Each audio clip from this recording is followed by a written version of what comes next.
Memoirs of a British Agent, R. H. Bruce Lockhart. I am not sure that what I feel is remorse. I have seen the ocean. When lashed by something in itself or out of itself, it wrecked and ruined, and I have seen the ocean when it carried my bark in safety. It was the same ocean, and what is the use of words?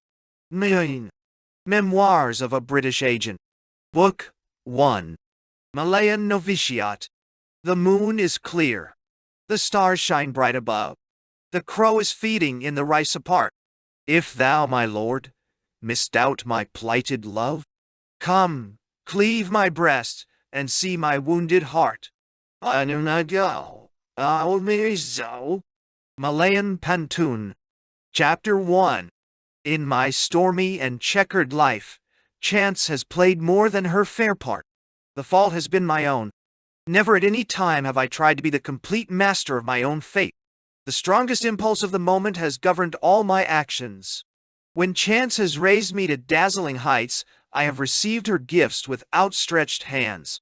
When she has cast me down from my high pinnacle, I have accepted her buffets without complaint. I have my hours of penance and regret. I am introspective enough to take an interest in the examination of my own conscience, but this self-analysis has always been detached. It has never been morbid. It has neither aided nor impeded the fluctuations of my varied career. It has availed me nothing in the eternal struggle which man wages on behalf of himself against himself. Disappointments have not cured me of an ineradicable romanticism. If at times I am sorry for some things I have done, remorse assails me only for the things I have left undone. I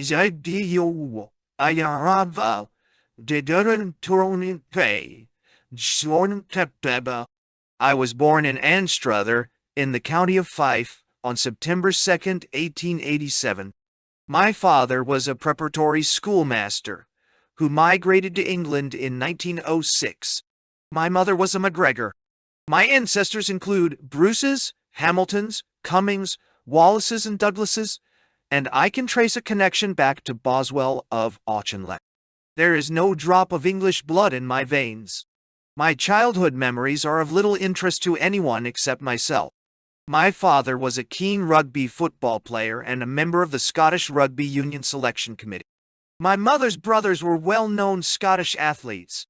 I therefore received my first rugger ball at the age of 4, and under the tuition of various Scottish internationals, could drop a goal almost as soon as I could walk. What is stranger is the fact that my father, who was no player, was also an ardent cricket enthusiast. When my third brother was born, I clapped my hands and exclaimed delightedly, "Now we shall have one to bat, one to bowl, and one to keep wicket." Then, repairing to the kitchen, I stole a raw beefsteak and placed it in his cradle in order that he might the quicker develop bone and muscle. I was 7 at the time. In other respects, my education was normal. I received my fair share of corporal punishment, chiefly for playing football or cricket on the Sabbath, which my father observed strictly. At the age of 12, I gained a foundation scholarship at Fettes, where I spent 5 years in the worship of athleticism. This exaggerated devotion to games interfered sadly with my studies. In my first term at Fettes, I was first in the Latin sentence paper set for the whole school, with the exception of the 5th form, and corrected by the headmaster himself. During the rest of my school career, I was never again within the first 50, and although I succeeded in reaching the 5th form, I was a grievous disappointment to my parents. In order to rid me of an unwholesome fetish, my father sent me to Berlin instead of allowing me to go to Cambridge, where a few years later my second brother was to distinguish himself by obtaining 2 blues, forfeiting in the process the first-class honors in modern languages which otherwise he almost certainly would have secured. To Germany and to Professor Tilly I owe much. Tilly was an Australian who had become more Prussian than the Prussians, even to the extent of dropping the E from his name and signing himself after the manner of the great German soldier of fortune. His methods were Spartan and pitiless, but he showed me how to work, a virtue which, in spite of many backslidings, I have never entirely lost.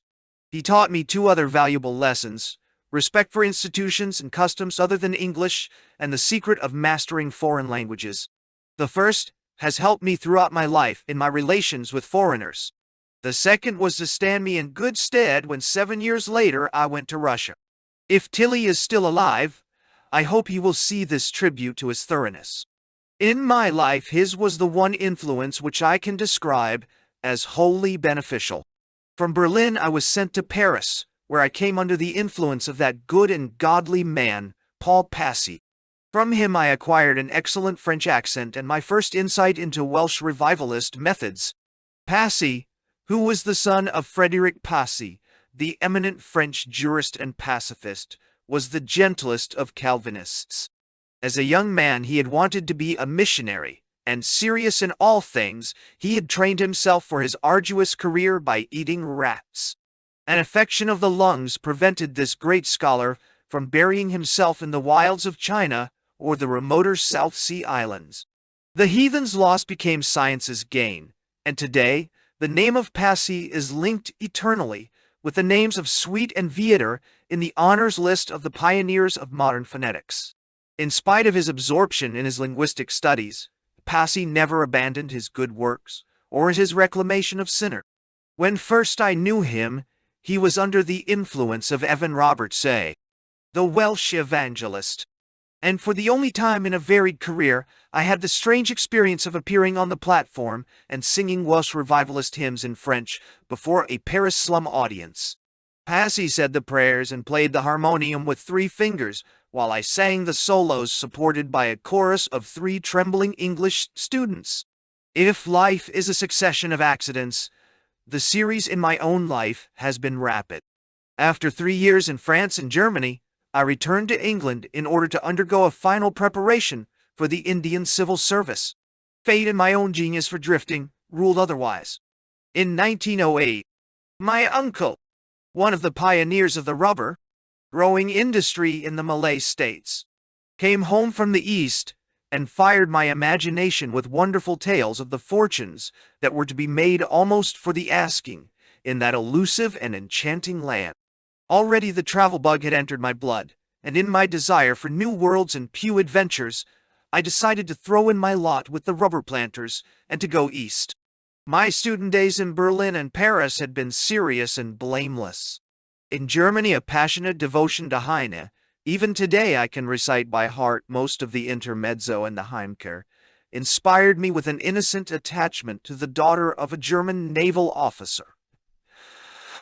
I sailed my boat on Wannsee by moonlight. I sighed over my Pilsner on the terrace of a Schlachtensee café. I sang, in the presence of her mother, the latest and most romantic Viennese and Berlin lieder.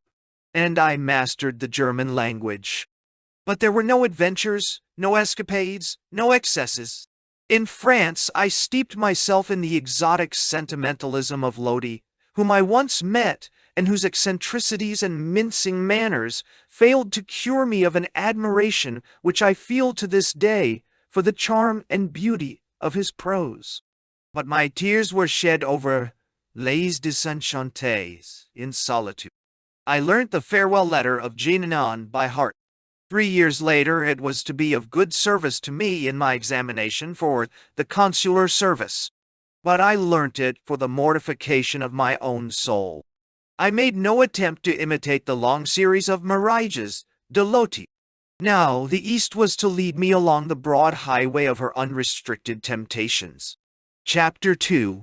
No journey will ever give me the same enchantment as that first voyage to Singapore. It remains in the memory as a delicious daydream in which I can recall every incident and which never fails to console me in moments of sadness. Far more clearly than the numerous traveling companions I have since met. I can see in my mind's eye the captain, the smoking room steward, the deck hands, the obese and romantic purser, and the 3 German naval officers who were my only serious rivals for first place in the deck sports. But the real magic of that journey was in the kaleidoscope of wonderful colors and haunting landscapes which every 24 hours was unfolded before my eyes. This pageant I enjoyed for myself and by myself. I rose in the dark to catch that first flutter of the breeze which heralds the approach of the eastern dawn, and waited with a delicious tremor of anticipation until the great fire ball of the sun burst through the pall of grayness and revealed where sky ended and the calmest of seas began. Alone in the bows, I watched the saffron-tinted sunsets, with their changing panoramas of ships and armies, of kings and castles, of knights and fair women, of adventures far more enthralling and vivid than the most thrilling film story. I was only 21, and my thirst for knowledge was unquenchable. I devoured every travel book on which I could lay my hands. Some of the books I read then are still among my greatest treasures. Jules Boissier's Fumeurs d'Opium remains the best book of its kind that I know. Others, like Swetnam's Unaddressed Letters, which bears its date on every page, seem almost comic today. Then, however, they were tremendously real. Loti was my hero, and like Loti I wrapped myself in a mantle of melancholy solitude.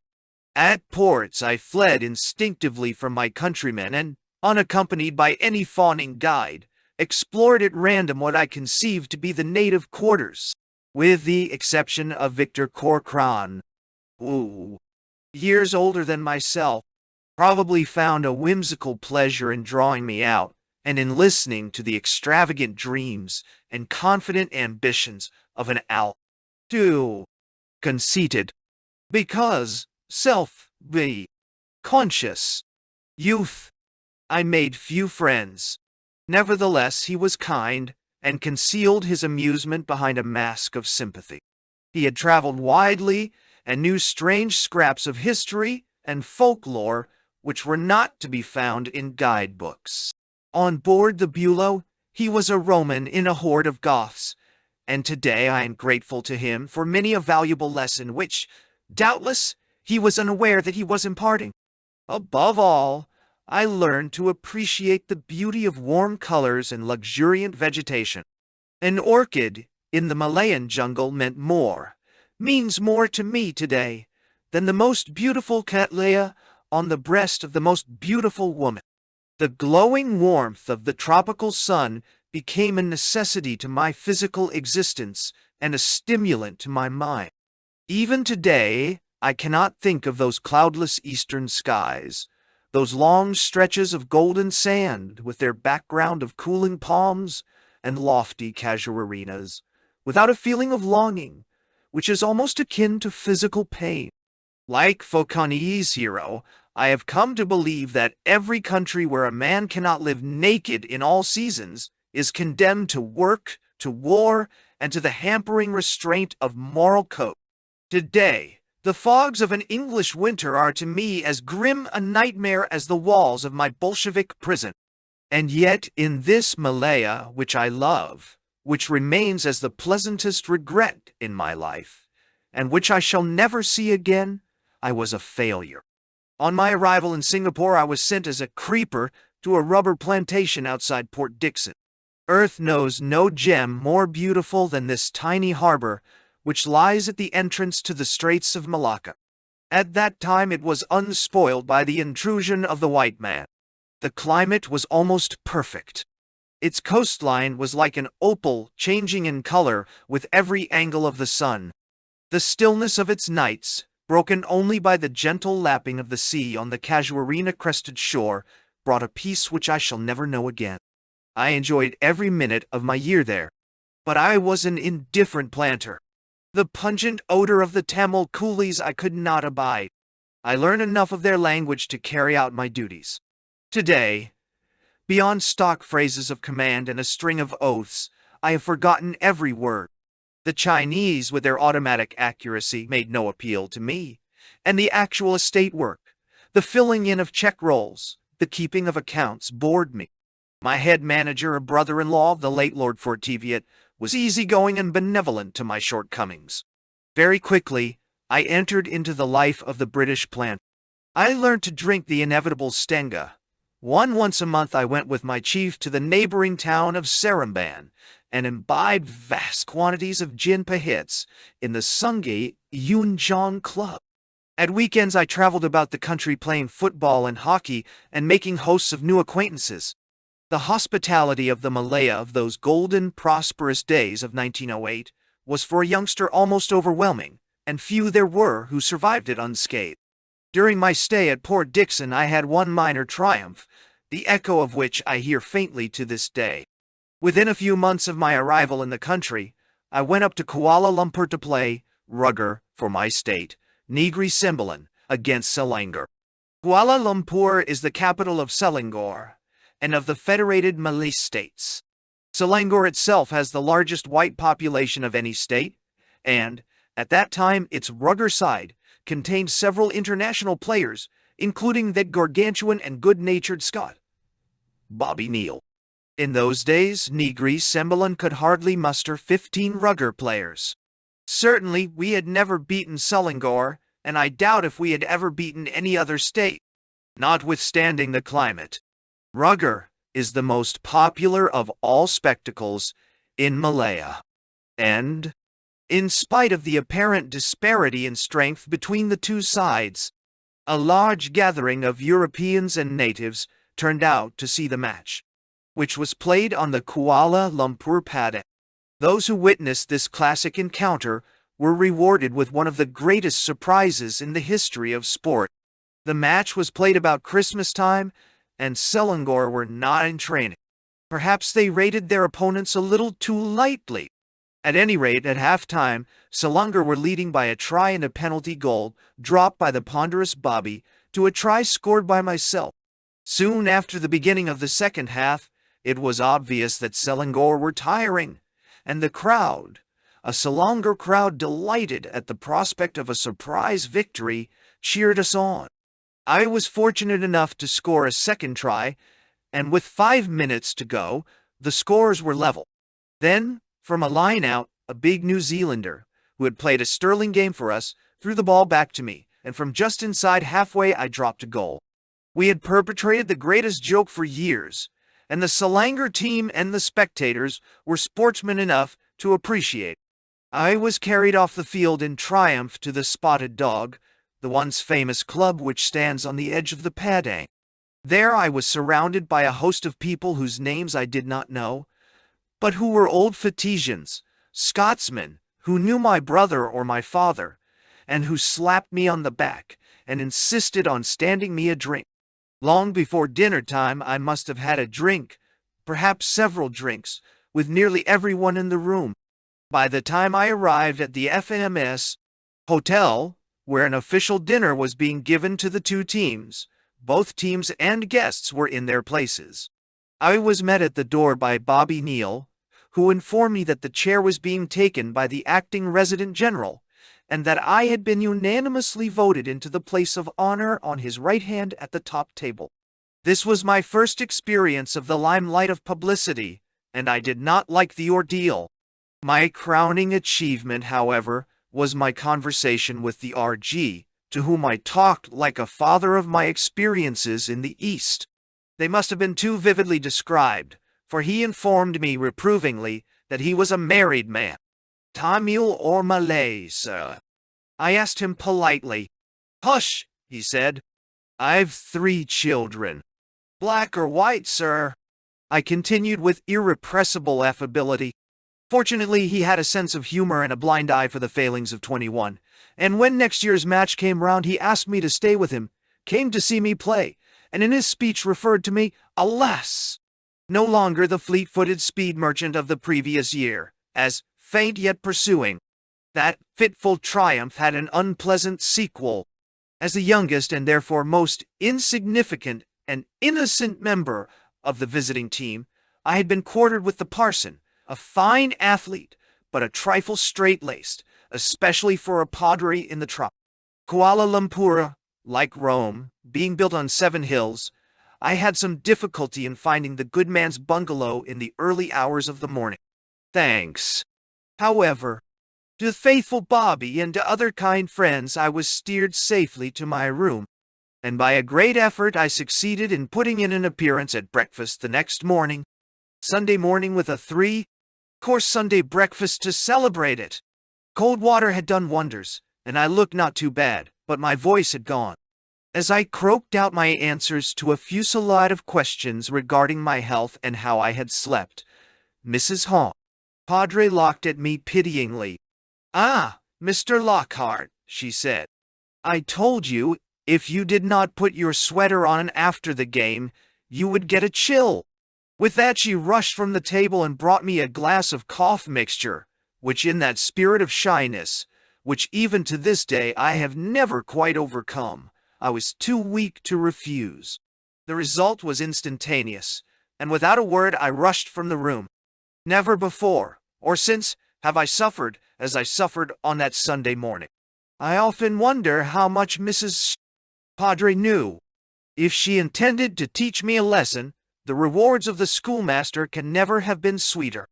These wild excursions, however, were but episodes in a life which, in spite of the monotony of my work, provided me with countless new interests. The Malay gentleman at large, with his profound contempt for work, made an instant appeal to me. I liked his attitude to life, his philosophy. A man who could fish and hunt, who knew the mysteries of the rivers and forests, who could speak in metaphors and make love in pantons, was a man after my own heart. I learnt his language with avidity. I studied his customs and history. I found romance in the veiled mystery of his womenfolk. I devoted to my Malays the energy and enthusiasm which should have been expended on the Tamil and Chinese coolies of my rubber estate. Despising the unintellectual existence of the planter, I sought my friends among the younger government officials. I showed them my poems. They invited me to admire their watercolors. There was one soulful young man, today he has reached the heights of colonial eminence, with whom I played duets on the piano. I made friends, too, with the Roman Catholic missionaries, splendid fellows, voluntarily cutting themselves off from Europe and even from the Europeans in the East, and devoting their whole life to tending their native flock and to reclaiming and educating the half-caste population. And in the columns of the local newspaper, I made my first essay in journalism, and, although my morbid efforts to expose the Japanese traffic in fallen women met with little favor, I achieved editorial recognition and a demand for more work of a similar nature as a result of a leader on the defects of Esperanto. Above all, I read, and read seriously. The average planter's library might contain a varied selection of the prose and poetry of Kipling, but its chief standby in those days was the works of Hubert Wales and James Blake. I do not know what authors have taken their place today, but to me Hubert Wales was neither lurid nor instructive. I made a rule never to buy a novel, and to the weekly packet of serious literature, which I received from Singapore, I owe my sanity and my escape from the clutches of the Eastern Trinity of opium, drink, and women. All three were to spread the net of their temptations over me, but reading saved me from the worst effects of a combined offensive. 1 Whiskey and Soda. Chapter 3. It was my youthful craving for solitude which led me finally into serious trouble. I was always tormenting my uncle with requests for a job on my own. At last I was sent to open up a new estate at the foot of the hills. The place, which for over a year was to be my home, was 10 miles away from any European habitation. No white man had ever lived there before. The village on which my estate bordered was the headquarters of a sultan, who had been deposed, and who was, therefore, not too friendly towards the English. My house, too, was a ramshackle affair, verandaless, and although slightly better than the ordinary Malay house, in no sense of the word, a European bungalow. A death rate for malaria unequaled in the whole state did not enhance the attractions of the place. My only links with civilization were a push-bike and the Malay police corporal who lived 2 miles away. Nevertheless, I was as happy as a mahout with a new elephant. During the day, my time was fully occupied. I had to make something out of nothing, an estate out of jungle, to build a house for myself, to make roads and drains where none existed. There were 2 Minor problems of administration, which were a source of constant interest and amusement to me. Malay contractors, who had an excuse for every backsliding. Tamil wives, who practiced polyandry on a strictly practical basis. 2 days for each of their 3 husbands, and a rest on Sundays. An outraged Volumé, who complained that Ramasamy had stolen his day. Chinese shopkeepers, who drove hard bargains with my storekeeper. And Bombay chetties, who stood round on payday and held my coolies in their usurious clutch. With this mixed collection, I held sway, as the sole representative of the British Rajadai. I dispensed justice without fear or favor, and, if there were complaints against my authority, they never reached my ears. During these first 4 months I was entirely carefree. I worked hard at my Malay. I wrote short stories which subsequently earned the unsolicited encomiums of Clement Shorter and were published in the Sphere. I began a novel on Malay life.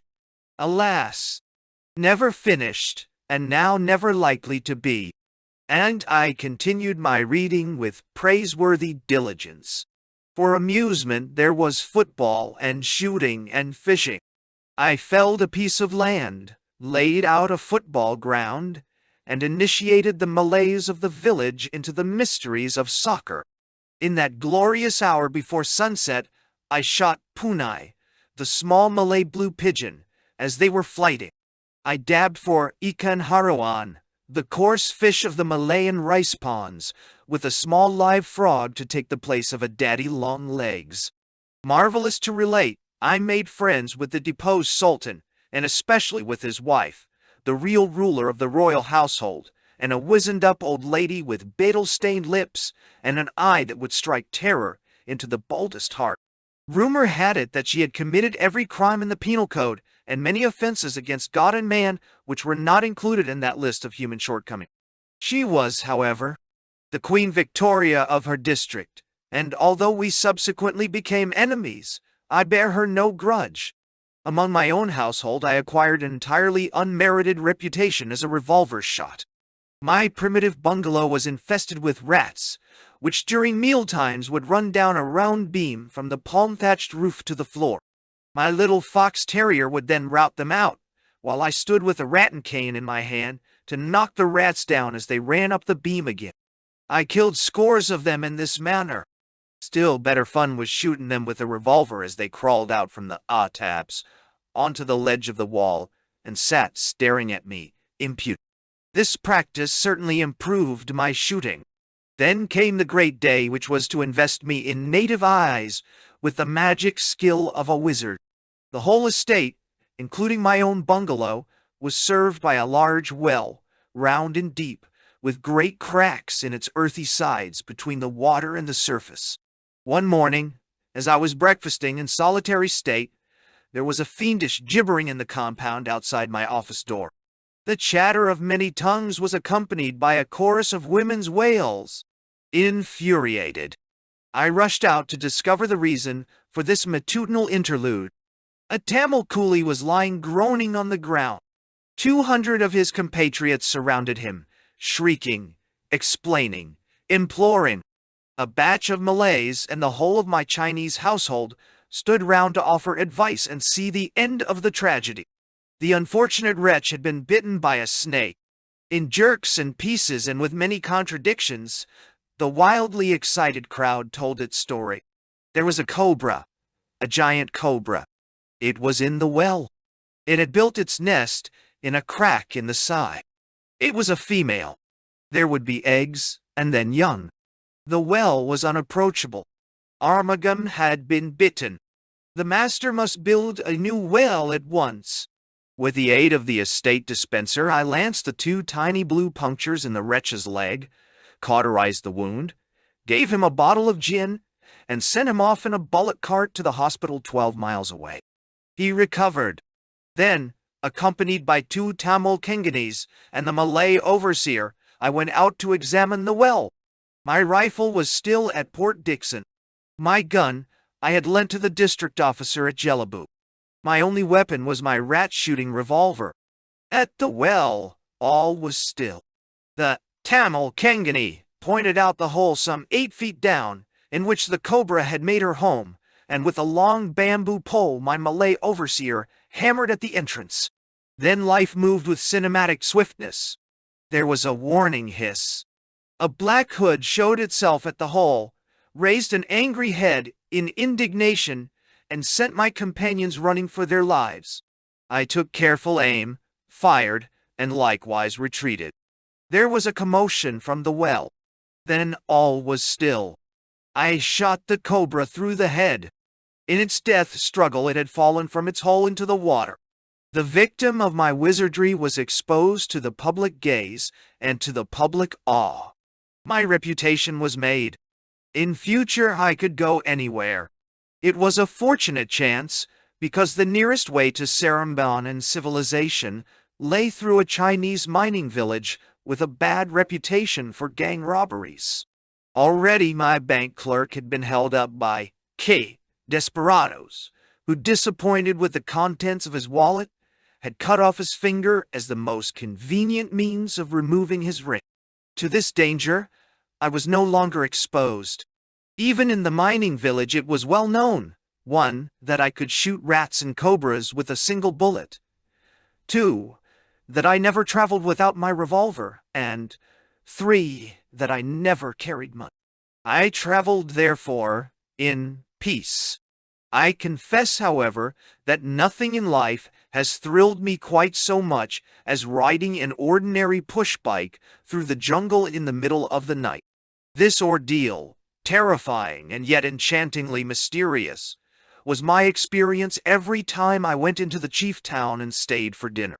As I had to be on my estate before 6 o'clock the next morning, I used to set out on the return journey about midnight from the 4th to the 10th milestone. I did not pass a single house, and for 6 miles I rode as for dear life through a forest of giant trees, which in the moonlight cast fantastic shapes and shadows across my path. In the distance, like King Solomon's mountains, loomed the hills of Jilbu, mysterious, intimate, and yet unfriendly. In the face of this unknown world, which quickened my senses, until, like the soldier in the fairy tale, I could put my ear to the ground and hear people whispering some miles away, I was afraid. But there was fascination in my fear. Always I was glad when I reached home. But never was I too afraid to accept a dinner invitation in Seremban or to face the journey home through the jungle. It was a good apprenticeship for Bolshevik Russia. Familiarity soon conquers fear. I grew used to the nightly concert of owls and nightjars. Occasionally, I heard a tiger roaring to its mate. Once I nearly ran into a black panther. But these were rare interludes, and in the end, although I never quite conquered the feeling of eeriness, my fears left me. I was now to seek other adventures. I have said that I cultivated good relations with the deposed Sultan and his wife. My diplomacy bore fruit, and shortly before the fast of Ramazan, I received an invitation to a rongjang, a kind of dancing competition at which the professional dancing girls dance and sing Malay love quatrains. And as they sing, they throw challenges to the would-be poets and dancers among the local youth. To the European, it is not a particularly enthralling performance. The dancers do not dance in couples, but shuffle side by side, the man endeavoring to follow the steps of the professional lady. To the Malay, however, It is a romantic adventure with an irresistible sex appeal. Occasionally, a young man, his blood heated to boiling point, will lose all restraint and try to hurl himself on one of the girls. Then the local bodyguard steps into action, and the delinquent is removed forcibly from the arena for the rest of the evening. He is disgraced but envied. A model of decorum and European propriety, I sat between the Sultan and his virile spouse. The Sultan, old and shriveled, maintained a dignified silence. His activities were confined to plying me with sweet lemonade and whiskey. His virago was more voluble. She discoursed to me on the wickedness of the younger generation and particularly of the young women. I enjoyed her conversation. According to local report, she had been the wickedest woman of her own generation. Her lovers had been as numerous as the seeds of a mangosteen, but none had ventured to criticize her conduct or to exert the customary Malay rights of a jealous husband or paramour. Even then, with her beetle-stained lips and her wrinkled face, she was more than a match for any man. She reminded me of Gagul in King Solomon's Mines, and inspired me with the same awe and respect. On the whole, however, it was a tedious entertainment. I did not dare to turn my head to inspect the ladies of the Istana who, with sarong drawn over their heads, revealing only their dark, mysterious eyes, stood behind me. I retired early, determined to requite the hospitality I had received by a far more gorgeous spectacle. The next morning, I engaged from a neighboring state 2 Ronggeng girls, whose beauty was a byword even in this remote village. I cleared a space in my own compound, erected seats and a miniature grandstand, and sent out invitations broadcast for the following week. The village, headed by the court, turned up in full force. In the moonlight, the bright sarongs of the Malays acquired a new and strange splendor. The palm trees, still as the night itself, cast a ghostly shadow over the earthen floor. Myriads of stars shone from the dark blue canopy of heaven. It was a ballet setting of which Bakst himself might have been proud, and with the removal of the first restraint, my guests gave themselves up to full enjoyment of the sensuous scene. To add luster to my own brilliance, I had invited the Commissioner of Police, a genial Irishman, whom with some trepidation I placed between the Sultan and his wife. I was thus free to organize the proceedings and to superintend the arrangements for my guests. And then I saw her. She was standing among the ladies of the Astana, a radiant vision of brown loveliness in a batkek skirt and a red silk coat. A sarong of blue and red squares was drawn over her head, exposing only the tiniest oval of a face and eyes which were as unfathomable as the night. Chapter 4. There are moments in life which photograph themselves indelibly on the brain. This was such a moment, what the French call the coup de foudre.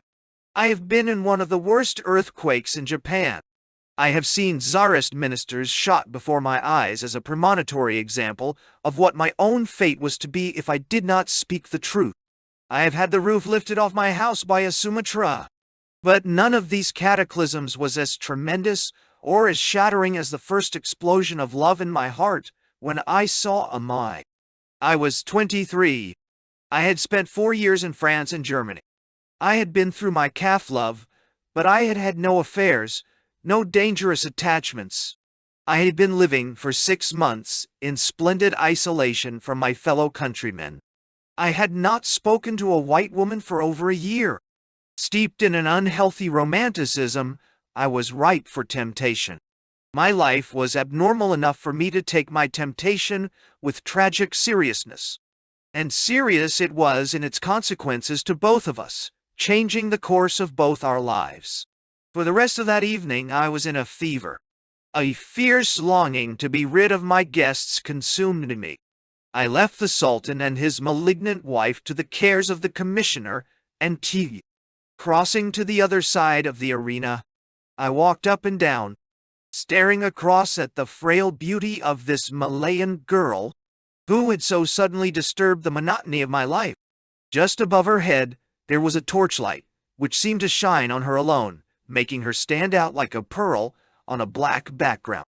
And indeed, she was passing fair for a Malay, her skin being far lighter than the skin of the peasant women who worked in the fields. I was soon to discover why.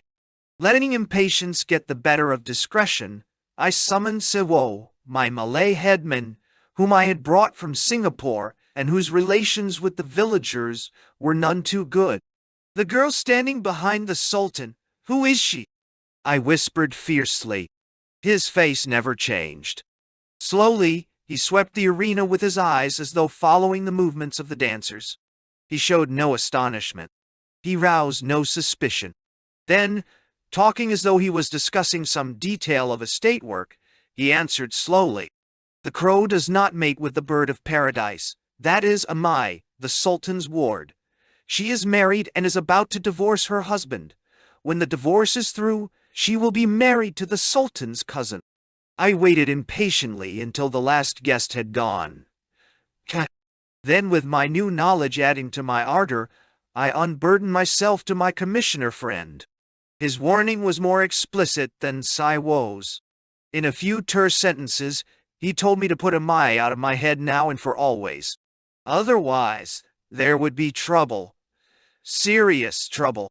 Native women were all the same anyway. There were others more easily attainable and less dangerous. The advice was good. I should have taken it. Instead, I set in motion such machinery as I possessed in order to establish contact with my goddess. I took Siwo into my confidence. Through him, I enlisted the services of an old woman attached to the Astana, a beetle-stained old hag who pleaded my suit for me. My progress was slow, but I never relented. Every day at 5 o'clock Amai used to walk from her house to the Astana, and every day at 5 o'clock I stood at the corner of the road to watch her pass. We made no sign. I remained motionless. To have spoken would have ruined everything. She never unveiled. She never slackened her pace. And on these daily 2 minutes of transient passing I lived for 6 weeks. Then one evening, soon after the divorce proceedings had been completed, I went to my usual trysting place. The sun was setting, and had settled like a ball of fire on the highest mountain peak. A cooling breeze brought a rich fragrance from the jungle. I waited for a few minutes, drinking in the warm beauty of the Malayan sunset, a gnawing hunger in my heart. For once, the road was empty. My eyes were fixed on the little footpath which led from her house to the road. At last she came, a crimson sarong over her head and small green slippers on her feet. Would she pass me by again as she had passed me on so many occasions before, without a sign, without even a glance? She seemed to be walking more slowly than usual. When she was nearly opposite me, she paused, drew her sarong back until it showed the lotus blossom in her hair, and looked straight into my eyes. Then, like a startled hare, she turned, and quickening her steps, disappeared into the gathering dark. I went home on fire. I summoned Siwo. I summoned the old Biden. A meeting. A real meeting must be arranged at once. 2 days later the Bidan came back. She looked more sinister than ever. With many prayers for her own safety, she told me that everything had been arranged. The meeting was for that night.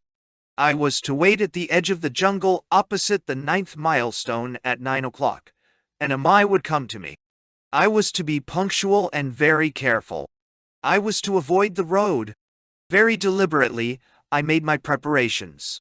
I oiled my revolver, put on a pair of rubber-soled gym shoes, and slipped an electric torch into my pocket. Then, trembling with excitement, I set out on my wild adventure. I had about a mile to walk through a narrow jungle path, which led to a disused tin mine. There was the river to cross by a rickety bamboo bridge, which even by daylight was a balancing test for any white man. It was not a journey which I would have made for money. No woman will ever tempt me to make it again. Fear lent speed to my limbs, and, when I arrived at the footpath across the rice fields by which Amai had to come, I was a quarter of an hour before my time. The waiting was worse than the walking. In the stillness of the Malayan night, my hearing was intensified 100-fold. The harsh call of the nightjar filled me with forebodings. A giant moth, attracted by my silver buttons, embedded itself in the folds of my coat, striking terror into my heart. There was no moon, not a star in the sky. Crouching on my haunches like a native, I waited, gun in hand, while the minutes passed in an agony of slowness. Had the old Biden played a trick on me? If so, she would pay dearly for it on the morrow. Had Amai's courage failed her at the last moment? For her, the ordeal was 1,000 times more dangerous than for me. Then, when despair had almost driven me away, I heard a splash. Some living creature had slipped in the marshy water of the paddy field. Then silence, followed by a footstep, and before I could distinguish whether it was a man or beast, a figure loomed suddenly out of the darkness, not 2 paces in front of me. I jumped to my feet. The figure stopped. A faint smell of perfume filled my nostrils. She had come. It was Amai. For one fierce moment I held her in my arms, her body trembling like the quivering of leyland grass at the first touch of the morning sun. Then, taking her by the hand, I led her swiftly from the night down that murky jungle path, across that rickety bridge, back to the friendly shelter of my bungalow. She was never to leave it again until I myself was to be led, half corpse, half man, onto the boat at Port Swettenham, which was to bear me forever from the shores of Malaya. The rest of the story is all tragedy or all comedy according to the romanticism or cynicism of the reader. After that first night, Amai remained in my bungalow. Her presence was not merely a visible proof of her love. It was also inspired by fear of her own people. In short, the affair of Amai provoked a great scandal. My bungalow underwent a kind of siege. My Malayan gagool came to interview me on my doorstep. She came to cajole and entice, and remained to threaten. She enlisted the services of her nephew, a ruling prince and a charming young man with whom I had frequently played football. His embarrassment was great. He liked Europeans, and he liked me. Over our stengas we discussed the situation from every angle. He offered me the fairest houri of his principality. But, Amai, I must surrender. She was of the blood royal. It was an insult to his aunt, and, worse still, it was dangerous to me. The Malays of my village were not civilized like himself. There would be trouble. Very serious trouble. He shook his head and smiled. Just like my police commissioner, but he might as well have talked to the wind as tried to override my Scottish obstinacy. I did not wish to quarrel with the man. Still less did I wish to hurt his pride. The affair had made some stir even in European circles. It had reached the ears of the resident, and I had found it necessary to take counsel's opinion. I went to Mr.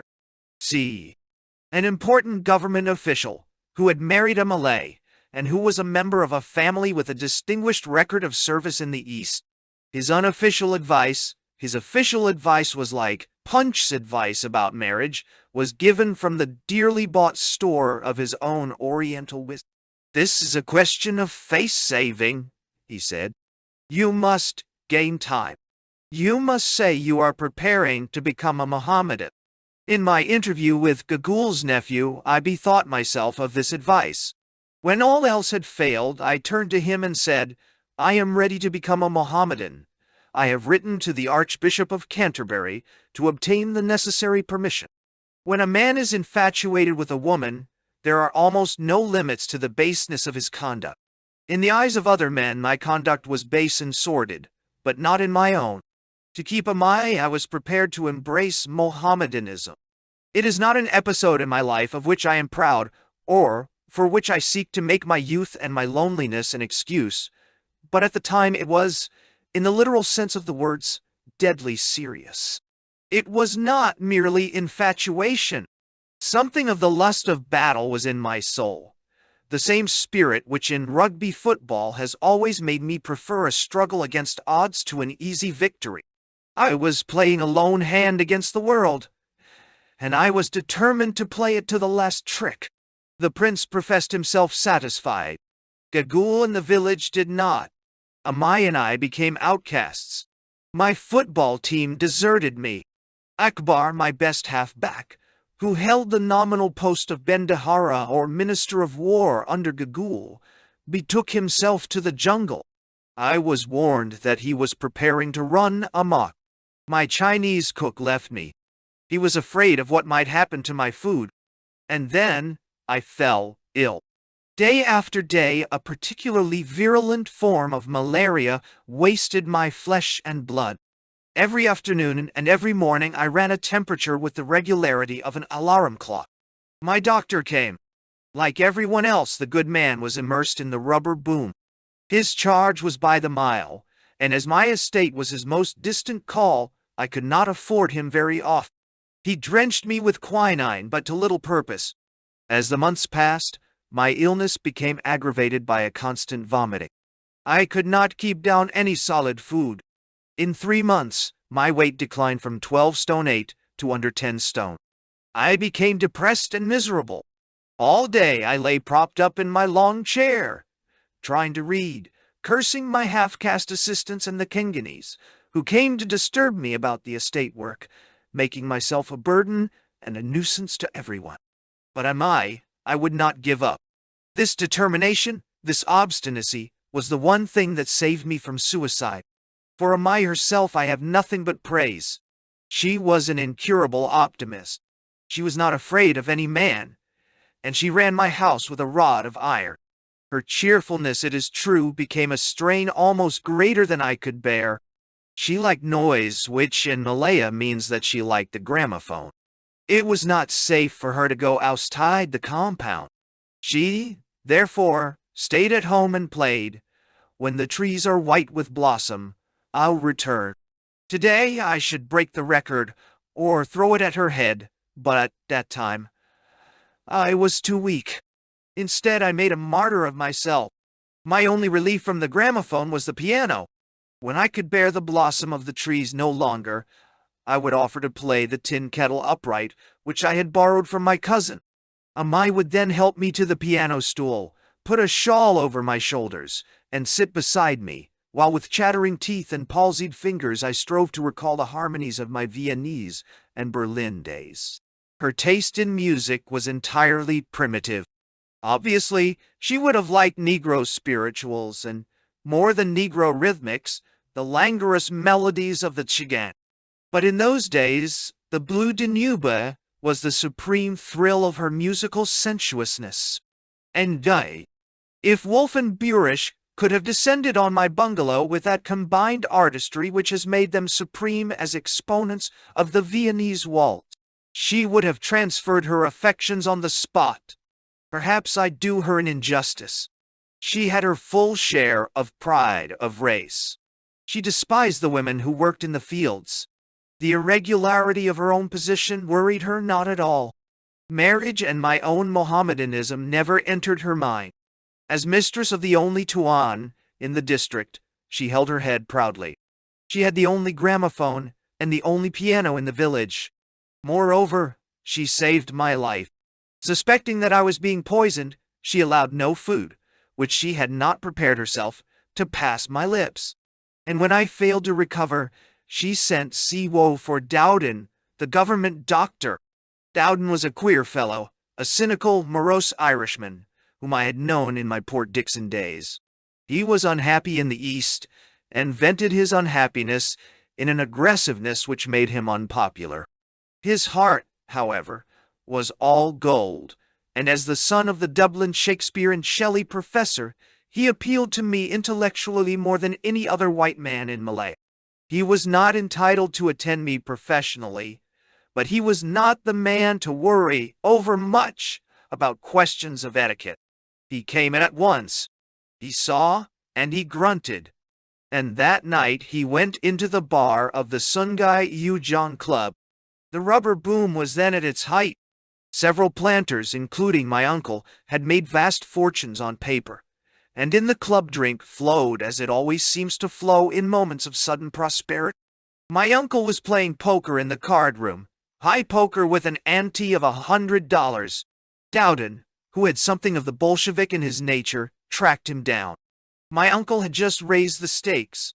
The doctor poured a douche of cold water on his exuberance. If you don't want to lay out your stake in a white man's coffin, you had better collect that nephew of yours at once." My uncle was shocked. "What?" He acted immediately. The next morning he came out with 2 Chinese boys in his car. In silence, the boys packed my clothes.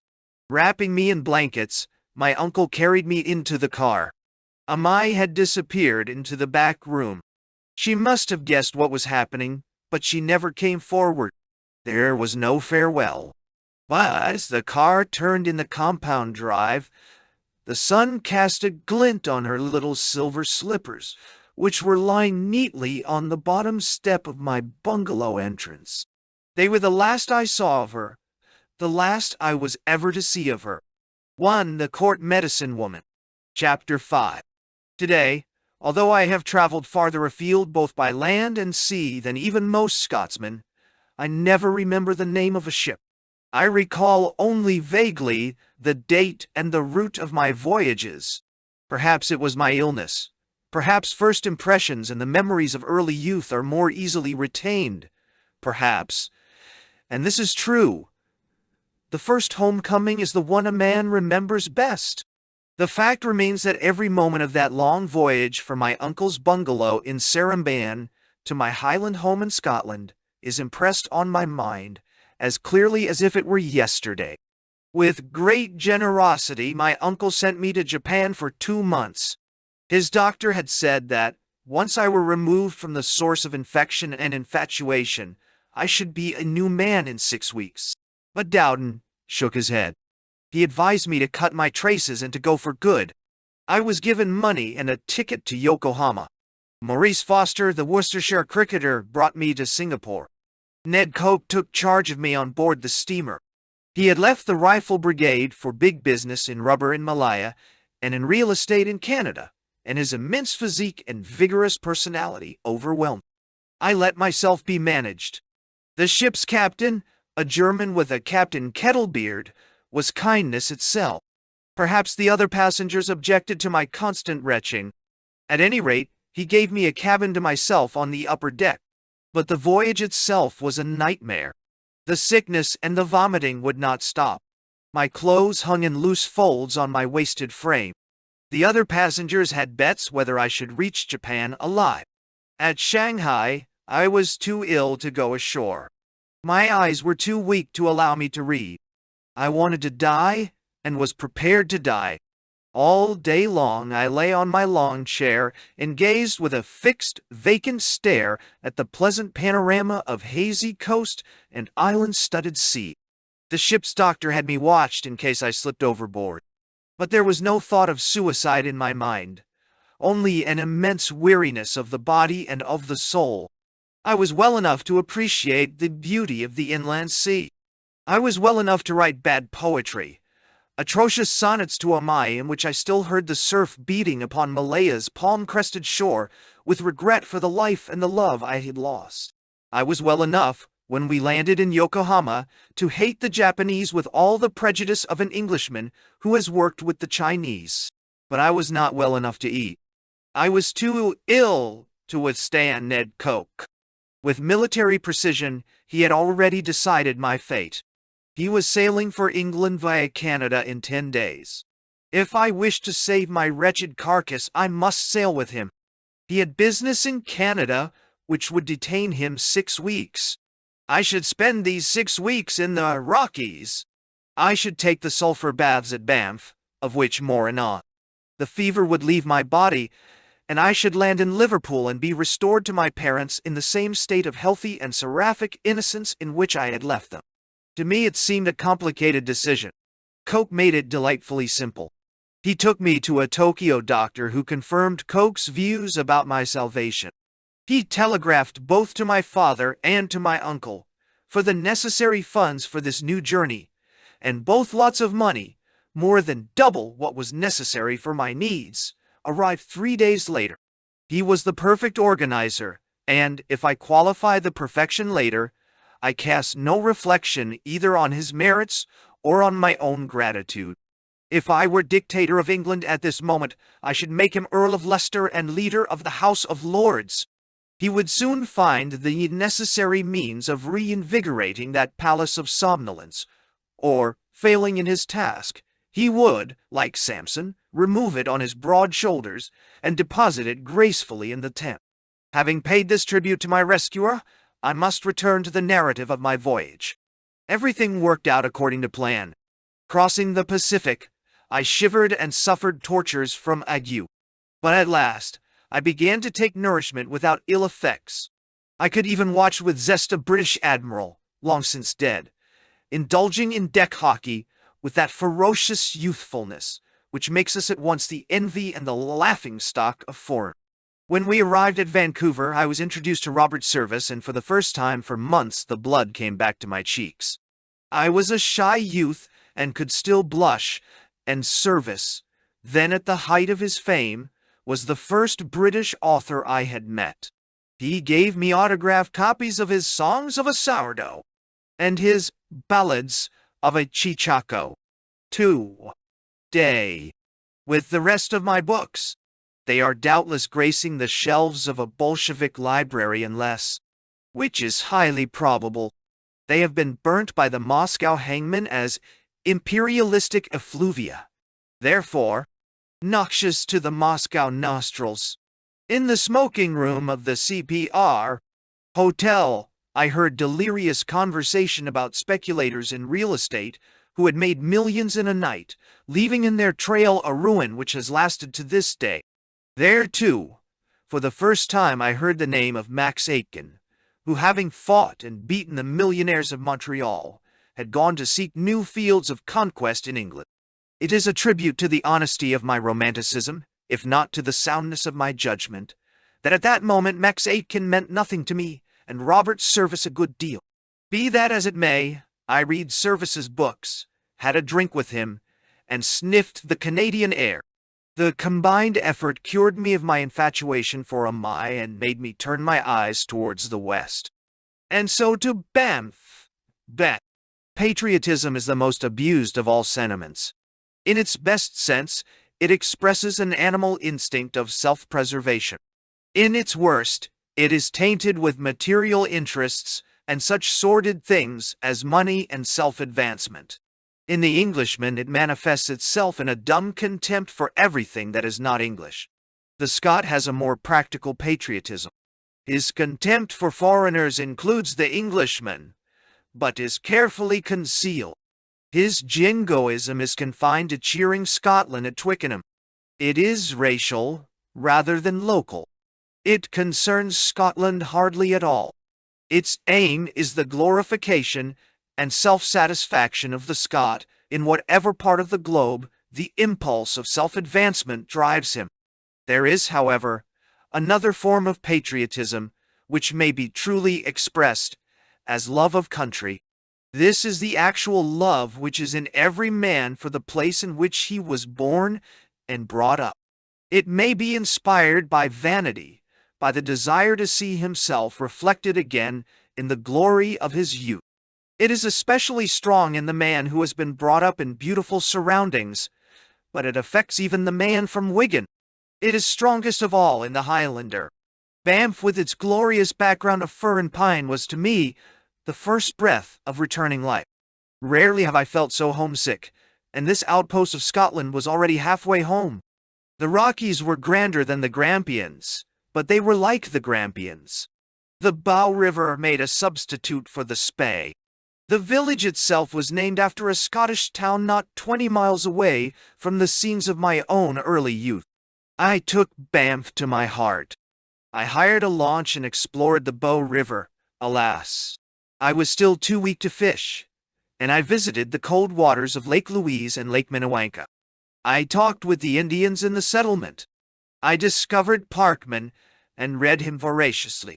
I devoured stories of Soapy Smith and the other brigands of the Trail of 98. Klondike was still on everyone's lips. In every township one found the scarred and frost-bitten victims of the gold rush. It was an age of romance, sordid enough when one looked beneath the surface, but in the luxurious comfort of a CPR hotel no one wanted to look. Motor buses had not yet made the highways hideous. There was no army of American tourists to fill the mountain air with their discordant rapture. Dangerous Dan McGrew was at any rate true to life, and Soapy himself, a nearer descendant of Dick Turpin than Al Capone. Above all, the mountain passes lit by the Arctic moon were a more fitting setting for romantic crime than the searchlights and machine guns of the underworld fastnesses of Cicero. If it is true that man creates his own atmosphere, nature can make or mar the process, and in Banff nature was a powerful ally. I bathed myself in the romance of the far west and felt better. I was now to bathe in a more literal sense. Ned Coke was the agent of my undoing. My health was his constant preoccupation. My progress towards recovery delighted him, and rightly, he took full credit for it. Unfortunately, he was unable to leave well alone. He had the mind of a prospector, and he was always seeking new fields of exploration. At Banff there were famous sulfur baths, open-air baths situated some 1,000 feet above sea level. I had spent 3 years in an unhealthy climate almost on the equator. I was suffering from as bad an attack of malaria as mortal man could withstand, and if the desire to live had returned, death had not yet relaxed his grip on my enfeebled body. Common sense might have pointed out to me the folly of bathing in the open air in a high and cooler altitude. I had, however, little common sense and less willpower, and Coke was an experimentalist. He found an ally in the hotel doctor, a young enthusiast, who was impressed by Coke's persuasiveness and wished to share in the credit of the discovery of sulfur as a sovereign cure for malaria. Perhaps my faith was not as strong as Nauman's. At any rate, I bathed in Banff's Jordan. I stayed in the bubbling sulfur the requisite number of minutes ordained by Coke and his McGill University admirer. Unaided, but with chattering teeth, I returned to the hotel. Within 10 minutes my temperature had risen to 103. I retired to bed. My friends piled blanket after blanket on top of me. An hour later my temperature had risen another point. Gasping and half delirious, I raved for quinine. Prompted by Coke, the doctor gave me 5 grains of quinine and 5 grains of aspirin. Then they both withdrew to leave me to sleep. Fortunately, they left the bottles on my night table. I made a sign to Harry Stevenson, who had remained with me, and Harry gave me 15 grains more of both the quinine and the aspirin. For 4 hours I tossed in my delirium, halfway between life and death. And then the sweat broke. I dripped through my sheets. I dripped through my mattress.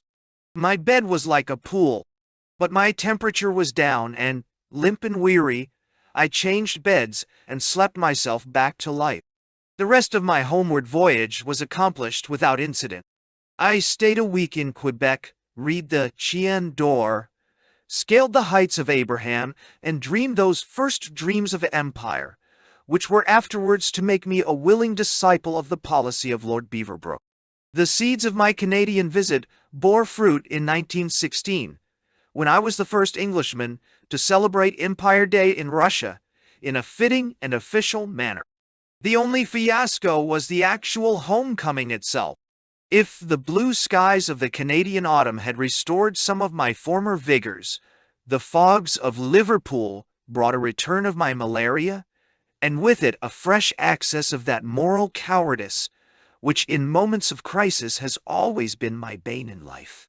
I returned to the bosom of my family, who were then rusticating in the Highlands. There was, however, no fatted calf for the returning prodigal.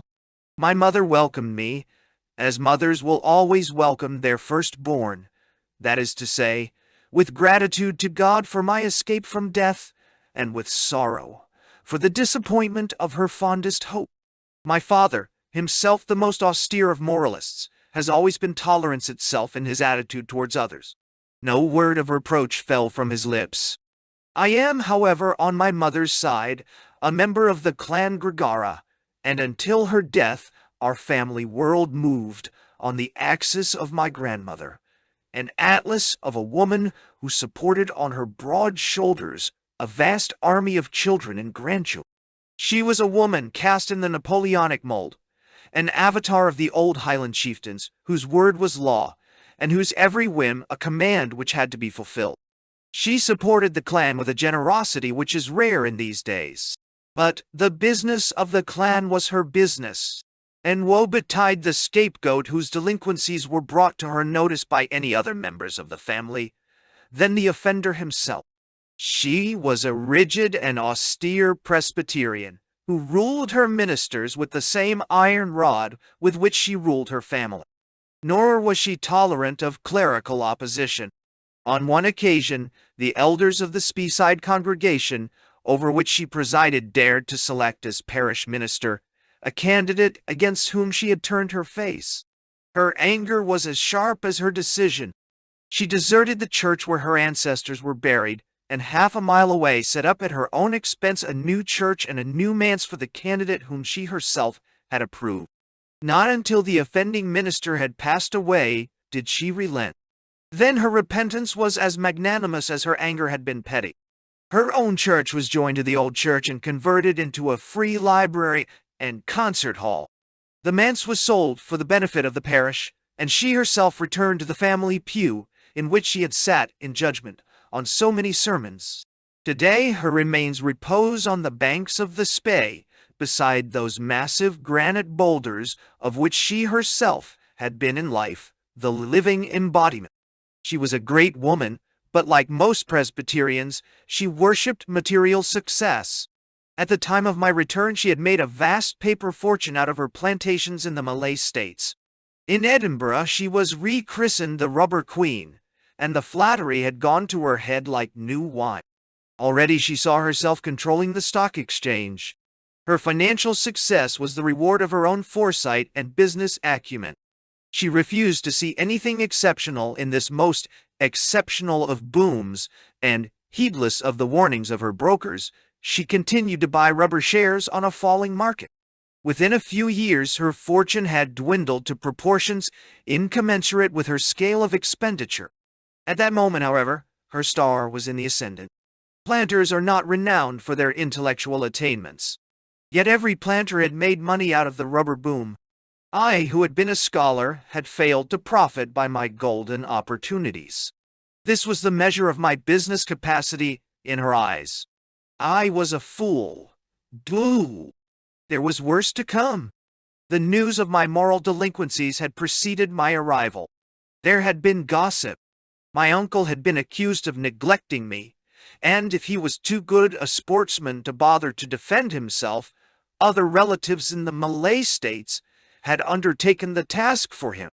The shadow on my grandmother's face, when she greeted me, was the shadow of a mine. Every day I was made to feel myself a moral leper. I was dragged to church. If the sermon was not actually preached at me, it was interpreted in that sense afterwards by my grandmother. The Scarlet Woman was conjured up before my eyes on every conceivable occasion. I was too weak to fish or shoot.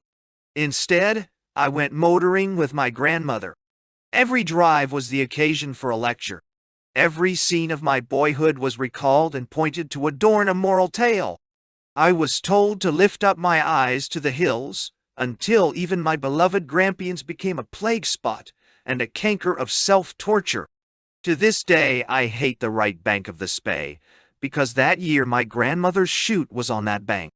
That October in the Highlands undid all the good which Canada had done for my health, and shattered in mind and body, I returned to the south of England to place myself once more in the hands of the doctor. I visited 2 malaria specialists in Harley Street. Their reports were grave. My heart was seriously affected. My liver and spleen were enlarged.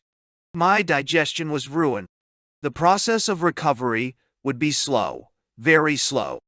I could never return to the tropics. I must not walk uphill. Exercise was out of the question. Even golf was forbidden. I must be careful, very careful.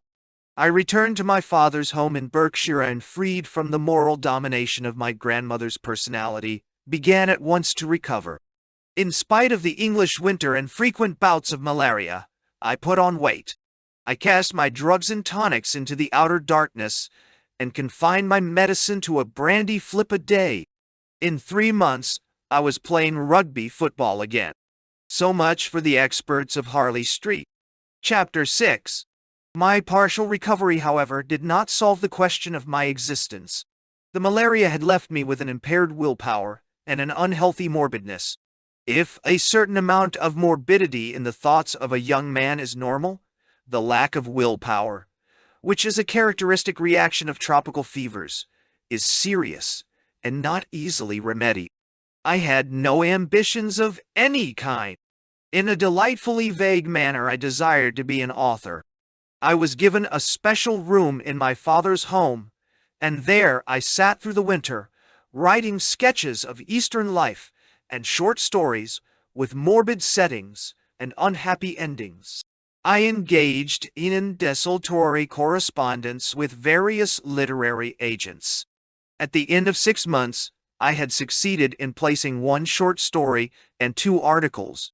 My receipts were smaller than my postages bill. And then, one May morning, my father sent for me. There was nothing peremptory about the command, no reproach in what he said. He talked to me, as I hope I shall be able to talk to my own son when his turn comes, suggesting rather than ordering, studiously safeguarding my sensitiveness, solicitous only of my welfare, even if that welfare entailed more sacrifices and more self-denial on his part. He pointed out to me what many others have pointed out before, that literature was a good crutch, but scarcely a pair of legs, that I did not seem to be making much headway, and that security of occupation was the master key to happiness in life. At 23, I was too old for most government examinations. There was, however, the general consular service. It was a career in which my knowledge of foreign languages would reap their full benefit, and which would give abundant scope to my literary ambition. Had not Bret Harte and Oliver Wendell Holmes been members of the American Consular Service?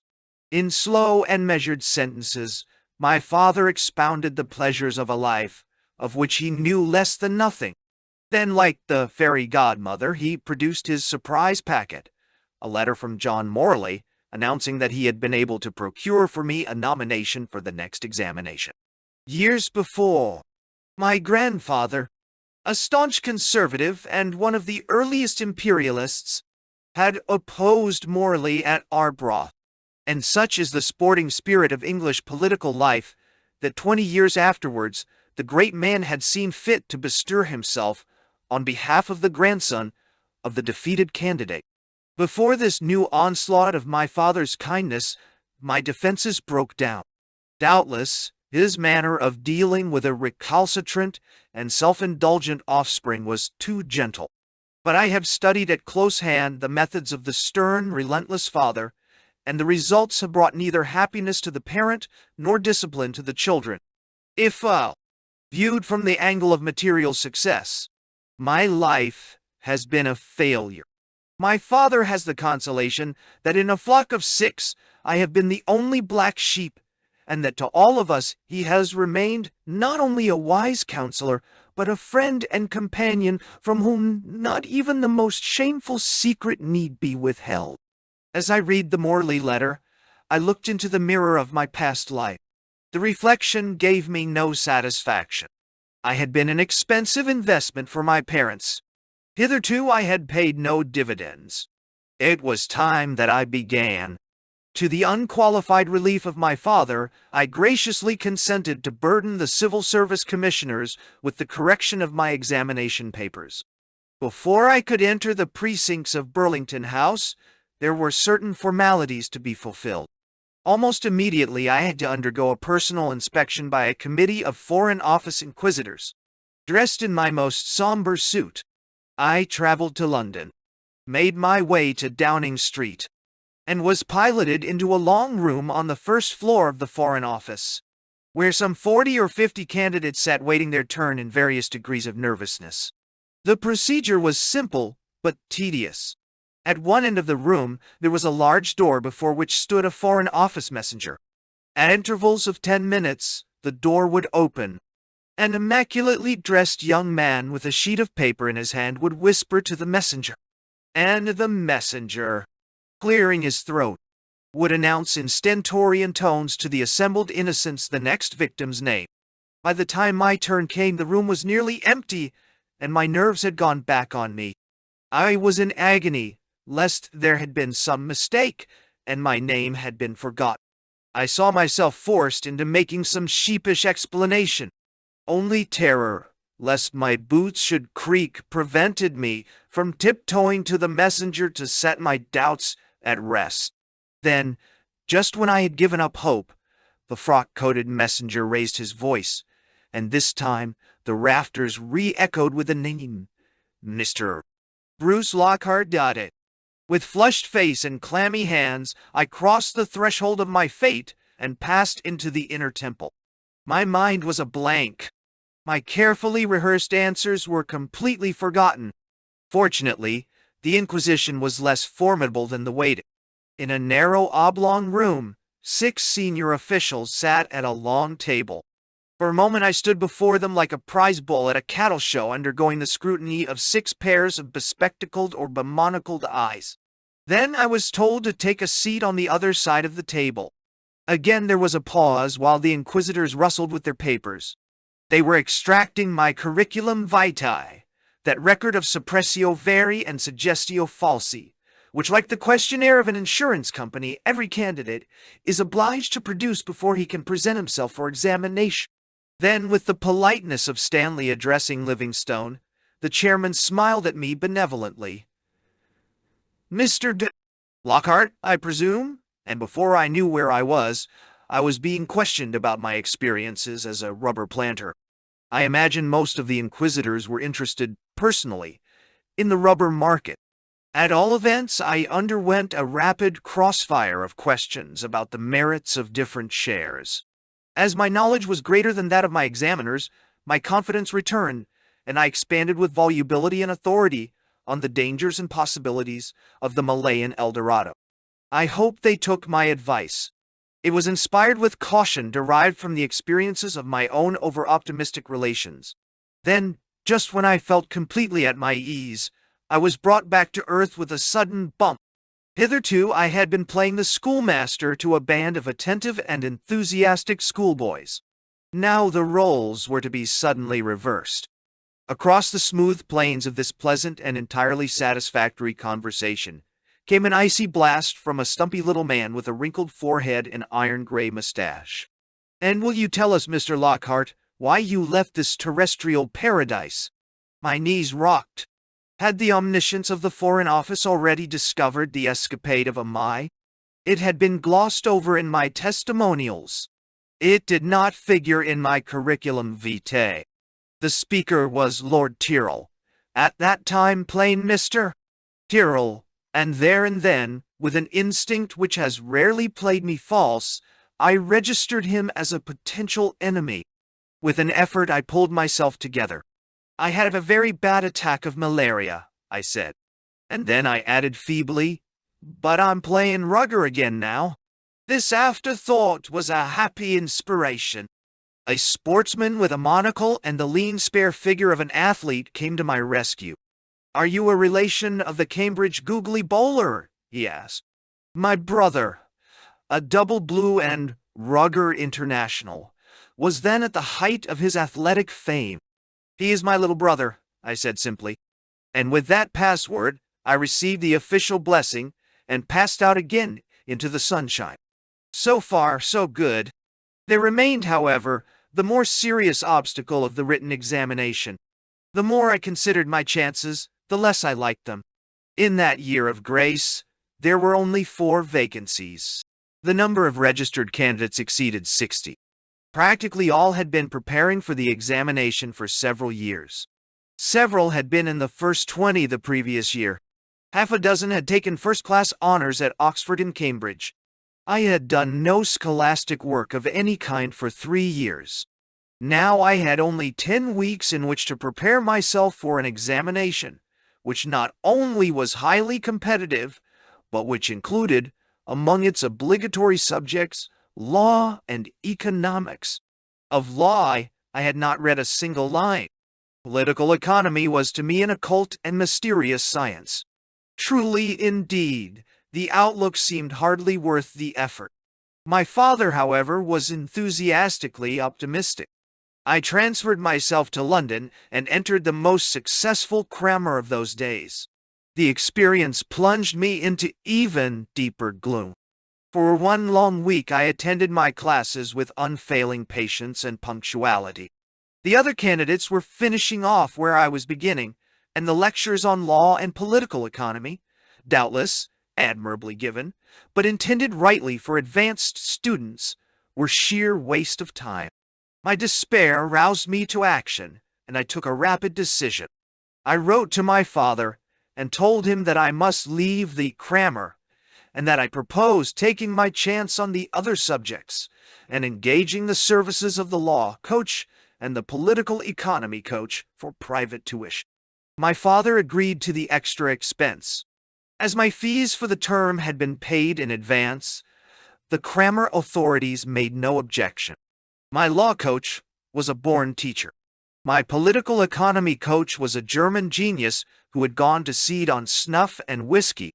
Together we gutted Marshall and Nicholson, and, as we did our work in German, I was enabled to kill 2 subjects with 1 fee. My plan of campaign involved 3 hours a day with my coaches and whatever work I chose to do by myself. There were, however, disturbing distractions. An uncle, who after 10 years of incessant labor had made a fortune, had come to London to enjoy himself. He had fallen in love with a charming South American who required a chaperone. He required someone to engage the attentions of the chaperone, and the most tractable and easily managed someone was myself. He made me give up my modest rooms in Bayswater and took me to live with him in his hotel. Every evening we dined en partie carré, went to a theater, and then to supper at the Ritz or the Carlton. It was scarcely the best preparation for a sadly unprepared candidate, but with the supreme egotism which characterizes most successful businessmen, my uncle had no idea of the harm he was doing. On the contrary, he hounded me off to my coach's rooms every morning, and informed me that if I failed to pass, I should be cut out of his will. I laughed and continued to drink his champagne. He has since married twice, and the chances of my heritage have been wrecked, partly, on the quicksands of my own follies, but mainly through the arrival into this world of 4 flourishing cousins, who are young enough to be my own children. In the intervening years, however, he has rewarded my chaperonage 1,000-fold, and today, but for my reckless extravagance, the sum total of his generosity would be yielding me an income of some £500 a year. In this spirit of preparation, I approached that fatal first week in August, when with a strange lack of consideration, the Civil Service Commissioners unfold the doors of Burlington House to the youthful hopes of the nation. I give a detailed account of the proceedings for the benefit of those pedagogues who believe in the futility of all examinations. In my own experience, they will find an ample justification for their theories. When on that Monday morning I took my place in the queue of perspiring candidates, my prospects were so poor as to relieve me personally of all anxiety. The disadvantages of my unpreparedness were obvious. Against them I could set 2 advantages. I was more of a man of the world than my fellow competitors, and, having, as I thought, no chance, I had no nerves. I had perhaps one other advantage, and certainly one enormous piece of luck. That summer was the hottest summer England had experienced for many years, and I liked heat. That year, too, for the first time an essay was included in the French and German papers, an innovation which had escaped the vigilance of the crammers and which left the candidates to their own slender resources. In the choice of subjects for the French essay was included Kipling's tag of East is East and West is West. I fastened on it eagerly, drawing on my Malayan experiences and paraphrasing whole pages of Lodi, which I knew by heart. I enjoyed that examination, feeling completely at my ease in the face of a new adventure. My one embarrassment was the paper on political economy. There were 10 questions, of which we had to answer not more than 6. Unfortunately, my knowledge embraced only 4. There was, however, one question on which I was a minor expert. I wrote pages on it, scribbled short and non-committal answers to the 3 other questions, and then added a polite footnote to the effect that 2 hours was too short a time in which to answer a paper of this nature. On the Thursday evening, having completed my written papers, I said goodbye to my coaches, who had worked with me every night of the examination. As we shook hands, my German mentor handed me a sealed envelope. "You will open it," he said, "on the day the result is declared. The envelope contains my prophecy of the successful candidates. I am rarely wrong." As soon as he had gone, I opened the letter. He had placed me 4th, and in celebration of a joke which was truly colossal, I dined at the Carlton and went to the theater. There remained only the oral examination on the next day to complete my ordeal, and I considered I was entitled to some relaxation. Nevertheless, the oral examination was nearly my undoing. My German oral was at 10 in the morning. I do not know if my late night was to blame, but with the German examiner I lost my head. He was altogether too suave and too enticing. Before I knew where I was, he had drawn me into a conversation about Malaya. From that starting point, he proceeded to question me, for his own edification, on the different processes of tapping rubber. Even in English, this is a technical and difficult basis for an ordinary conversation. In a foreign language, it was frankly impossible, and although my knowledge of German was considerable, I knew that I had made a failure of my German oral. I left the room, cursing myself for my stupidity and determined not to be caught again in the same manner. When I came out into the sunlight, I was in a quandary. My French oral, the climax of my week's ordeal, was not until 5 o'clock in the afternoon. All my friends had left for Scotland or the continent. How was I to fill in the long blank between 11 and 5? I hesitated, and then stepped boldly across the street. Opposite Burlington House was the Bristol Bar, the favorite haunt of the foreign women who frequented the London of the pre-war days.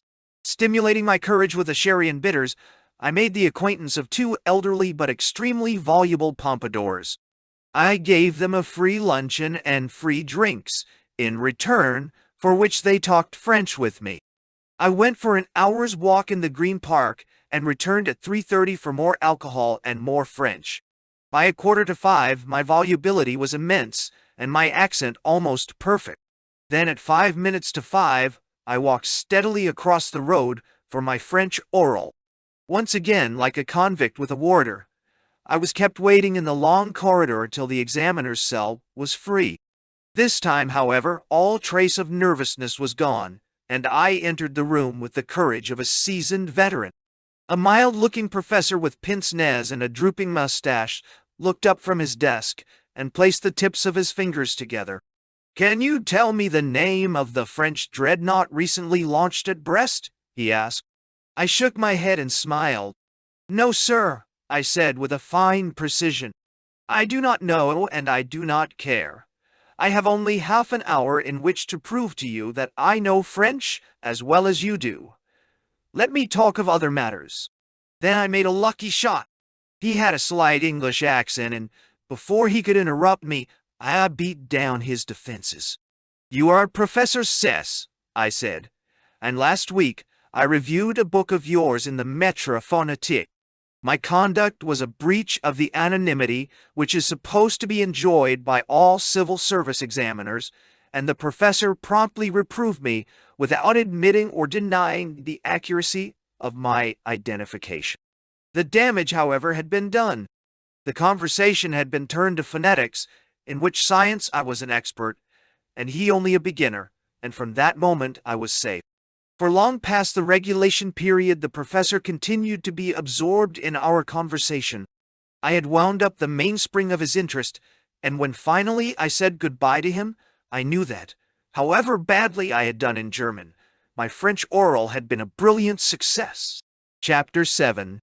That night I left for the Highlands, and for the next 4 weeks I led a pleasant existence, fishing in the Spey and shooting my grandmother's grouse. As September approached, I experienced vague pangs of uneasiness. I had prepared my parents for the disappointment which I had assured them was bound to come. My pessimism did nothing to relieve their anxiety about my future. My grandmother, in particular, continued to regard me as a scapegrace who had no right to the good things of life. If I took a second glass of port at dinner, I was sure to find her reproving eye fixed upon me. I lived in an atmosphere of apprehensive disapproval, and, resigning myself to an inevitable return to rubber planting in the East, I endeavored to extract as much enjoyment as I could from these last opportunities of luxury, in much the same spirit as a condemned man eats a hearty breakfast before his execution. Oh! Then on September 2nd, that blessed day which saw my birth, I went into the neighboring town to play a round of golf. As I was putting on the third green, I was disturbed by a wild yell. I looked up from my ball and saw my two young brothers careering on bicycles across the mountainous slopes of our Highland course. Norman, who was later to die gloriously at Luce, had disappeared into a ditch. His front wheel was buckled, but his face was radiant with excitement. He waved a paper triumphantly in the air. "You're in," he gasped breathlessly. "You're first!" I took the paper from his hands. It was true. There it stood in black and white. First, R. H. Bruce Lockhart. I studied the cold mark sheet. I was first by 17 marks. 50 marks covered the first 4 candidates. I had done badly in German, which was by far my best subject. I had qualified by 1 mark in the mathematical paper. I was second in law, and first in political economy. I had collected 35 more marks in French than any other candidate. I had received 99 marks out of 100 for my French oral. The Pompadours had done it. I do not know if they are still alive. I never discovered even their Christian names.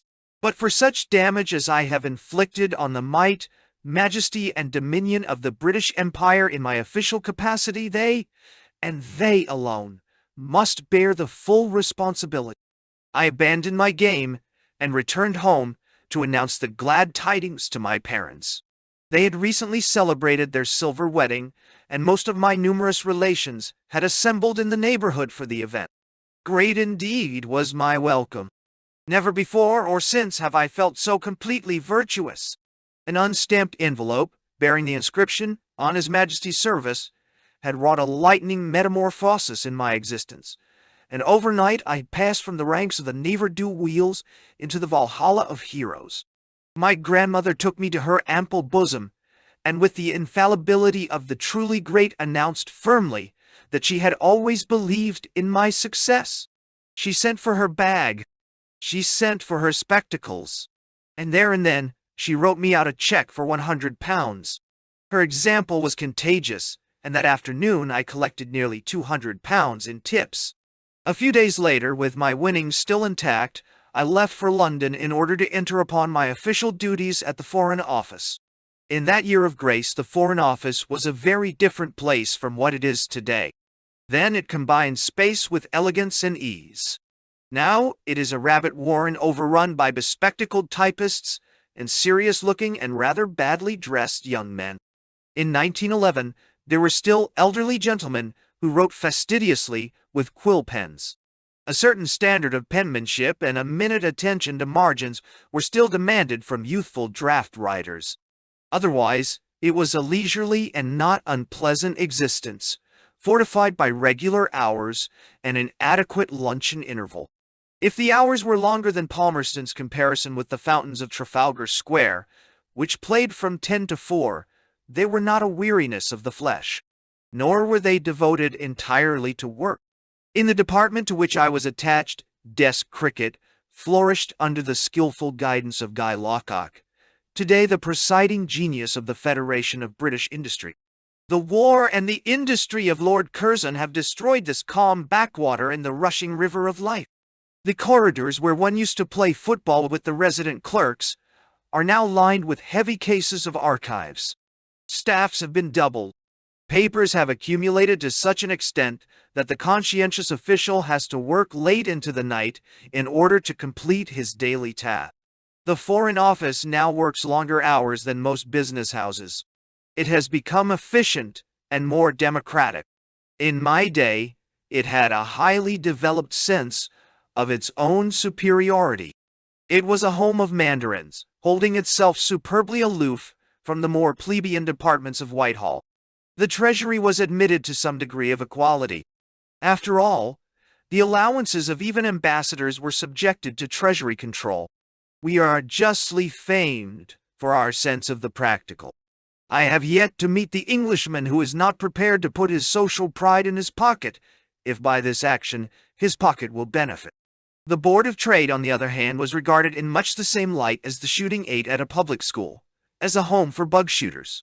Junior vice-consuls, whose main function is the fostering of British trade abroad, were therefore looked upon as unnecessary intruders. Their social position in the office was a kind of purgatory suspended between the heaven of the First Division and the hell of the Second. In those days, the procedure with regard to a junior vice-consul was as follows. Before proceeding to a foreign post, he was required to spend 3 months in the consular and commercial departments of the Foreign Office. Except for the fact that it gave me an opportunity to know some of the clerks in the office, it was sheer waste of time. In view of the official attitude towards trade, these 2 departments were the most inefficient in the Foreign Office.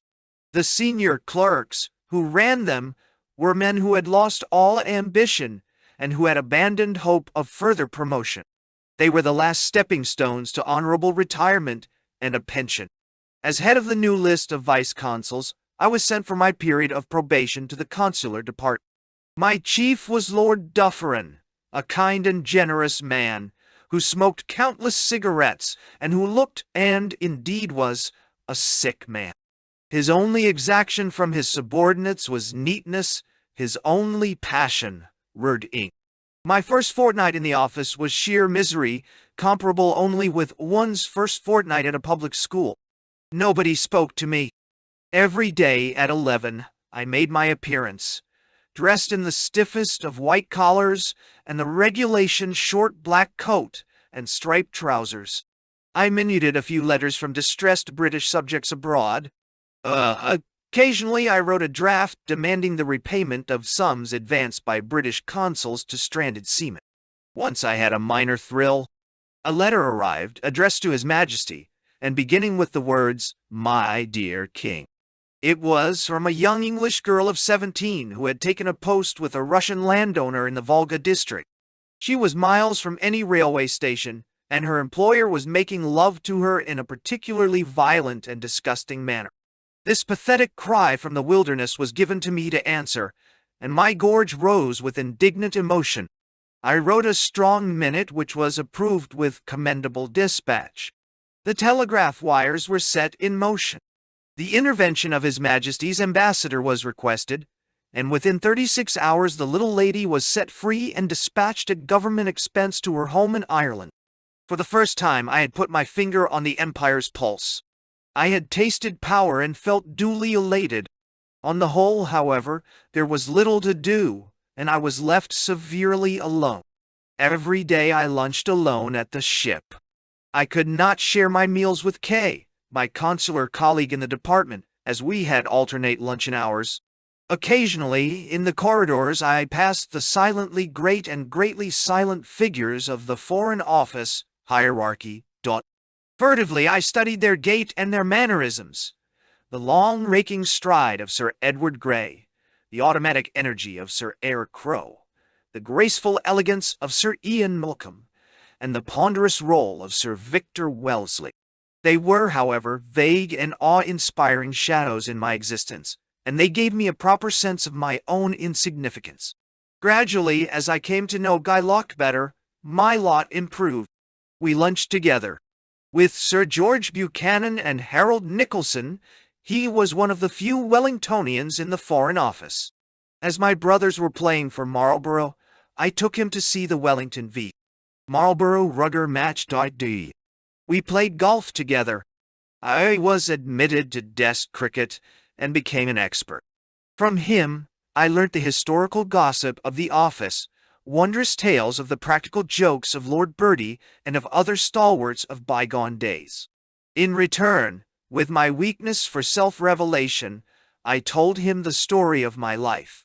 Our friendship progressed so rapidly that within a few weeks I was able to induce him to listen to the Eastern sketches which I had written, and which English editors had been foolish enough to refute. Doubtless, he found the performance more amusing than the writing of consular minutes. This literary entertainment, provided of course during office hours, led to a strange turn in my fortunes. In the ordinary course of events, after completing my 6 weeks in the consular department, I should have been transferred to the commercial department, where I should have come under the tutelage of Sir Algernon Law, a fierce disciplinarian, of whom every youngster stood in awe. There had been, however, a change in my own department. Lord Dufferin had fallen ill and had been replaced temporarily by Don Gregory, who was then a junior assistant. In the meantime, the Agadir crisis had broken out, and as the political departments were working at high pressure, our staff had been reduced in order to provide extra help. One afternoon, as I was reading a particularly touching tale of a Catholic missionary in the East to Guy Lockhart, Don Gregory came into the room. The word Catholic must have caught his ear. "What's this?" he said in his pleasant, rather fussy manner. Guy explained. "We have a literary genius in the office," he said. "He's reading us a story about a Catholic missionary." Gregory took my manuscript. The next day, he asked me to dinner. I met Mrs. Gregory and liked her. I talked about my life in the East and gave her more manuscripts to read. I presented her with a couple of Japanese portraits which I had bought in Japan, and about which I had written a sentimental sketch. Within a few days, I was asked to dine again. My position in the office changed. Gregory gave me more work to do. I became, in short, his private secretary. Then one day he sent for me. "We are very short-handed," he said. "You will gain nothing by going to the commercial department or by going abroad too soon. I can arrange for you to stay here for a bit to help us out. When the time comes for you to go abroad, I shall see that you will lose nothing by this arrangement in the selection of your post." Did I? Of course I accepted. I was then still an Episcopalian, although my sympathies with Roman Catholicism were already strong. This, however, was enough. The generous, warm-hearted Don liked Catholics. What was more important, he seemed to like me, and I owe him the full measure of my gratitude. As a departmental official, he had few equals, and from him I learnt much that was to benefit me in future years. He put me wise about official life abroad. He told me much about Romania, where he had been on post, and about Poland, in whose fate he was deeply interested. He greatly stimulated my interest in Russia, which even then he realized was to be the storm center of Europe. Then, one evening about Christmas time, he summoned me to his room and showed me a dispatch. It was an intimation from our ambassador in St. Petersburg announcing that the Russian government had approved my appointment as British vice-consul in Moscow. "You will have to leave in a fortnight," he said with a smile. Moscow! Like a flash, the Russia of Seton Merriman, the only Russia I knew, passed before my eye. Adventure, danger, romance photographed themselves in my mind. But one thought dominated everything. Moscow was Europe. It was only 3 days away from home. 6 weeks ago, but for my luckless Eastern manuscripts, it was 1,000 to 1 that, like all new vice-consuls, I should have been sent to Colon or Panama, or, at the best, to Chicago or Pittsburgh. Gratefully, I faltered out my thanks, and that night I left the office for good, to rush home to tell the good news to my parents, and to prepare for my departure. There was to be one more adventure before I left. My father and mother gave a farewell dance for me. It was attended by all my, or rather their, friends in the neighborhood. One house party, which turned up in full force, brought with it a beautiful Australian girl, whom I had never seen before. I succumbed at once. I had only a fortnight in which to press my suit. In 10 days we were engaged. Early in the new year, I left for Russia, and she returned to Australia. We were married during my first leave the following year. Book 2. The Moscow Pageant. People pass, one has eyes, one sees them. From the French. Chapter 1. My arrival in Moscow coincided with the visit of the British parliamentary delegation, which, on the invitation of the Russian government, had descended upon St. Petersburg and Moscow in that January of 1912. It was an imposing body, headed by the Speaker of the House of Commons. Lord Amphill, Lord Derby, and Lord Weardale represented the peers, General Sir James Wolfe Murray, the Army, Lord Charles Beresford, the Navy, and 4 bishops, the Church. There were many others, and altogether the delegation was about 80 strong. Attached to it, in the capacity of interpreter, was the inimitable and indispensable Maurice Baring. By the time it had reached Moscow, several of its members had fallen by the way and had returned home. The hospitality of St. Petersburg had been too much for them. Now the remaining parliamentarians had to face the far greater ordeal of Muscovite hospitality, an ordeal which I was to share to the full. On my arrival at the Brest station, I was met by Montgomery Grove, my new chief. He was in full uniform and was just dashing off to the ballet for the gala performance in honor of the British visitors. Instructing the porter how to deal with my luggage, he whisked me into a sleigh, drove me to the Metropole Hotel, pushed a bundle of invitation cards into my hand, and, depositing me with the hall porter, rushed away to keep his engagement. A little bewildered but full of curiosity, I proceeded to examine my new surroundings. The hotel was full to overflowing, and the room reserved for me was on the top floor. Most of my neighbors were women, gaudily painted and gaudily dressed, who, after discovering by exhaustive telephone inquiries both my innocence and my modest purse, lost all interest in this new arrival. In any case, even had they so wished, vice-consuls could not compete with the Russian merchants of those days. As I walked through the hall to the restaurant, my first impressions were of steaming furs, fat women, and big sleek men, of attractive servility in the underlings and of good-natured ostentation on the part of the clients, of great wealth and crude coarseness, and yet a coarseness sufficiently exotic to dispel repulsion. I had entered into a kingdom where money was the only god. Yet the god of rubles was more lavish, more spendthrift, less harsh than the god of dollars. The restaurant itself was a blaze of light and color. The long high room was surrounded by a balcony on all sides. Along the balcony were gaily lit windows and doors opening into the private rooms, known in Russia as cabinets, where, hidden from prying eyes, dissolute youth and debauched old age trafficked rubles, and champagne for gypsy songs and gypsy love. I do my beloved gypsies a wrong. Their morals were better than most people's. They kept themselves for themselves. The mercenary love, to which I refer, was Austrian, or Polish, or Jewish. The restaurant itself was a maze of small tables. It was crowded by officers in badly cut uniforms, Russian merchants with scented beards, German commercial travelers with sallow complexions and close-cropped heads. And at every table a woman, at every table champagne, bad champagne at 25 shillings a bottle. At the hotel end of the room was a high balustraded dais, where an orchestra, resplendent in red coats, crashed out a Viennese waltz with a frenzy which drowned the popping of corks and the clatter of dishes, and finally, by its increasing furor, subdued the conversation. And in a little pulpit, all for himself, the Mephistophelian figure of Konchik, the leader of the orchestra, Konchik, the prince of cabaret violinists. Konchik, by that strange law of nature which decrees that every leader in Russia shall be foreign. The Czech. As I drank my first glass of vodka, and for the first time ate caviar as it should be eaten, on a warm kalachon, I realized I was in a new world, in which primitiveness and decadence lived side by side. Had an eldritch soothsayer appeared before me, and foretold that 7 years later I should again be sitting in that hall.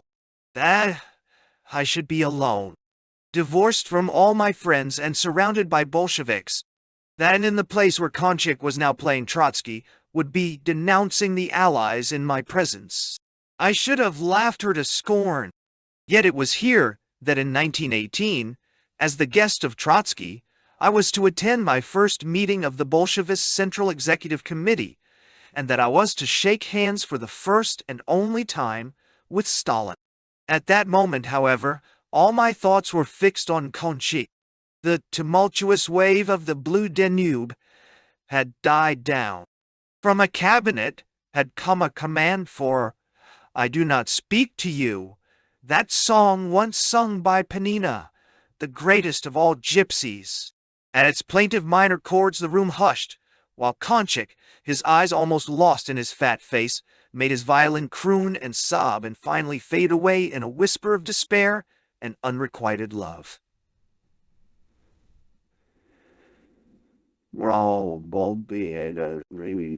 Poor Konchik.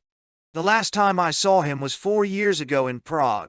He was playing in a small restaurant frequented by soulless diplomatists and stolid Czech bourgeois. His savings had been engulfed in the revolution.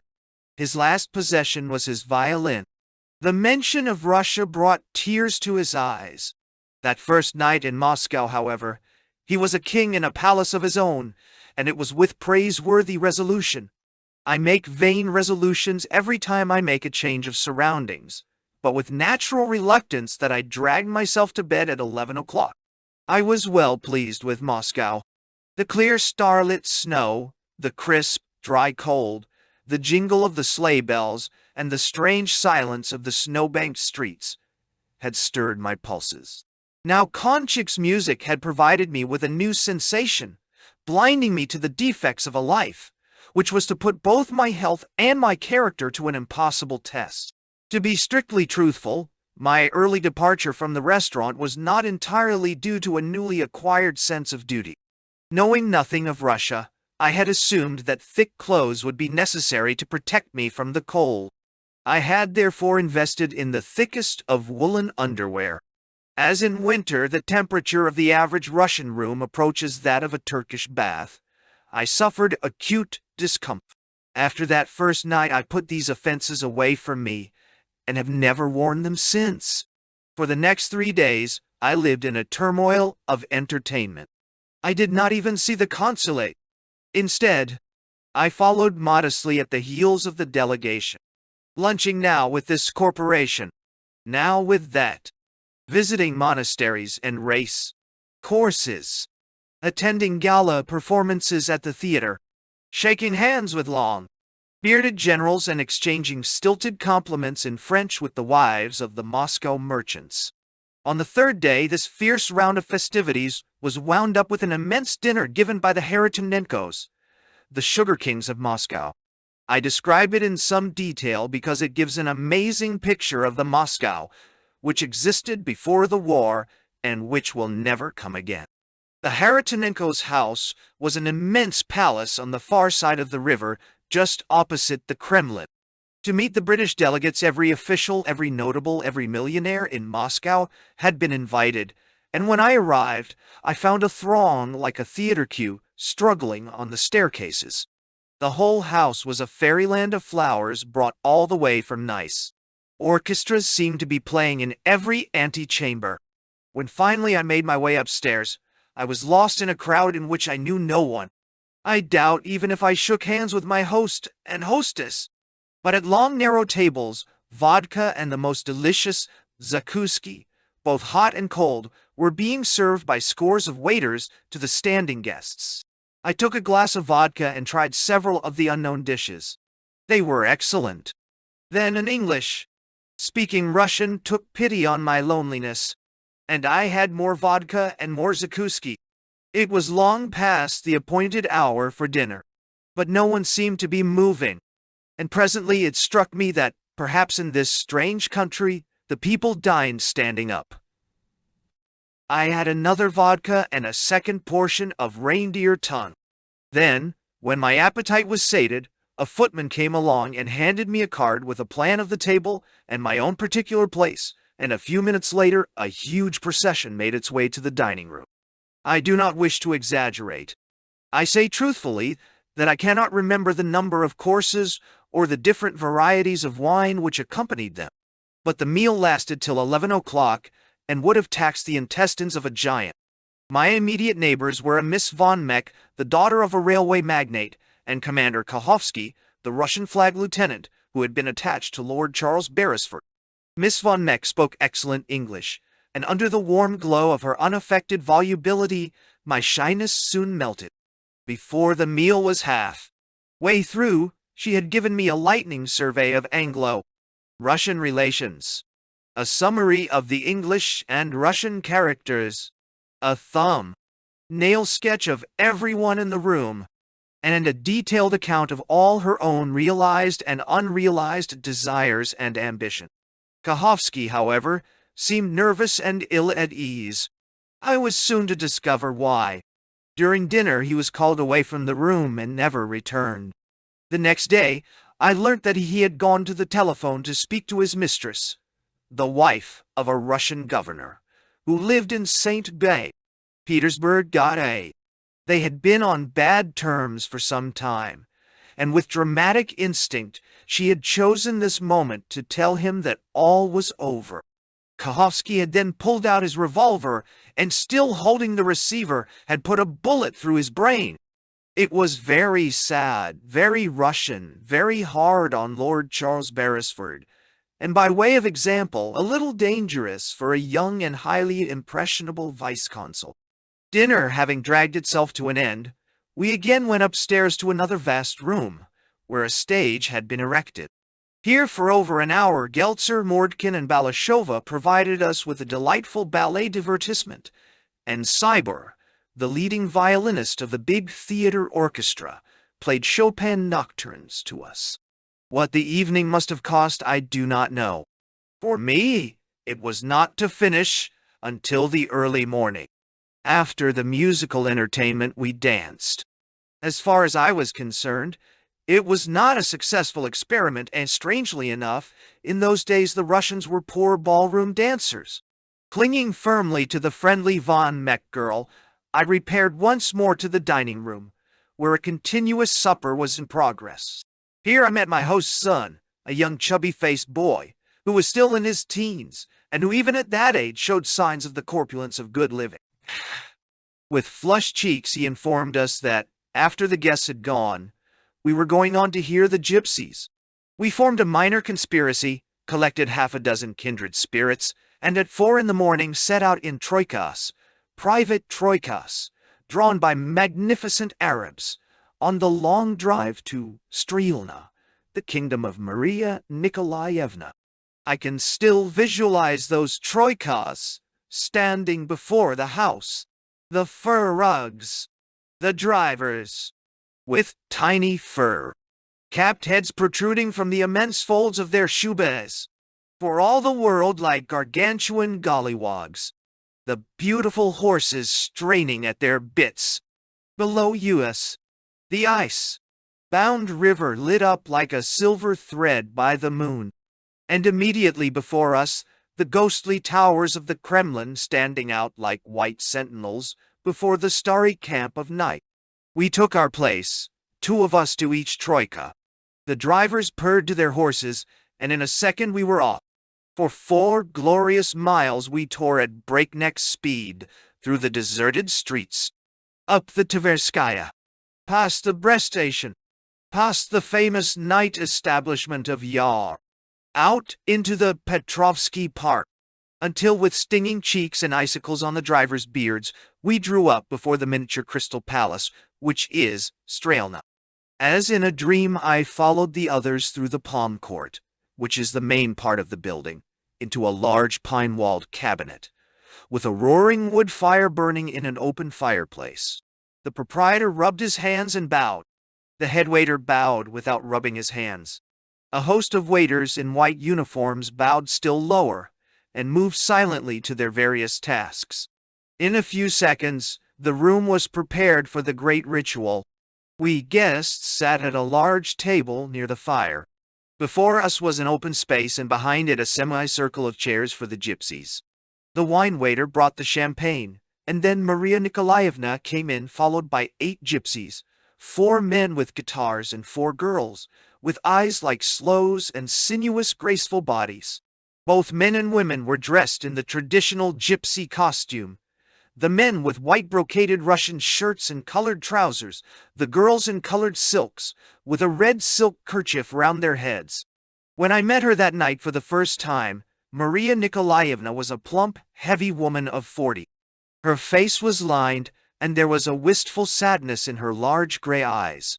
In repose she looked an old and lonely woman, but when she spoke, the lines in her face vanished into smiles, and one realized the immense reserves of strength which she could call upon at will. The cynic will say that her task in life was to collect foolish and preferably rich young men, to sing to them, and to make them drink oceans of champagne until their wealth or their father's wealth was transferred from their pockets to her own. Common sense may seem to be on the cynic side, but there was nothing cynical in Maria Nikolaevna's attitude towards life. She was an artist, in her own way, a great artist who gave full value for her money, and her kindness and generosity to those who were her friends came straight from the heart. That night I heard her sing for the first time, and the memory of those great deep notes, which are the secret of the best women gypsy singers, will remain with me until I die. That night, too, I drank my first Cheka to her singing. For a novice it is rather a trying ordeal. A large champagne glass is filled to the brim. The gypsy singer places it on a plate and, facing the guest who is to drink the Cheka, sings the following verse. Like a scented flower, breathing out perfume, bring the brimming glass. Let us drink a toast. Drink a toast to Roman. Roman, our beloved. And until he drinks it down, pour him out no more. The last 4 lines are a chorus, which is taken up with increasing frenzy by the whole troupe. The singer then advances towards the guest, whom she is honoring, and holds out the plate to him. He takes the glass, bows low, stands erect, and then drinks the bumper in one draught, replacing the glass upside down on the plate to show that he has not left a drop. It is an intimate ritual. Only the guest's Christian name is used, and as there is no Robert in Russian, there and then Maria Nikolaevna christened me Roman, which is the Russian equivalent, and Roman or Romochka I have remained to my Russian friends ever since. Maria Nikolaevna's art, however, was, as I discovered even then, on a far higher plane than the singing of mere drinking songs. When she sang alone, her voice now passionate, now appealing, then sinking to an infinite sadness, my heart melted.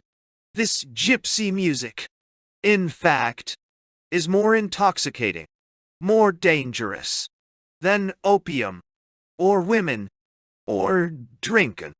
And now, although champagne is a necessary adjunct to the enjoyment, there is a plaintiveness in its appeal which to the Slav and Celtic races is almost irresistible. Far better than words it expresses the pent-up and stifled desires of mankind. It induces a delicious melancholy, which is half lyrical, half sensuous. Something there is in it of the boundless width of the Russian steppe. It is the uttermost antithesis of anything that is Anglo-Saxon. It breaks down all reserves of restraint. It will drive a man to the moneylenders and even to crime. Doubtless, it is the most primitive of all forms of music, somewhat similar in its appeal. May the spirit of Maria Nikolaevna forgive me for this sacrilegious comparison to the Negro spirituals. And it is very costly.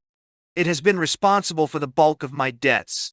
Yet, too, tomorrow, if I had thousands and the desire to squander them, there is no entertainment in New York, Paris, Berlin, or London, or, indeed, anywhere in the world, which I should choose in preference to a gypsy evening at Strelna in Moscow, or at the Villa Road in St.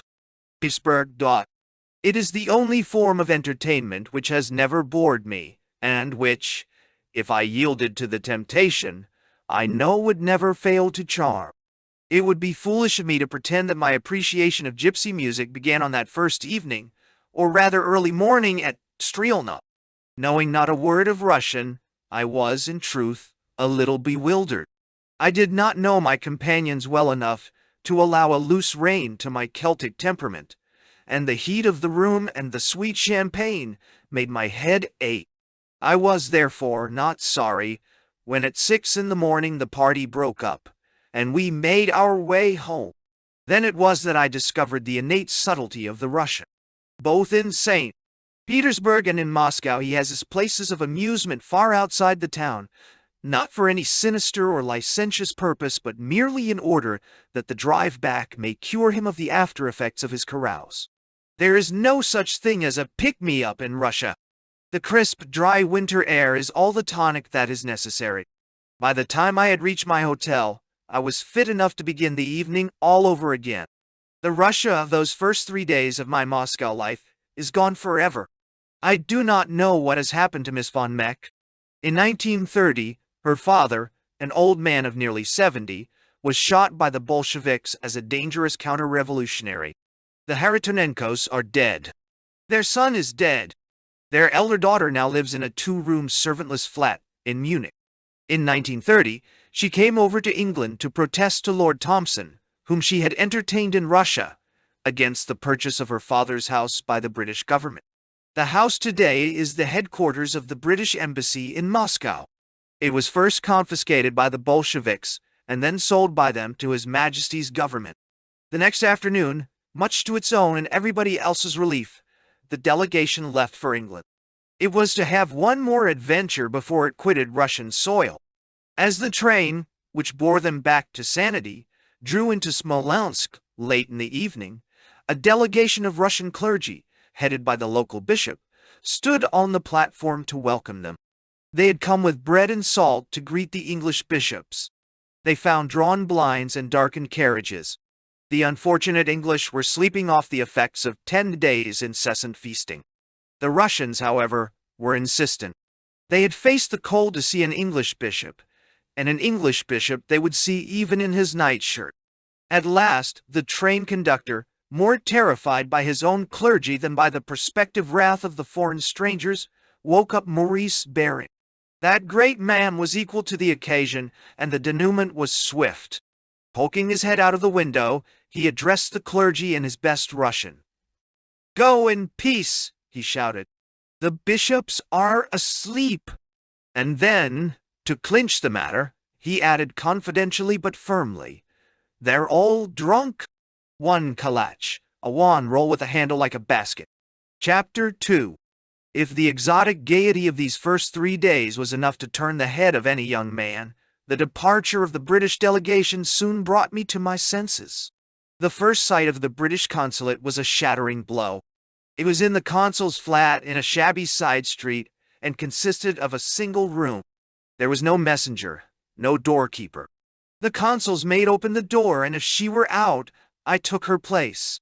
Montgomery Grove was a kind and tolerant chief, but he was married, had 3 children, was without private means, and in an extremely expensive post, was shamefully underpaid.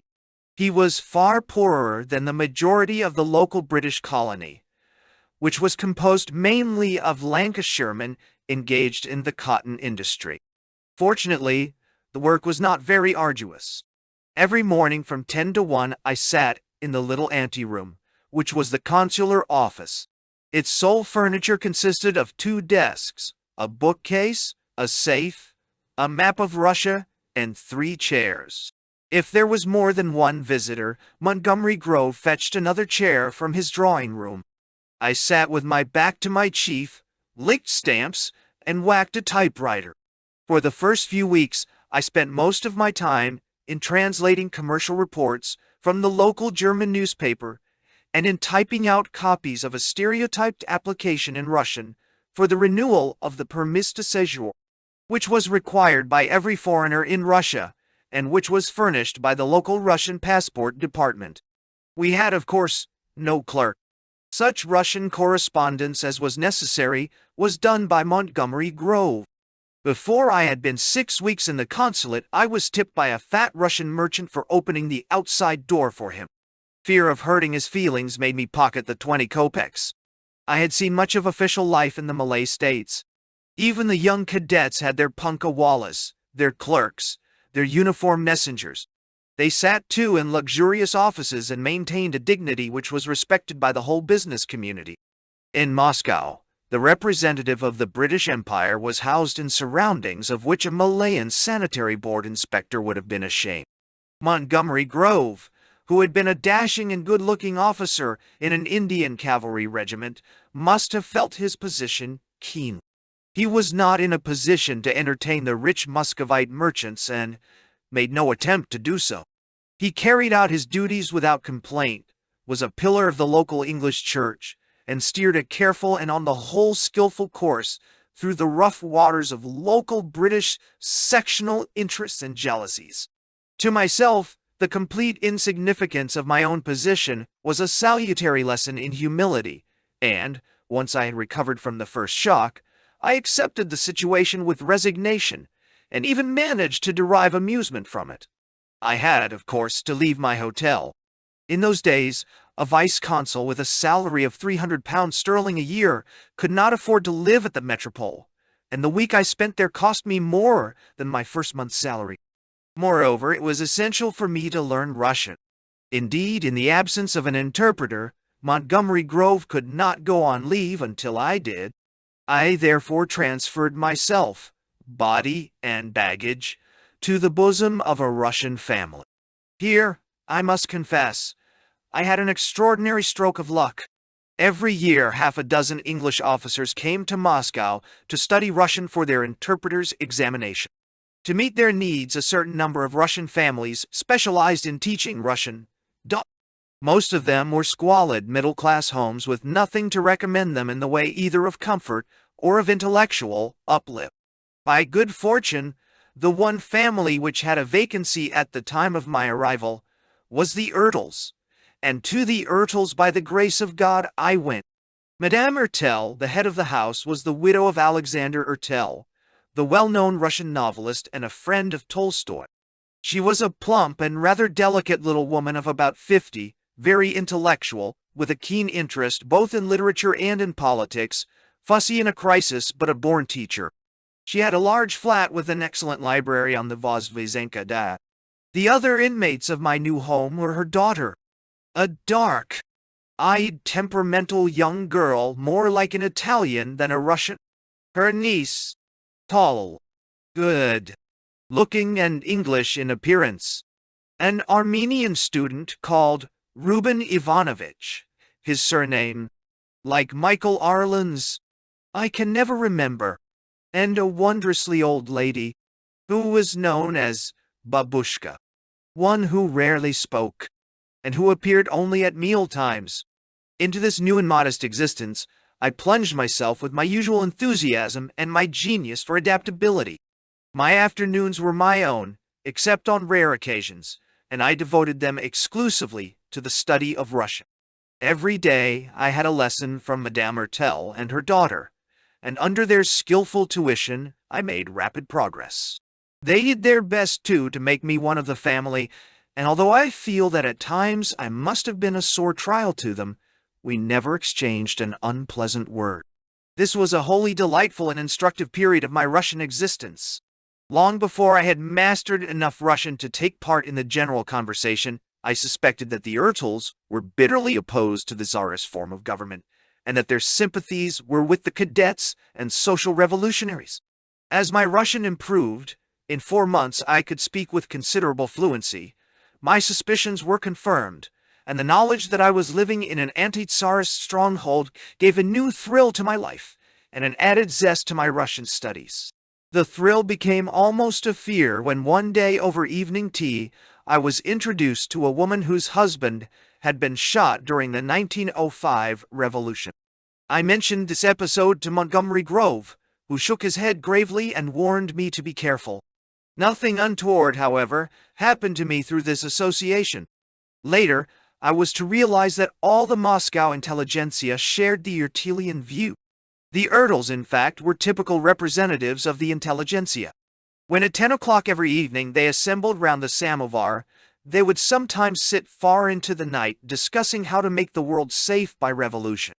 But when the morning of action came, they were fast asleep in bed. It was very harmless, very hopeless, and very Russian. But for the war and the antiquated inefficiency of the Russian military organization, the Tsar would still be on his throne.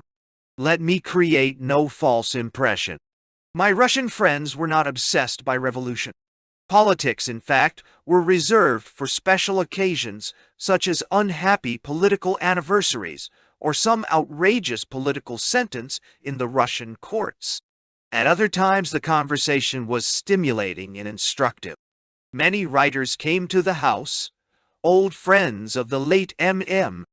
Ertel, young men with plays to read and novels to place, painters, musicians, actors and actresses, and much impressed, I worshipped at the feet of all of them.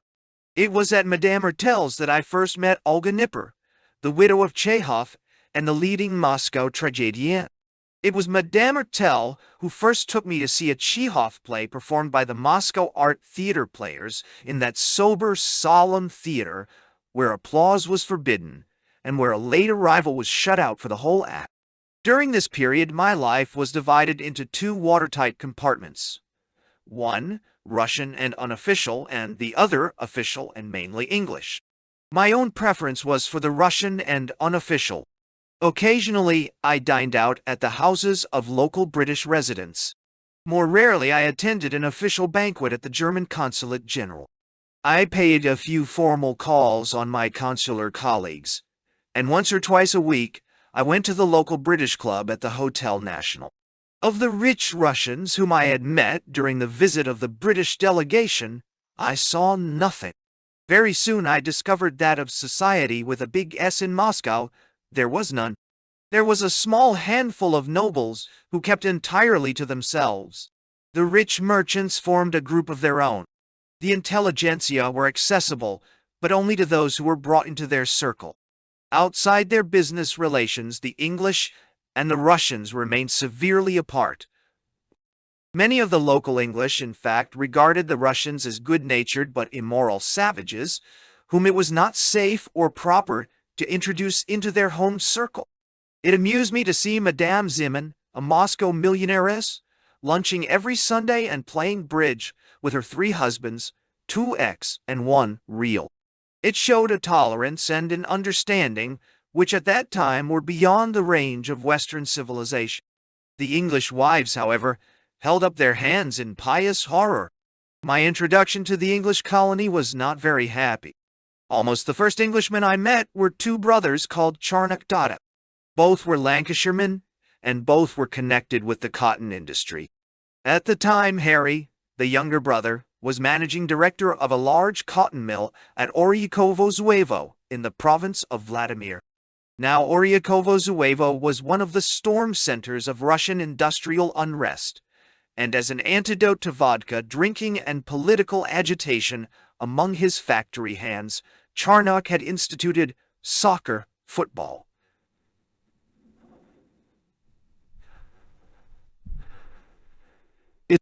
His factory team was then champion of the Moscow League. Through some confusion with my Cambridge brother, the rumor had already gone round the British colony that I was a brilliant footballer.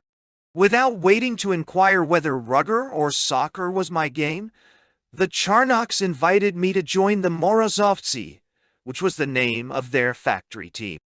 Always ripe for adventure, I accepted. A few hours later, I discovered that there was a British team in Moscow for which I was expected to play. The president of the club did his best to persuade me to change my mind, but, having given my word, I was not prepared to go back on. At first there was some feeling against me, but I never regretted my decision. Later, when I came to know these North countrymen better, I realized what splendid fellows they were. As for the Charnocks, they have remained my firm friends ever since, and I have always counted my football experiences with the Russian proletariat as the most valuable part of my Russian education. I fear the experience was more profitable to me than to my club. I was, in fact, hardly worth my place. Nevertheless, these league matches were great fun and excited immense enthusiasm. At Oryakovo, we played before a crowd of 10 to 15,000. Except by foreign teams, we were rarely defeated. Certainly, Charnock's experiment was a complete success. If it had been adopted in other mills, the effect on the character of the Russian working men might have been far-reaching. In my Russian football career, I had only one exciting episode. This was in Moscow, when my factory team were playing the German champions. In an encouraging spirit of fair play, the Russian Football Association had invited a German to referee. The Germans were considerably bigger than our men, and used their weight with unnecessary vigor. In particular, the German right half was unduly rough towards a young English schoolboy of 17, a nephew of Charnock and a brilliant footballer, who was playing outside left to me.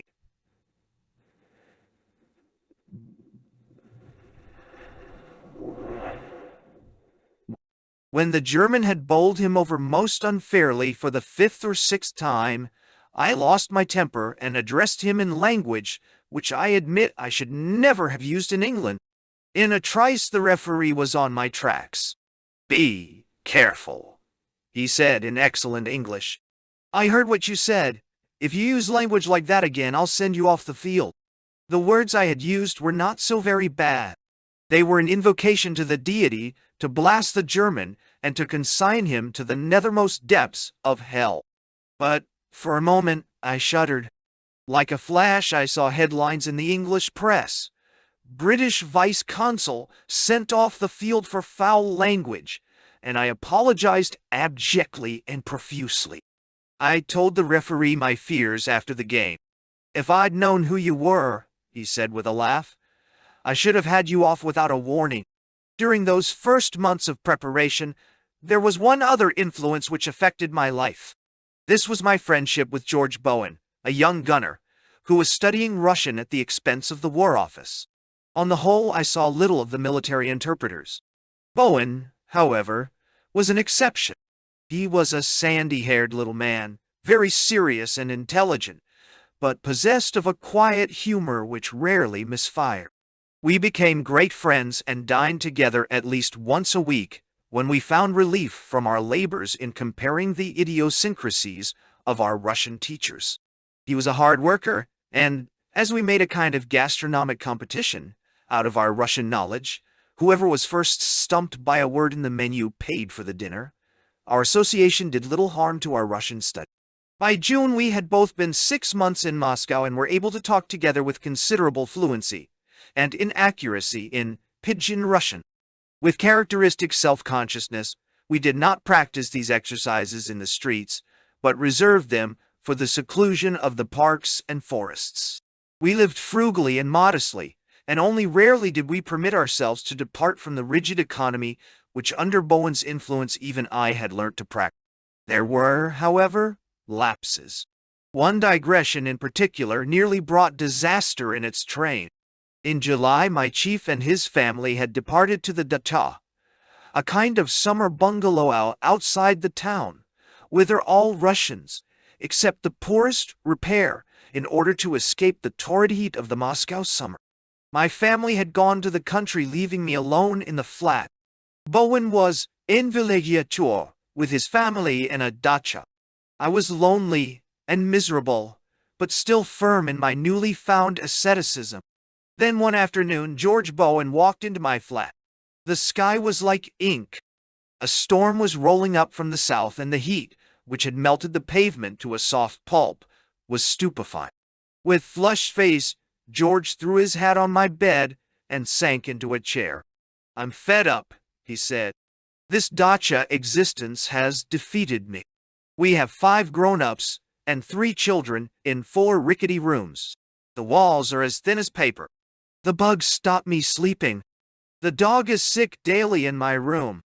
Vasily Vasilyevich snores, and today I caught Maria Petrovna picking sprouts out of the dish with a hairpin. I'm through with Puritanism. Tonight, I'm going berserk. Zero. At that moment, the storm broke, and for 3/4 of an hour the lightning played fireworks round the blue and golden cupolas of the Kremlin. In the flooded streets, the trams stood motionless like ships riding at anchor. The thunder shook the house to its foundations. We closed the windows and, coatless, lay back in our chairs. The sweat poured down George's face in streams. My head ached. It was an hour of bitter agony not unmingled with fear. Then suddenly the skies cleared and the sun came out. Quickly, we opened the windows. A delicious freshness came from the monastery garden opposite. The trees, which an hour before had been parched and white with dust, were now radiantly green. The streets resumed their normal bustle. The trams moved, and we moved with them. Very deliberately we laid our plans. George should stay the night with me. We should dine at the Hermitage. Later, we should go to the aquarium. No expense should be spared. Checkbook in hand, we walked down to Muir and Miryles, the Harrods of Moscow, and handed in our checks. Each was for £25, a month's salary for me and more for the rarely reckless George. With trepidation we watched the cashier's face. Hitherto, we had never cashed more than £10. He paid without a moment's hesitation. In those days the credit of British officials abroad was still unassailable. Happy and irresponsible, we drove into the beautiful summer gardens of the Hermitage. We chose our sterlet from the fish-tank fountain. We dined as young men generally do, dine, recklessly, incongruously, sampling all the unknown Russian dishes and drinking more vodka and champagne than were good for us. Our extravagance commanded a new attention from the white-robed waiters, while in our honor crèche the sleek Jewish violinist played all his English repertory to us. The dinner was a prolonged one, and we finished up with cigars and Napoleon brandy at 10 rubles a glass. The brandy was not good. Certainly, Napoleon never tasted it. But fools must learn their lesson by experience. In my case the lesson was well mastered. Since that day, Napoleon brandy has never tempted me. It was at the aquarium a few hours later that the great adventure befell us. This vast open-air amusement park was presided over by a Negro called Thomas, a British subject with whom the consulate was frequently at variance over the engagement of young English girls as cabaret performers. The entertainment he provided consisted of a perfectly respectable operetta theater, an equally respectable open-air music hall, a definitely less respectable veranda cafe, chantant, and the inevitable chain of private cabinets for gypsy singing and private carouses. We had strolled into the Café Chantant rather late, and taking the best box, had settled down to watch what even in our exalted state seemed a dreary performance. The rapid succession of talentless singers and dancers, who showed themselves on the stage for 2 minutes, smirked, and then rushed off to the dressing room to change and join the tables below, soon wearied us. And even the macaroni man, who drank incredible quantities of champagne in an incredibly short space of time, failed to relieve the gloom which was rapidly descending on us. Then suddenly the lights in the hall were dimmed. The band struck up an English tune. The curtain went up, and from the wings a young English girl, amazingly fresh and beautiful, tripped lightly to the center of the stage and did a song and dance act. Her voice was shrill and harsh. Her accent was Wigan at its crudest. But she could dance, as Moscow had never seen an English girl dance. The audience rose to her. So did 2 young and suddenly refreshed Englishmen. The head waiter was summoned. Pencil and paper were demanded, and then after bashful meditation, it was a new experience for both of us. We sent a combined note inviting her to join us in our box. She came. Off the stage she was not so beautiful as she had seemed 10 minutes before. She was neither witty nor wicked. She had been on the stage since she was 14 and took life philosophically. But she was English, and the story of her career thrilled us. I expect our shyness and our awkwardness amused her. We were not allowed to enjoy our conversation without interruption. A waiter brought in a note and handed it to our guest. She read it, begged to be excused for a minute, and left the room. Presently, we heard high words outside the door, a male Cockney voice predominating. Then there was a scuffle, and a final blast you. The door opened and was hurriedly shut, and with flushed face, our Lancashire lady returned to us. What was the matter? It was nothing. There was an English jockey, a mad fellow, always drunk, who was making her life a burden and a misery. We expressed our sympathy, ordered more champagne, and in 5 minutes had forgotten all about the incident. We were not allowed to forget for long. An hour later, the door was again thrown open. This time Thomas himself appeared, followed by a policeman. Outside the door was a mob of waiters and girls with scared faces. The Negro scratched his head. There had been an accident. Would Missy go at once? The English jockey had shot himself. Suddenly sobered, we paid our bill and followed the girl to the shabby furnished rooms across the road where the tragedy had taken place. We were prepared for the worst: scandal, possibly disgrace, and our almost certain appearance as witnesses at the inquest. For both of us, the matter seemed terribly serious.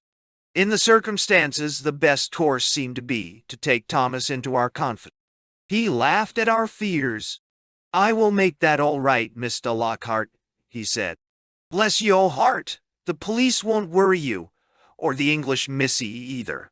I'm sure used to tragedies like this, and this one has been coming for a long time." He was right. Indeed, to anyone who was not a political suspect, above all, to anyone who had some official rank, the Russian police showed a deference, which, if generally reinforced by the concrete of hard cash, was not without its advantage. Still, some days were to elapse before our fears were finally allayed, and it was with grim forebodings that I awoke the next morning, or rather the same morning, to hear George Bowen splashing in his bath and crying to the heavens to tell him who was the fool who said, "Joy cometh with the morning." In that summer of 1912, I had the good fortune to see the Emperor twice, a rare opportunity in Moscow, for the Tsar of all the Russias seldom visited the ancient capital. The city had too many tragic memories for him, and the horror of the shambles of the Kodinka field, where at his coronation celebrations hundreds of peasants were crushed to death, was ever present in his mind. Moscow, too, was the center of radicalism, and as such was anathema to the Empress. On the first occasion, the Tsar came to unveil the statue to his father, the Emperor Alexander III. It was a strictly official ceremony, attended only by the nobles, the military and civil heads of departments, and a selected number of the leading merchants. I remember the visit for 2 reasons. First, because for weeks before the Moscow police had pestered us, and, indeed, all the consular corps with idiotic questions regarding the political reliability of our various nationals who lived anywhere near the road along which the emperor was to pass. And, secondly, because on his way to the Kremlin, the Tsar stopped at the spot where the Grand Duke Serge had been murdered, and knelt down alone on the cobbled stones and prayed. I could not help wondering what thoughts must have flashed through the mind of this least to be envied of monarchs, as he knelt on the spot where the human debris of his uncle had once stained the ground. Boris Savinkov, who had planned the Grand Duke's murder, was then in exile. He was to come back again in 1917, to become Minister of War in the Kerensky government, to seek refuge once more in exile on the advent of the Bolsheviks, and to return finally on that sinister and still unexplained mission, when he cast his lot with the present rulers of Russia, only to throw himself, or to be thrown to his death from a Kremlin window close to the spot where the Grand Duke met his fate. The occasion of the Emperor's second visit was the centenary of Borodino and the liberation of Russia from the yoke of Napoleon. This time, the celebration was a national one, and strikingly impressive in the demonstration of loyalty it aroused. Never have I seen a finer body of men than the Cossack troops who formed the Emperor's bodyguard. Well, may the pre-war foreign military attachés be forgiven for overestimating the military power of Russia. Yet the real symbol of Russia's strength was the frail bearded figure with the strange, wistful eyes, who rode at the head of his troops, and whose feeble shoulders seemed incapable of supporting the mantle of autocracy which, like a shroud, hung over them. Even on that day, when revolution was far from most men's minds, the Tsar inspired pity and sympathy more than admiration. An imperial visit was an ordeal which at any moment one felt might end in tragedy. And as far as Moscow was concerned, everyone breathed a sigh of relief when the suspense was over and the imperial train had left the city. When the autumn came, I made another friend, who was to render me great services during my apprenticeship in Moscow.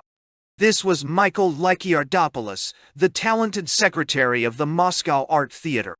Lyki was a strange, lovable creature, 1/3 Greek, 1/3 Russian, and 1/3 English. His secretarial duties gave him a fixed salary. His real work in life was as a translator. He had real literary flair, an excellent Russian prose style, and a quite remarkable knowledge of 8 or 9 European languages. He knew most of the great writers of Europe and had translated their best works into Russian. It was through him that I first met H.G.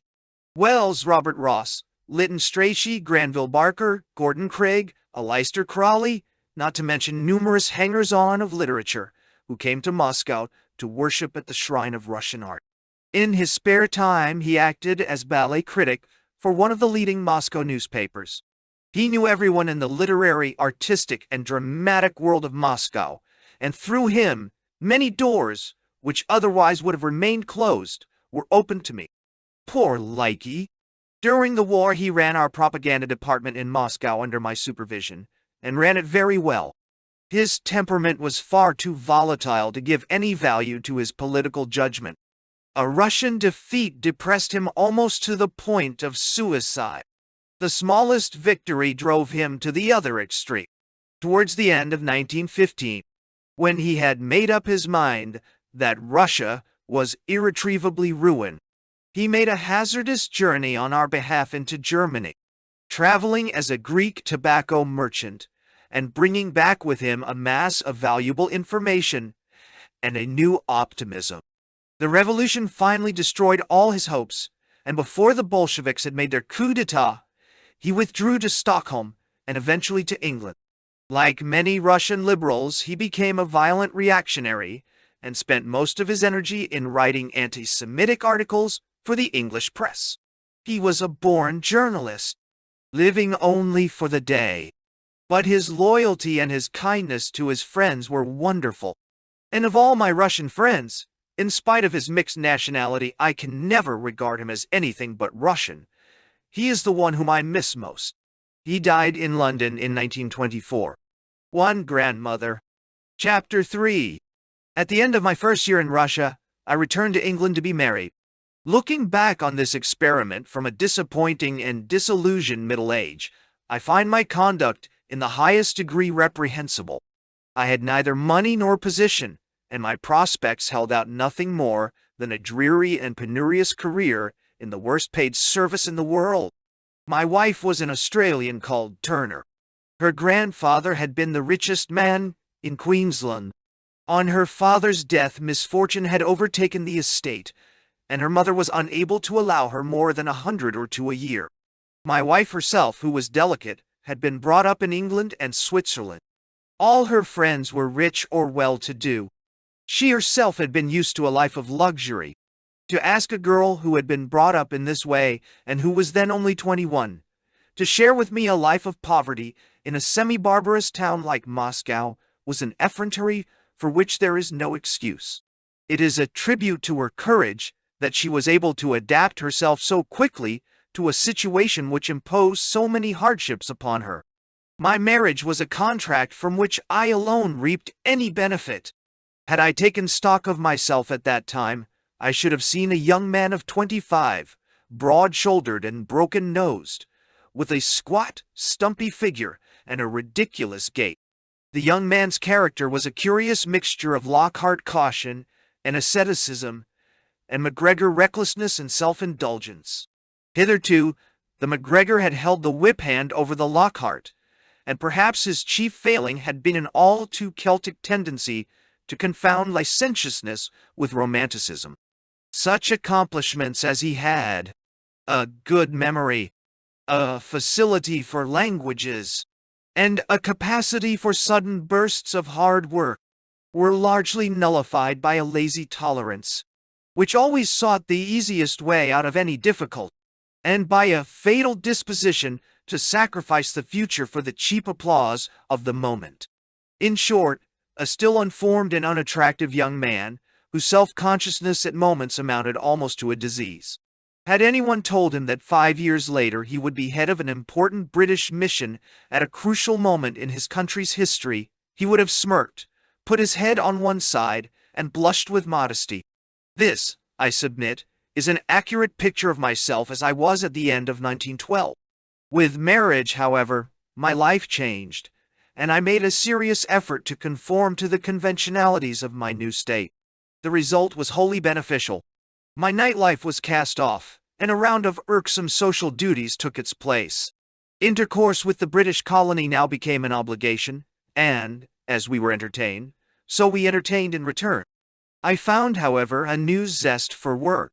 I continued my Russian studies, and until my wife learnt the language, I had to run the small flat we had taken, give orders to the servants, and superintend the household accounts. I read twice as much as when I was a bachelor.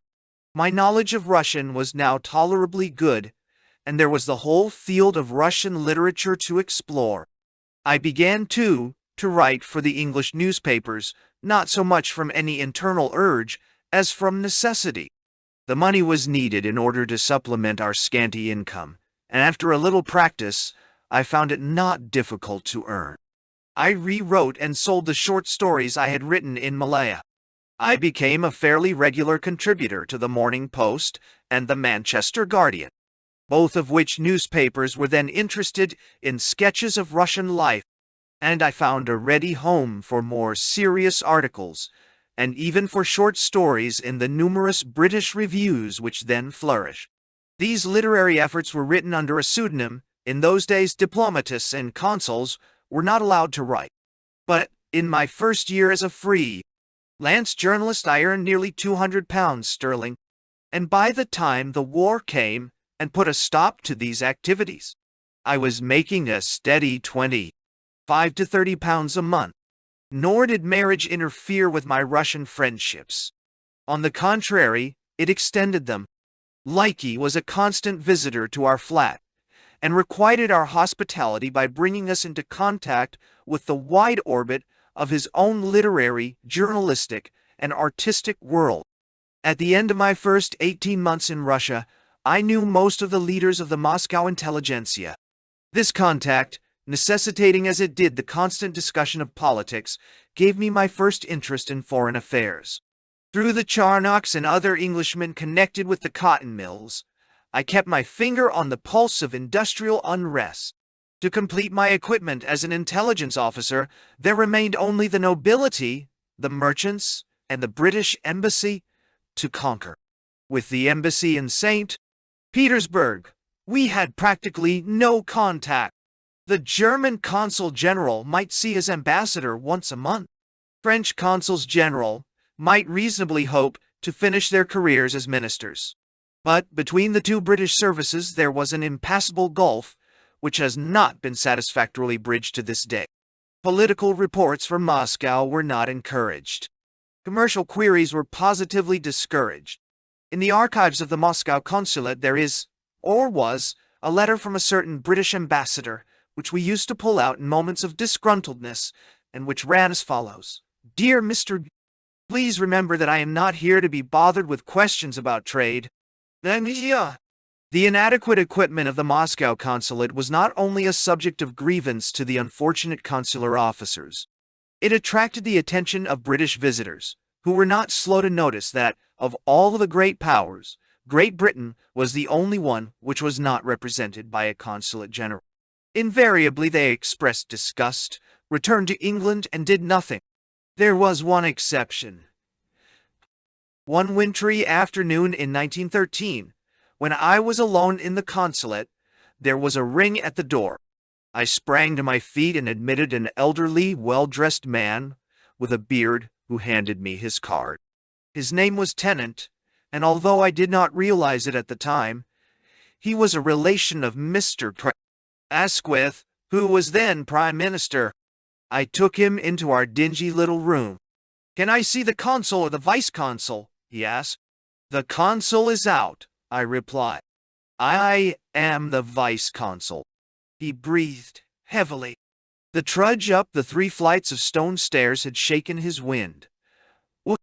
Is this all the British consulate?" he asked at last. I told him it was. His chest heaved. His eyes flashed. Then with a great growl came his comment. "More like a water closet than a consulate." He invited me to lunch with him the next day. At luncheon he asked some pertinent questions. He made no promises, but when he went away, I had a feeling that this time something was going to happen. The weeks, however, passed into months, and gradually I abandoned hope. When the summer came, we shared a dacha with the Groves, a large, roomy wooden house at Casino beside a lake, where there were boats to row and pike and perch to catch. This risky experiment opened with a tragedy. My wife had bought a new toy, a pedigree French bulldog called Pipo, who afterwards achieved immortality by being painted by Korovin. Naturally, she took him to the dacha. Although in the Moscow flat he was as good as gold, his first night in the country was a disaster.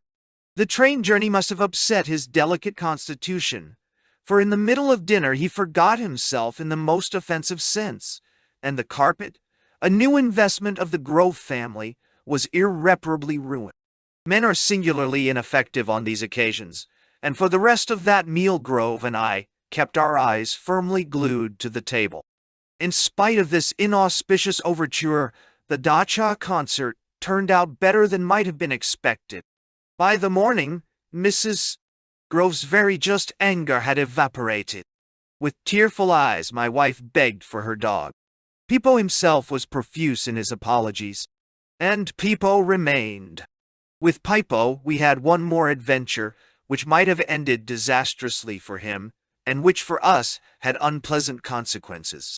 Close to the lake there was a holy pool, where pilgrims from far and wide used to bathe in the hope of being cured of various diseases. One evening, when my wife was out walking, she passed the pool, and with a natural modesty, hurried away from the mass of naked bodies, which sought relief from its stagnant waters. Pipo, however, was a gregarious animal, and in a minute he was splashing wildly among the pilgrims. There was a shriek from the pool. At first my wife thought the bathers were playing with the dog, and she continued placidly on her way. Then the shriek grew into an angry roar, and the dog came tearing down the path with 20 naked figures in hot pursuit. My wife picked up her skirts and ran. Fortunately, the dacha was close at hand. Fortunately, too, I was at home. For 5 minutes I harangued the nudities from the dacha steps, and in the end my argument, backed by silver rubles, prevailed. More rubles had to be expended on the priest for the repurification of the waters, and altogether the adventure was more costly than amusing. At first, too, I was afraid lest the outraged bathers might wreak their vengeance on the dog, and for some days Pipo had to be kept on a chain. In this, however, I did the Russians an injustice. Having made their peace, they bore no malice, and, as in future nothing would induce the dog to approach within 100 yards of Siloam, no harm resulted. 3 years later, economic duress forced us to sell him. He was a valuable dog, and he went to a millionaire's house. What his ultimate fate was, I do not know. He was an aristocrat and must, therefore, have hated revolutions. I fear that, like Gorky's Great Dane, he may have been eaten by a starving population. That summer, too, Sir Henry Wilson visited Moscow, and I dined with him and Colonel Knox, our military attaché at the Hermitage. Even in those days, Sir Henry was fully alive to the dangers of the European situation, and had summed up all the possibilities in his far-seeing mind. In considering the relative strength of the European powers, he had worked out all his facts to the smallest detail.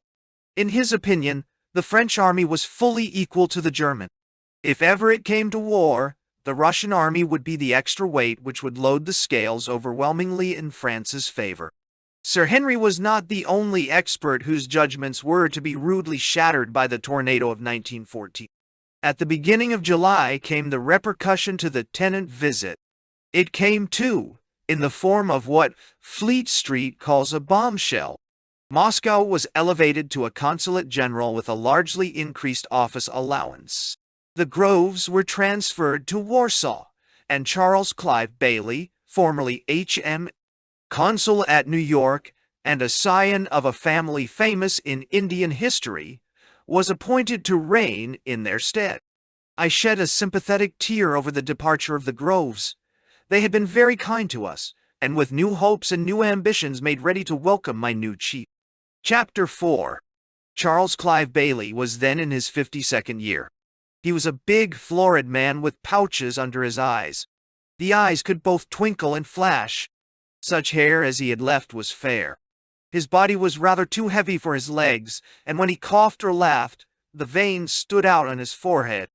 As he always laughed at his own stories, of which he had an inexhaustible fund, in 2 years I never heard him repeat himself once. I was in constant apprehension lest he should die of apoplexy. He wore an eyeglass and had a presence and a proper sense of his own importance. He could speak neither French nor German, but he had served for 10 years under Sir Thomas Sanderson in New York, and knew all there was to know about running a consular office. He combined what the Americans call drive with dignity, and no man could take liberties with him. What was more important, he had private means, and was prepared to spend his own money on maintaining his position as consul general. He took a large flat for himself in the most fashionable street in Moscow, and leased an adequate office for the consulate general on the first floor of a new house close at hand. He engaged an experienced clerk, 2 typists, and a general factotum and commissionaire called Alexander Nechayev, who, as a former Russian civil servant, knew every shortcut, legal and illegal, through the red tape maze of Russian bureaucracy. In the eyes both of the Russians and of our consular colleagues, we acquired a new prestige. Alexander saw to that. He at once invested Bailey with the title of an excellency, and within a month of his arrival every department, both civil and military, in Moscow knew through the agency of the devoted Alexander that the new British consul general was a man whose favor was worth courting, and whose wrath was vastly to be feared. On occasions Alexander overplayed his hand, and, when we caught him using the consular seal in order to further his own personal ends, Bailey exploded. It required all my tact and all my pleading to prevent the old scoundrel's immediate dismissal. A man who at a minute's notice could wangle a visa after office hours or a sleeping berth to St. Petersburg when the wagonlet's office had been sold out for days was not to be lightly discarded, and in the end Bailey relented. Both in the office and outside it, Bailey did his best to live up to the role for which the wily Alexander had cast him. All his life he had done himself well, and he knew how to entertain others. His wife, who was born a Ricardo, backed him up to the best of her ability. She was a kind little woman, very shy and very English, but very hospitable, and always willing to put herself out to promote her husband's interests. The Russians sat up and took notice. They ate the Bailey dinners. They liked the Bailey cocktails, which I imagine he was the first man to introduce into Moscow. Almost they were prepared to take him at Alexander's estimate. A few rays of this new glory were reflected on me. In the office Bailey drove me hard. Speaking no languages, he was dependent on my services for much of his information. On the other hand, he taught me how to run an office, how to handle all kinds and conditions of men, and how to coax or bully the various departments of the Foreign Office at home. If you can't get things by asking politely, you must make yourself a nuisance, he used to say. He lived up to his own precepts, kowtowing to no man, and if necessity arose, making himself a nuisance both to the Foreign Office and to the embassy. To my astonishment, I discovered that by taking a high hand, he enhanced his own reputation. His stock rose. He went to St. Petersburg to see the ambassador, and came back with a mandate to inspect the other consulates in Russia. In spite of a peppery temper, as a young man he had been on the Gold Coast and had acquired a liver.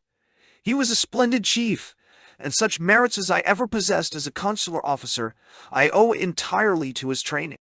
Outside the office he was like a father to me, and I was never separated from him. At his house I met scores of people whom otherwise I should never have known, and whose friendship was afterwards to be of the greatest service to me during the war. Under Bailey's tutelage I developed from a shy and ignorant youngster into a self-reliant and tolerably efficient administrator. In the spring of 1914, I had an amusing experience while I was in charge of the Consulate General during one of Bailey's tours of inspection. One Saturday afternoon I was summoned to the telephone by the Pristaphone of the Tverskoy district. Two Englishmen, a naval doctor and a chief petty officer, had been arrested for shoplifting. I put on my coat and hurried round to the Pristaff's house. The Pristaff, a bullet-headed, pimply-faced man with a military mustache, was polite but obdurate. The two men were under lock and key. They had been caught red-handed. He was having tea in his private apartment when I called, and did not seem to relish my intrusion. At my request, however, he sent for the protocol and read it to me. On their own showing, the two men had been sent out from the Tyne on a warship, which was being delivered to China, and, having completed their mission, were returning to England via the Trans-Siberian. During the 4 hours' stop in Moscow, they had gone into a shop, had picked out some handkerchiefs, some socks, and a birchwood cigarette case, and had put the goods in their pocket. Then, just as they were about to produce the money to pay for them, they had been seized by a shop detective. It was not a very plausible story. The evidence of the shop detective and of the policeman who had been called in to make the arrest was damning. The detective swore that he had watched the petty officer slip the cigarette case into his pocket with all the skill of a professional thief. The only point in the men's favor was that between them they had about £80 in English notes, and the total value of the goods found on them was less than £3. I made great play of this anomaly, and also of the fact that a misunderstanding might have arisen over the language difficulty. I requested an interview with the two men. My eloquence, however, was vain. The Pristaff smiled condescendingly. "You have your duty to do, Mr. Consul," he said. "I have mine. It is a bad case. There seemed nothing for me to do except to retreat." At this moment a good-looking young man burst into the room. "Pa," he said excitedly, "we've won." Then he saw me, stared confusedly for a moment, rushed forward, and shook me warmly by the hand. "Mr. Lockhart," he said, "you don't remember me. I played against you last year. I'm the center half of the Union Club, Bow." His face glowed. He dashed back to his father. "Papa, this is Mr. Lockhart, who used to play for the Morozovцы, the best team in Russia. He must have tea with us." "No, hi." The Pristaff frowned and then smiled. "Forgive me," he said. "In discussing our business, I forgot all about tea." He rang the bell, ordered more cups and some vodka, and as we sat and pledged each other, the boy told us the story of the afternoon's match. The Pristaff listened in silent admiration. Obviously, he doted on his boy. I, too, sat on, hoping for an unexpected denouement to my own problem. When the boy had finished his recital, he turned again to me. "And what are you doing here, Mr. Lockhart?" The father blushed. Mr. Lockhart has some official business to discuss with me. I think you had better go. When the boy had gone, there was an awkward silence. Then the pristav cleared his throat. Mr. Consul, he said, I have been thinking over this case. I am convinced that you are right and that a British naval doctor with £50 in his pocket would not steal a few worthless handkerchiefs. The devil of it is that the goods were found in both the men's pockets. If only all the goods had been in the gunner's pockets, and we could call the doctor as witness, the case would not be so difficult. Now, he scratched his shaven head. Then he pushed the bell. Send me the policeman who made the protocol on this English case, he ordered. The policeman appeared, a stout, honest fellow conscious of having done a good day's work and expecting to be praised. Did you make this protocol? Asked the pristav. Yes, sir. Did you find the goods in the pockets of both men? Yes, sir. Are you quite sure? Yes, sir, said the policeman. Think again, roared the pristav in a voice of thunder. The policeman blenched but made the same answer. Even for a Russian, he was slow in the uptake. The pristav returned to the charge. Do you think that a naval doctor, an officer of the English fleet, would steal a pair of socks and a handkerchief? The policeman shuffled. Yes, sir. No, sir, he stammered. Fool, growled the pristav. What do you mean? Do you mean that you found all the goods in the petty officer's pocket and nothing in the pockets of the doctor? This was said very slowly and deliberately, every word being punctuated with a tap of a large ruler on the table. This time, even the policeman understood. Yes, sir, he whispered hoarsely. The pristav tore up the protocol. Go, he said. Draw up a new protocol at once, and don't let me catch you out in inaccuracies again. He turned to me with a sheepish grin. That can do, he said. The case will have to go before the magistrate. I warn you there will be trouble over the detective who is a pig-headed fellow, and who in any case is paid by results. But at any rate you have now a witness for the defense. The rest depends on you. I can release the doctor at once. Oh, and football has its uses. I thanked him profoundly, begged him to send the doctor round to my flat, and rushed off to enlist the services of Alexander Lincoln, the consular lawyer. That same evening we laid our plans. The naval doctor stuck to his story that they had intended to pay for the goods, and Lincoln, who knew England almost as well as he knew Russia, saw his way clear. The petty officer would have to stand his trial. The doctor's evidence would be valuable, but the chief witness for the defense was to be myself. This was Lincoln's plan of campaign. At once, I raised objections. I was doubtful about the propriety of a British consular officer appearing in a case of this kind. In any case, I did not see how I could be of assistance. Leave it to me, my dear R. Lockhart, said Lincoln in his guttural Jewish accent. And I did. Lincoln, who belonged to a rich Jewish family, had the reputation of being the best-dressed man in Moscow, and in his defense of the two Englishmen clothes played an important part.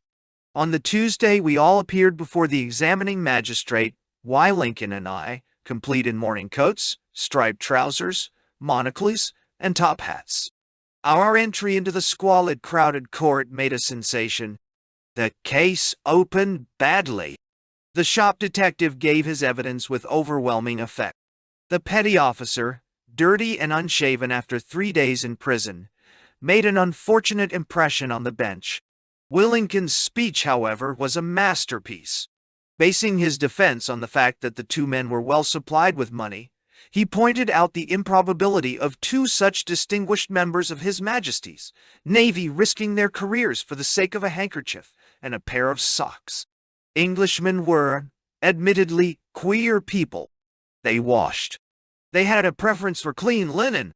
What more natural than that they should profit by their stay in Moscow, to permit themselves the luxury of a wash and a clean handkerchief?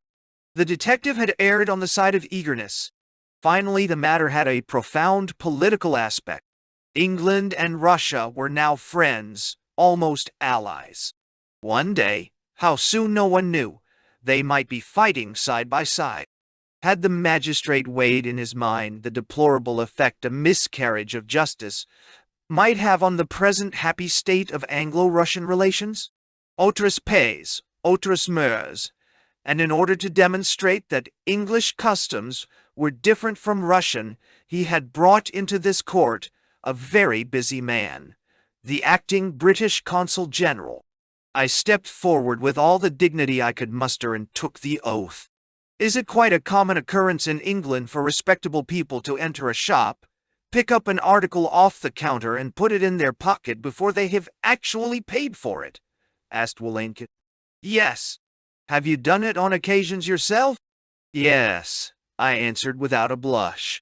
The petty officer left the court without a stain on his character. But that night every newspaper in Moscow came out with large headlines. British consul in Moscow swears that in England, shoppers may put goods in their pocket before paying for them. My reputation, however, survived this sarcasm. I was beginning to know my Moscow. This was merely a minor achievement for Wolankin. In peacetime regarded by most people as a fop, he proved himself a lion of Judah in the war. He was, in fact, the bravest Jew I have ever met.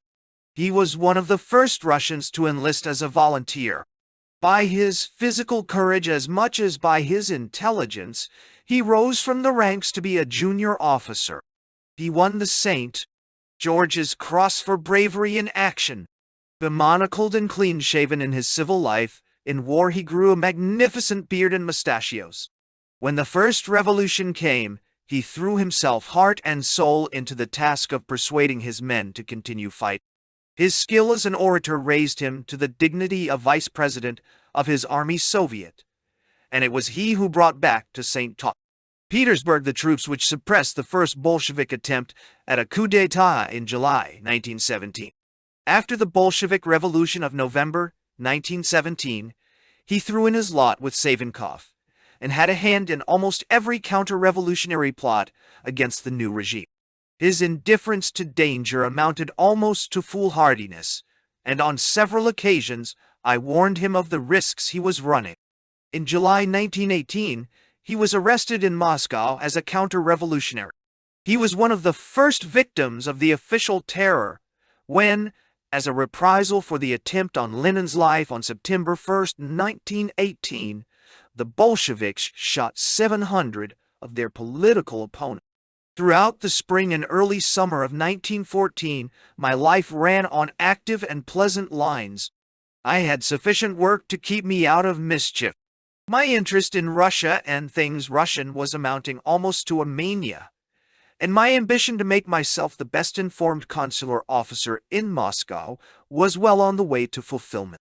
My pride was pleasantly titillated when the Austrian consul general borrowed our annual report, written mainly by me, in order to paraphrase it as his own. In the past, he had always conferred this honor on his German colleagues.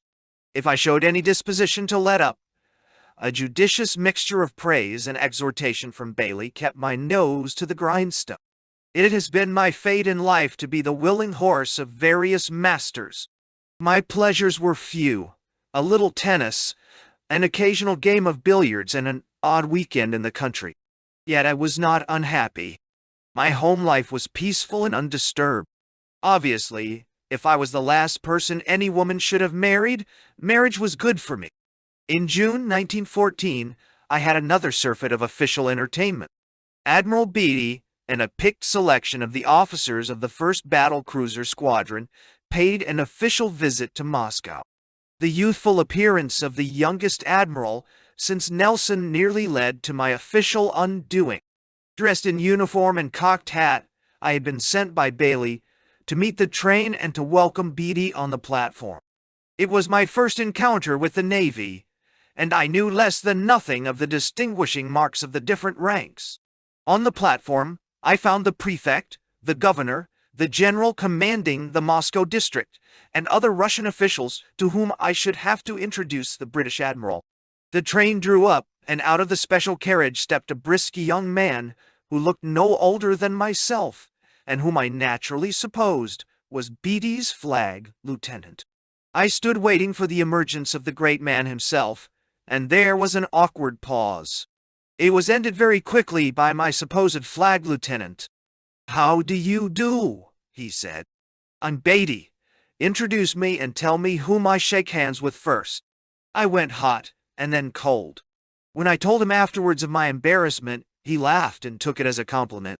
In my own defense, I must admit that the Russians were equally astonished by Beatty's youthfulness. The visit was a tremendous success. Beatty's officers, who included Admiral Halsey, Admiral Brock, and several other captains, whose names were to become household words during the war, went down with the Russians like a dinner. Their clean, shaven, red-cheeked faces brought a breeze of health and vigor into the parched atmosphere of the Moscow summer. And Beatty's square jaw and the jaunty angle at which he wore his cap gave a lasting joy to the Moscow caricaturists, who were only too glad to have this opportunity of contrasting the efficiency of the British Navy with the shortcomings of their own. The climax to a whirlwind triumph came with Beatty's speech at a dinner given by the town in a large marquee in the Sokolniki Park. After a succession of dreary orators, the English admiral arose, and in a voice which would have carried through a gale, delivered a speech which stirred the sluggish Muscovites to an extraordinary display of emotion. Never before had they seen an admiral who had not a beard down to his knees. The military strength of Britain might be insignificant, but the British Navy was the real thing. Today, I often wonder why Lord Beatty has never gone into politics. That voice of his would wake even the sleepers in the House of Lords. It was a first-rate performance, and his visit did much to enhance British prestige. Then came tragedy, swift as an eagle in its descent and pitiless in its consequences. On June 28th, the Archduke Franz Ferdinand was murdered, and, however secure London may have felt, Moscow realized from the first moment that the red sun of war had already risen. It was at this time that a tragedy occurred in my own family. In June, my wife had been expecting a child. I had wished to send her home and had written to my grandmother in the hope that she would provide the necessary financial assistance. The reply had been stern and uncompromising. She herself had given birth to her first child under a bullock cart in New Zealand. A woman's place on those occasions was by her husband. The doctor recommended to my wife was a German called Schmid, a kind and gentle old man who was long past his best. I had misgivings and wished to employ a Russian. The English women in Moscow, however, were strongly prejudiced against Russian doctors. Schmidt spoke English, and my wife liked him. The crisis came on June 20th and lasted all through the night. Inexperienced as I was, I soon realized that the birth was complicated. It was one of the hottest nights I have ever known in Moscow or anywhere else, and for hours on end I stood at the open window in the drawing room, smoking cigarette after cigarette, and trying to keep my mind a blank. At 3 o'clock Schmidt came into the room. The sweat, streaming from his face, had dripped onto his white overalls. "It is difficult," he gasped. "Very difficult. I must have another doctor." He gave me the number, and I rushed to the telephone. Hours seemed to pass. Again I resumed my stand at the window, listening for the sound of the droshky wheels on the cobbled streets. After several false alarms, the doctor arrived, a young man whose efficient manner inspired me with a new confidence. Then he disappeared into the bedroom, and again there was an immense silence. At 5 o'clock all was over. Katya, the cook, tiptoed across the room, her apron up to her eyes. Then the young doctor came in. "The mother is alive," he said gravely. "The girl will not live." Very quickly, he told me the details. The birth had been difficult. There had been great exhaustion, and they had had to use instruments. The first instruments had been defective. If he had been summoned sooner. "The child is dead," I whispered. He nodded. In a dream, I ordered coffee and biscuits for the doctors. In a dream, I saw them off at the door. Then I sat down to wait for the morning. At 7 o'clock my mother-in-law came in and took me into the room which would have been our nursery. The child was lying in a cot. They had dressed her in the clothes which for months past my wife had been making for her. Her eyes were open. There was not a mark on the little waxen face. She looked so fresh and sweet that it was impossible to believe that she was dead. The little cap which covered her head concealed the fatal bruise. Mechanically I went about the tasks of the day. I telephoned to Bailey to tell him what had happened. I called on the chaplain to see what could be done about the burial, and in the afternoon I walked down to the Sadovaya to order the tiny coffin. As I passed the hermitage, a street woman accosted me. I walked past, and she came back to me. Silently I handed her 5 rubles. For a moment our eyes met. Then she turned and ran. I think she thought I was mad. 2 days later I made the long trek out to the German cemetery, carrying the coffin on my knees. The sun beat down pitilessly from a cloudless sky, but I never felt the heat. An Englishman of 70 was being buried, and it was among strangers that I stood, while the chaplain read the burial service, and the 2 coffins of the man who had lived his full life and of the nameless child were lowered into their common grave. All through that burning July, while my wife lay in danger, first, of her life and then of her reason, I toiled at the Consulate General, striving to kill my thoughts with a surfeit of work.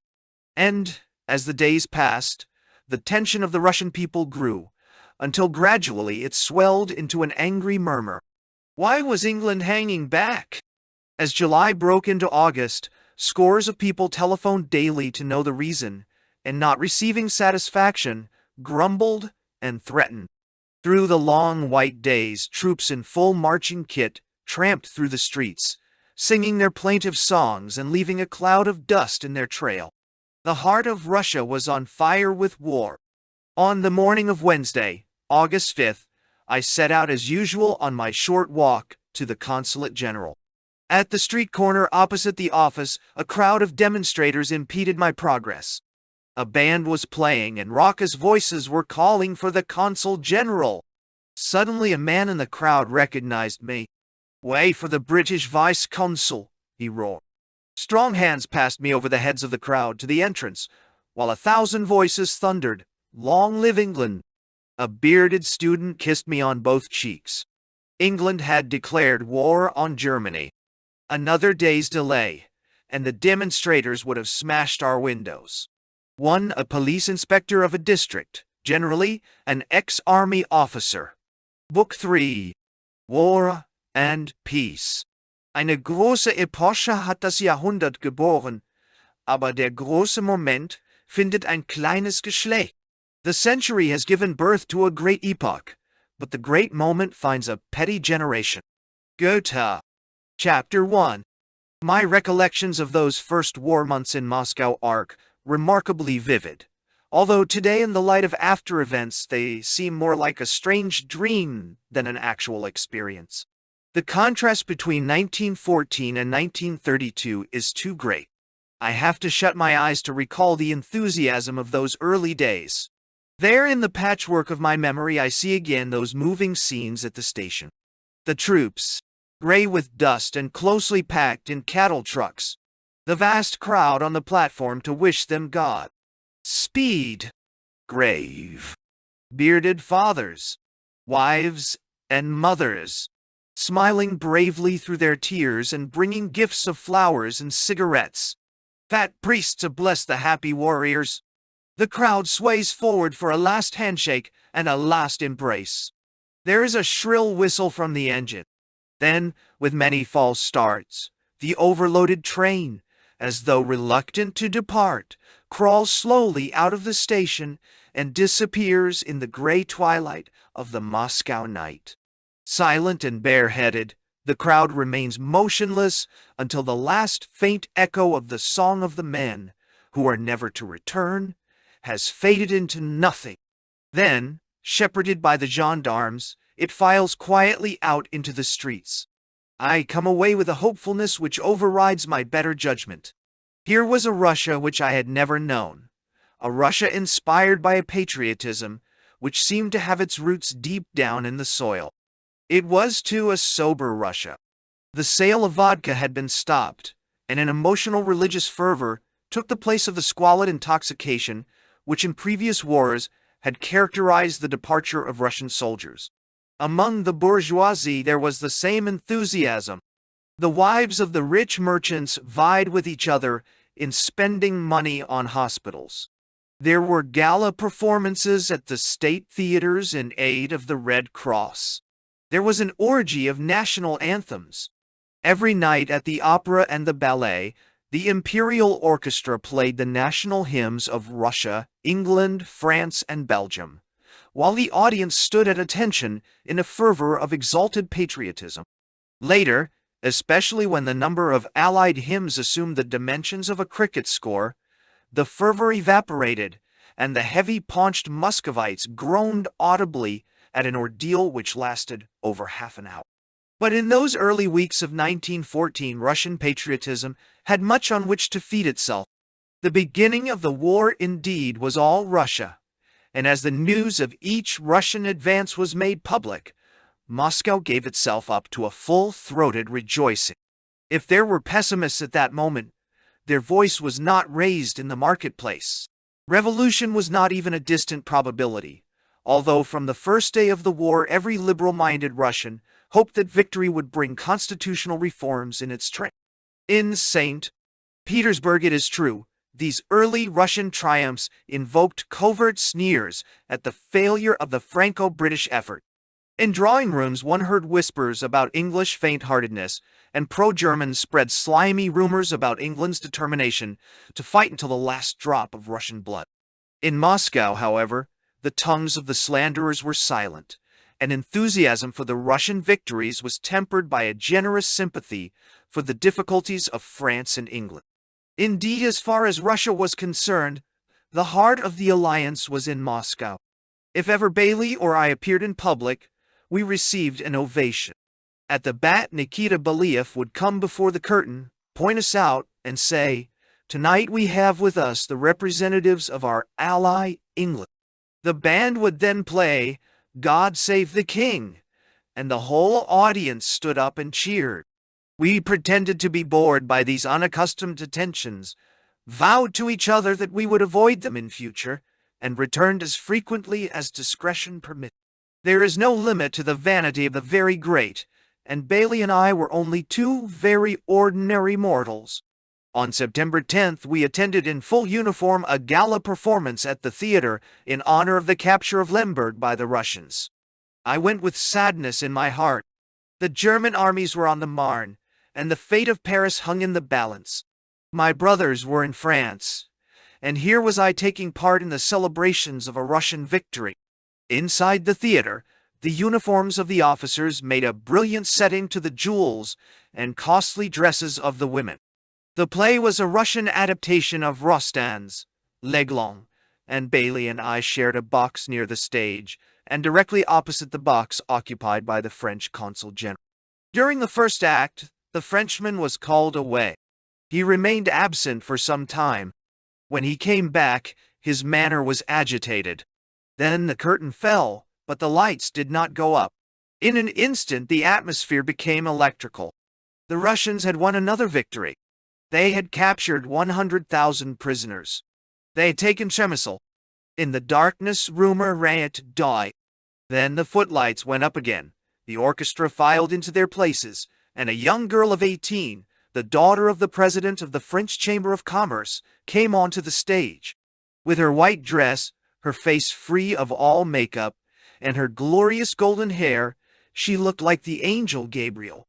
And in her trembling hands she held a slip of paper. The audience hushed itself in an expectant silence. Then, quivering with emotion and nervousness, the girl began to read. "The following official telegram has just been received from French headquarters." She stopped, as if her tongue were chained. The tears streamed down her face. Then, in a shrill crescendo, she read the message. "Je suis heureux de vous annoncer victoire sur tout le front, Joffre." The lights blazed up.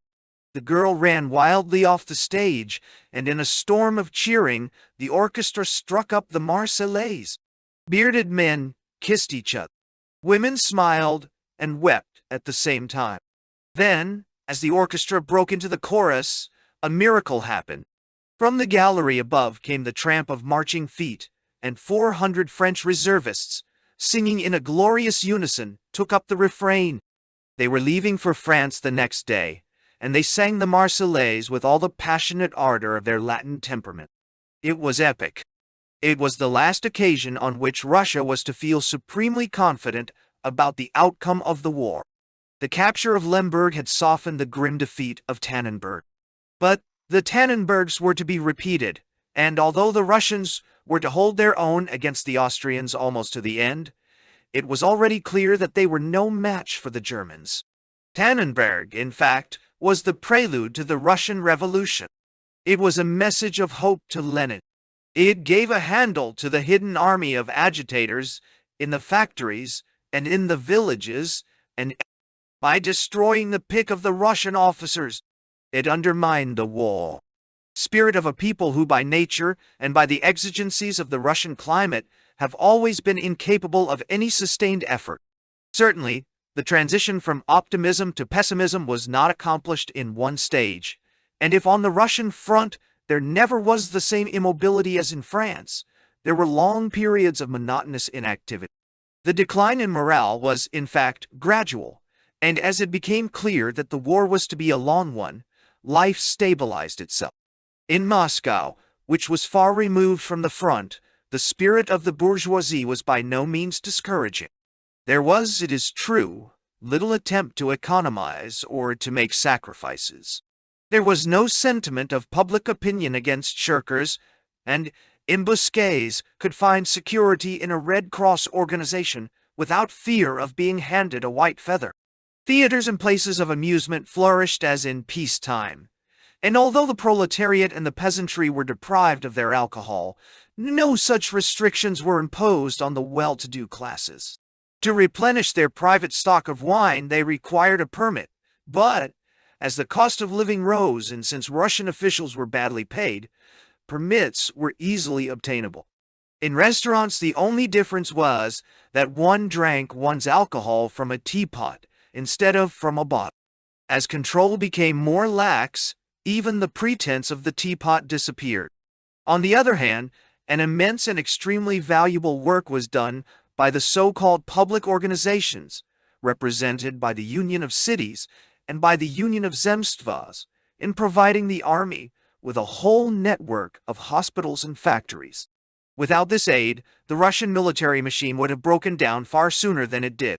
Yet, instead of stimulating this patriotic effort and encouraging the public organizations in every way it could, the Russian government did its best to hamper and curtail its activity.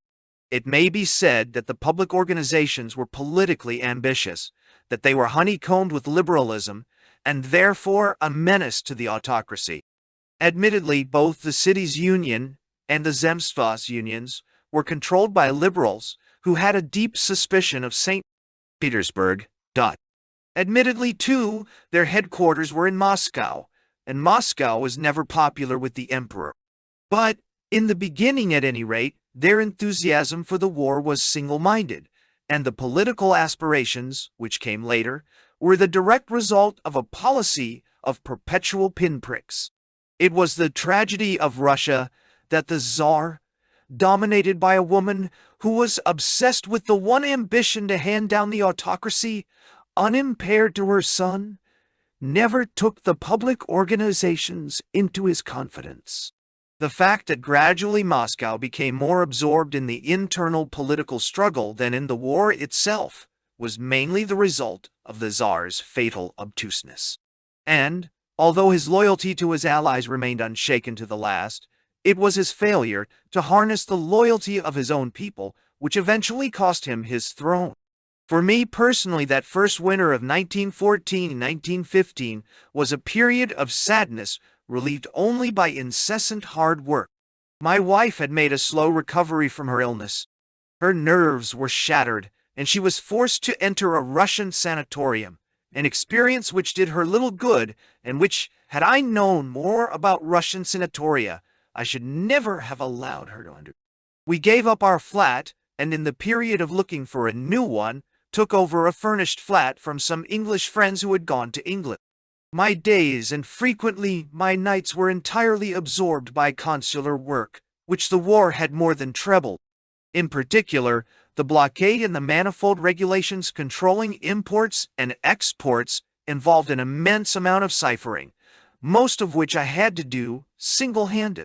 Moscow, too, had become an all-important political center, and as Bailey relied almost entirely on me for his political intelligence, my time was fully occupied. Another difficulty in my own case was the want of money. My wife's confinement had been expensive.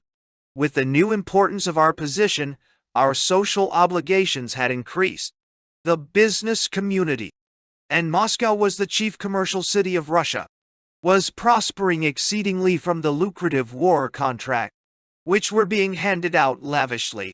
And with the increased cost of living which this prosperity brought in its train, we were left at a sore disadvantage both towards the Russians and towards our own English colony. Moreover, the war had put an automatic end to my earnings from journalism. I was not permitted to write about the war. The English newspapers were interested in nothing else. A pleasant relief to the monotony of our existence at this time was the visit of Hugh Walpole, who arrived in Moscow shortly after the outbreak of the war and who remained with us for some months. He was a frequent visitor to our flat, and his cheery optimism was a godsend to my wife. At that time he had written several books, including Fortitude, and already had his feet well planted on the ladder of success. He was, however, entirely unspoiled, could still blush from an overwhelming self-consciousness, and impressed me more as a great, clumsy schoolboy, bubbling over with kindness and enthusiasm, than as a dignified author, whose views were to be accepted with awe and respect. With the exception of Bailey, we took him to our hearts, and he repaid our friendship with a sympathy and kindness which have never failed. With Bailey he was less successful. Bailey, who was then a sick man, was a cynic and an autocrat. He mistrusted enthusiasts. Still more did he dislike contradiction. Hugh, whose enthusiasm for everything Russian knew no bounds, liked argument, and had views of his own. He irritated Bailey, and I fancy the irritation was mutual. When Hugh left us, he went to the front as a Red Cross orderly. Later he became head of the British Propaganda Bureau in St. Petersburg. From the first he had made up his mind to make the best of Russia. Certainly, Russia got the best out of him. His adventure at the front produced The Dark Forest. His experiences in St. Petersburg inspired The Secret City. My diary shows that at this period I went out little, and that such spare time as I had was spent in reading. In the last fortnight of January 1915, I read and finished War and Peace in Russian. Occasionally I went with Walpole to the ballet and to the circus. It was with you, too, that I first met Gorky at Nikita Belaev's Bat. In those days the Bat was the favorite haunt of literary and artistic Moscow dot. Its performance did not begin until after the theaters had ended, and many actors and actresses went there to sup as much as to see the performance. The Bat, in fact, started as a kind of club of the Moscow Art Theater, Believ himself having been a member of the company and failed to make good in that severe school. Today, his troupe is as well known in Paris, London, and New York as ever it was in Russia. But to my mind, the performances have lost much of the delicious intimacy of those early Moscow days, when there was no gulf between player and audience. Believ, incidentally, is an Armenian, and belongs to what was once a rich family.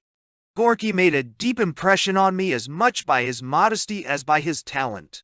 His eyes are extraordinarily expressive, and in them one can read at once that sympathy with human suffering, which is the dominating influence on his character, and which in the end was to drive him, after a long period of opposition, into the arms of the Bolsheviks. 2. day. Gorky writes more bitterly against the bourgeoisie and against the moderate socialists than the most violent Chekist in Moscow. But in spite of these literary outbursts, I refuse to believe that he has lost that fundamental kindness which in the past he never failed to show to any case which deserved his pity. No one who has ever seen Gorky with children, with animals, and with young authors will ever credit him with the power to inflict harm or suffering on any of his fellow creatures. It was at the Bat, too, that I first met Chaliapin. An hour before I had seen him at the opera in Boris, a part in which he is and looks every inch a king with the manners of a great aristocrat, and with hands which seemed to belong to some ancient doge of Venice. The whole thing was a trick, a marvelous example of that dramatic art which, as Stanislavski always used to say, could have made him the greatest actor in the world, had he chosen to abandon his singing for the drum. Off the stage, the man was still a peasant, with a peasant's appetite and the huge, strong hands of a son of the soil. In those days, Gorky used to tell a good story of Chaliapin. In their youth, the two men were tramping the Volga district in search of work. At Kazan, a traveling impresario was looking for local talent to supplement his chorus. He wanted a tenor and a bass. Two poorly clad applicants entered his ramshackle office and were given an audition. The impresario took the tenor and rejected the bass. The tenor was Gorky. The bass was Chaliapin. Moscow, always much more anti-German than St. Petersburg, was a perfect cesspool of rumors of pro-German intrigues in high places. One entry in my diary in February 1915 runs as follows. Day an officer telephoned to ask when England was going to rid Russia of the German woman. This, of course, was a reference to the Empress. And my own comment was, this is the third time that this kind of thing has happened this week. It was to happen still more frequently as the months passed. To this period, too, belongs the most popular Moscow story of the war. The Tsarevich is seen crying in the corridor of the Winter Palace. A general, who is leaving the palace after an audience, stops and pats the boy's head. "What is wrong, my little man?" The Tsarevich replies, half smiling, half crying. "When the Russians are beaten," Papa cries. "When the Germans are beaten," Mama cries. "When am I to cry?" Stories of this kind were repeated all over the country, and did immense harm, both among the industrial proletariat and the peasantry. Moscow, in fact, lived on stories and rumors, and if the spy-hunting mania was never as bad as in England and in France, there was considerable persecution, both of the Jews and of the Russians, of German extraction. Not all the stories, however, were concerned with the shortcomings of the autocracy. The German Kaiser received a considerable share of the wit and sarcasm of the Muscovite humorists. Many of them are too coarse for print. Others have been told before. One, however, is, I think, new to English readers.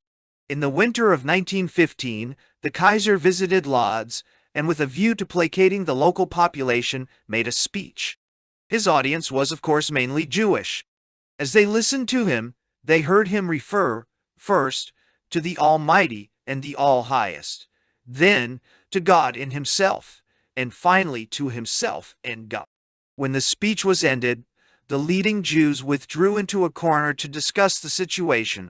"This man will do for us," said the chief rabbi.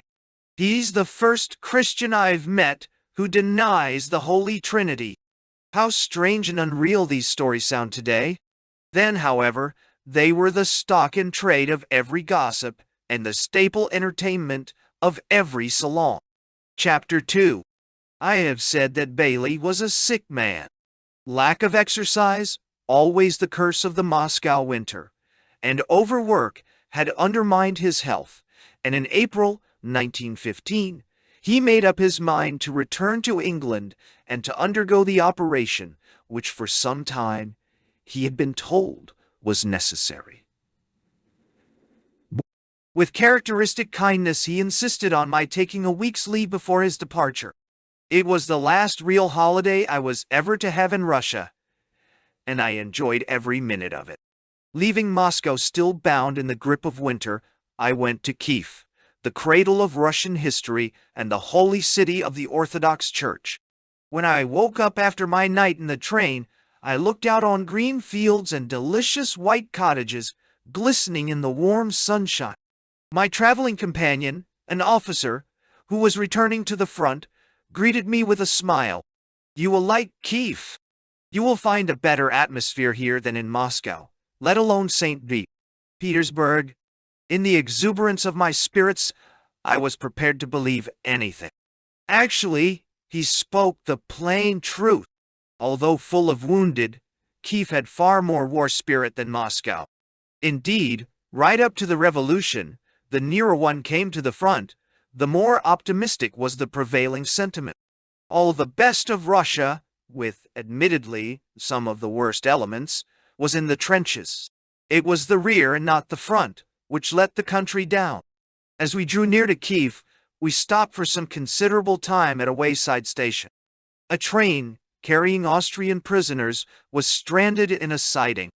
The prisoners, apparently unguarded, had slipped out of their cattle trucks and were sprawling about on some wood piles, enjoying the first warmth of the southern sun before continuing their long trek to Siberia. Poor devils! They looked as underfed as they were wretchedly clad. In Moscow, the news of the capture of so many thousands of prisoners had always filled me with a fierce exultation. Here, face to face with the unfortunates themselves, I had only one thought. Snodgrass, the American consul general, who was in charge of German interests in Russia, had given me a graphic account of the terrible conditions of the Russian Orison camps, and with a deep pity in my heart I wondered, lo, many of these poor fellows, some, doubtless, happy to be captured and ignorant of the fate that lay ahead of them, would ever see their homes again. Then, as I stood at the open window, looking at them much as a visitor studies a new animal in the zoo, one of the prisoners began to sing the intermezzo from Cavalleria Rusticana. He was a Croat, and the spring had warmed his heart, bringing him memories of his Dalmatian home. He was sublimely unconscious of our trainload of Russians. He was singing to please himself, and he sang as though his heart would burst. I do not know who he was. Probably he was a tenor from the Zagreb Opera. But the effect of his voice in that tiny station with its background of green fields and orchards was magical. His fellow prisoners stopped their pebble throwing. The Russians in our train rose from their seats and stood in silent admiration at the windows. Then, when he had finished, Austrians and Russians combined in one spontaneous outburst of applause, while from the carriages a hail of cigarettes, apples, and sweetmeats descended on the prisoners. The singer bowed gravely and turned his head away. Then the whistle went, and we passed on our way. I arrived at Kiev about midday on Good Friday and spent the afternoon wandering about the town and looking at the churches, of which there are almost as many as in Moscow. Then, tired and rather lonely, I went to bed at 9 o'clock. The next day I was up betimes. The sun was streaming into my room, and I was determined to make the best use of my temporary freedom. I am an American in my passion for sightseeing, and I did Kiev with all the thoroughness of the typical American tourist. After Moscow, it was a relief to find hills and a real river. The fine weather had brought the whole of the town into the streets, Russians doing their Easter shopping and Jew shopkeepers catering for their needs. For, in spite of its churches, Kiev is almost more Jewish than Christian. Everyone seemed to be smiling. The news from the Austrian front, for which Kiev was the base, was still good. Przemysl had fallen only a few weeks before, and in the prevailing optimism, I felt happier than I had felt for months. After luncheon, I took a droshky and drove to the Vladimir Hill, where I left my driver and climbed up to look at the view. In England or in America, private enterprise would have built a hotel or a sanatorium here. The Russians have put up a statue to St. Vladimir, who stands overlooking the Dnieper with a great cross in his hand. The Dnieper itself is a noble river, far more imposing than the Volga, and totally unlike any river I had ever seen.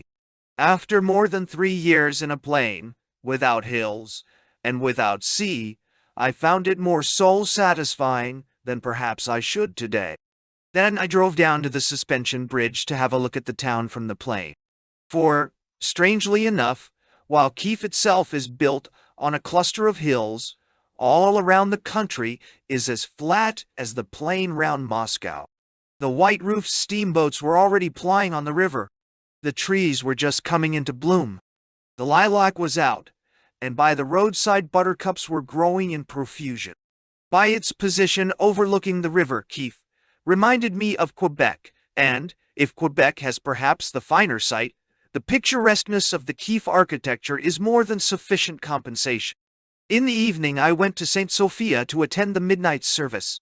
In Moscow my visits to the Russian church had always been on such official occasions as the emperor's birthday or name day. Always I had been in uniform, and had stood among the elect on a square shut off from more humble worshippers. Here at Kiev I was one of a crowd so dense that several people fainted. In spite of the discomfort, I remained to the end, took part in the procession, and shared in the emotional uplift of the vast congregation of peasants and pilgrims. The pilgrims, pleasantly picturesque at a distance, were assembled in force, and on Easter Monday I went to see them at the famous Kiev Lavra, which, with the Trotsky Sergievsky Monastery, near Moscow, is the most celebrated holy place in Russia. So warm was the sun that I had to go back and take off my waistcoat. When I arrived at the monastery church, a service was going on, and thousands of soldiers were drawn up on the square outside. Pilgrims, bearded old men with limpid eyes and wizened-up old women, were picnicking everywhere. In the church itself, I found an aged philosopher in a corner contentedly munching a loaf of black bread. He seemed supremely happy. From the church I went to the catacombs, cold and unimpressive subterranean passages containing the bones of forgotten saints. In front of each coffin was a collecting box by which sat a priest, and, as the footsore pilgrims clumsily inserted their kopecks, the priest leant forward over the relics of the dead saint and chanted, "Pray to God for us." With a shudder, I ascended into the sunshine and went out to a grassy plot on the cliff edge. Here 3 blind beggars, sitting about 3 paces apart, were reading aloud the gospel with varying degrees of success. One, a young man of not more than 25, was wearing a soldier's uniform. If he had lost his sight in the war, how had he learnt the Braille system so quickly? If not, why was he wearing a soldier's uniform? I did not disturb his peace of mind by asking an indiscreet question, preferring to regard him as a living member of that holy Russia, which in those early days of the war had evoked the emotional sympathies of my own countrymen. Farther along the bank, a gypsy with a fortune-telling parrot was doing a lucrative trade with the soldiers. The parrot was a well-trained bird and could give its customers the correct change-up to about 30 kopecks. What with the necromancers and the priests, most of the soldiers and the pilgrims must have gone away with empty pockets. What was left went to an old harpist who, to his own accompaniment, sang Caucasian folk songs in a wheezy voice. It was all very peaceful, very harmless, and very orderly. Both pilgrims and soldiers had in a contented mind a full reward for their outlay. In Kiev, I had no adventures, yet the memory of the week I spent there remains more clearly fixed in my mind than any other incident in the war. Perhaps it was the spell of the sunshine, or perhaps the contrast with the excitement of my Moscow life, which has left me with so lucid an impression of this episode. Certainly, prolonged excitement can become as monotonous as the most vegetable existence, and in the next 3 years, exciting incidents were to tax my memory to its utmost capacity. As I left Kiev, the weather broke, and the rain descended in torrents. The station was a desert of depression, and as I looked back over the railway bridge, I felt grateful that the town had put on its gayest colors for my special benefit. Yet my heart was weighed down with the thought that I was leaving the South, the sunshine, and the smiling, laughing Ukrainians for the cold and cruel north. I did Moscow and the great Russians an injustice. When the collapse came, Kiev was to be the center of the worst atrocities of the revolution, and the Ukrainians the perpetrators of the most brutal outrages. On the return journey, I had one minor adventure, which was due to Russian carelessness or to Russian indifference to accepted Western conventions. I had to share a sleeper with a lady. She was charming, and within the first hour had told me her life story. She had been a famous singer and, having amassed a considerable fortune, had married a guards officer. After 6 years of married life, he had shot her in a fit of jealousy. The bullet had penetrated her neck. Since then, she had been unable to sing. In her company the hours passed unnoticed, and it was late before I retired to rest. There was, however, no romance about the meeting. Although she carried her years well, she must then have been over 60. Soon after my return to Moscow, Bailey went to England on sick leave, and at the age of 27, I was left in charge of what was rapidly becoming one of our most important posts abroad. His departure neither exalted nor depressed me. I had acted for him before when he was absent on tours of inspection. I expected him back within a month. I was merely carrying on during his temporary absence. Events, however, were to prolong my period of responsibility. From Kiev, I had returned to a Moscow full of rumors and depression. Things were going badly on the German front. The Russian advance into Austria had been checked. The heavy counterattacks had already begun, and refugees were streaming into the city and taxing its housing resources to the utmost. From my socialist acquaintances, I had received disquieting reports regarding discontent and disorders among the new conscripts in the villages. The wounded did not like going back.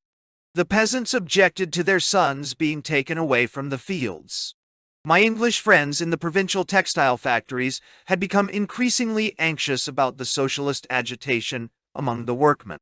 It had become anti-war as well as anti-government. In Moscow itself, there had been bread riots, and the assistant prefect had been stoned. Sandetsky, the commander-in-chief of the Moscow district, and a gruff old patriot who hated Germans, had been removed from his post, and Prince Yusupov, the father of the young prince, who later was involved in the Rasputin murder, had been appointed governor-general in his place. The only reason for Sandetsky's dismissal, it was rumored, was an excess of patriotism.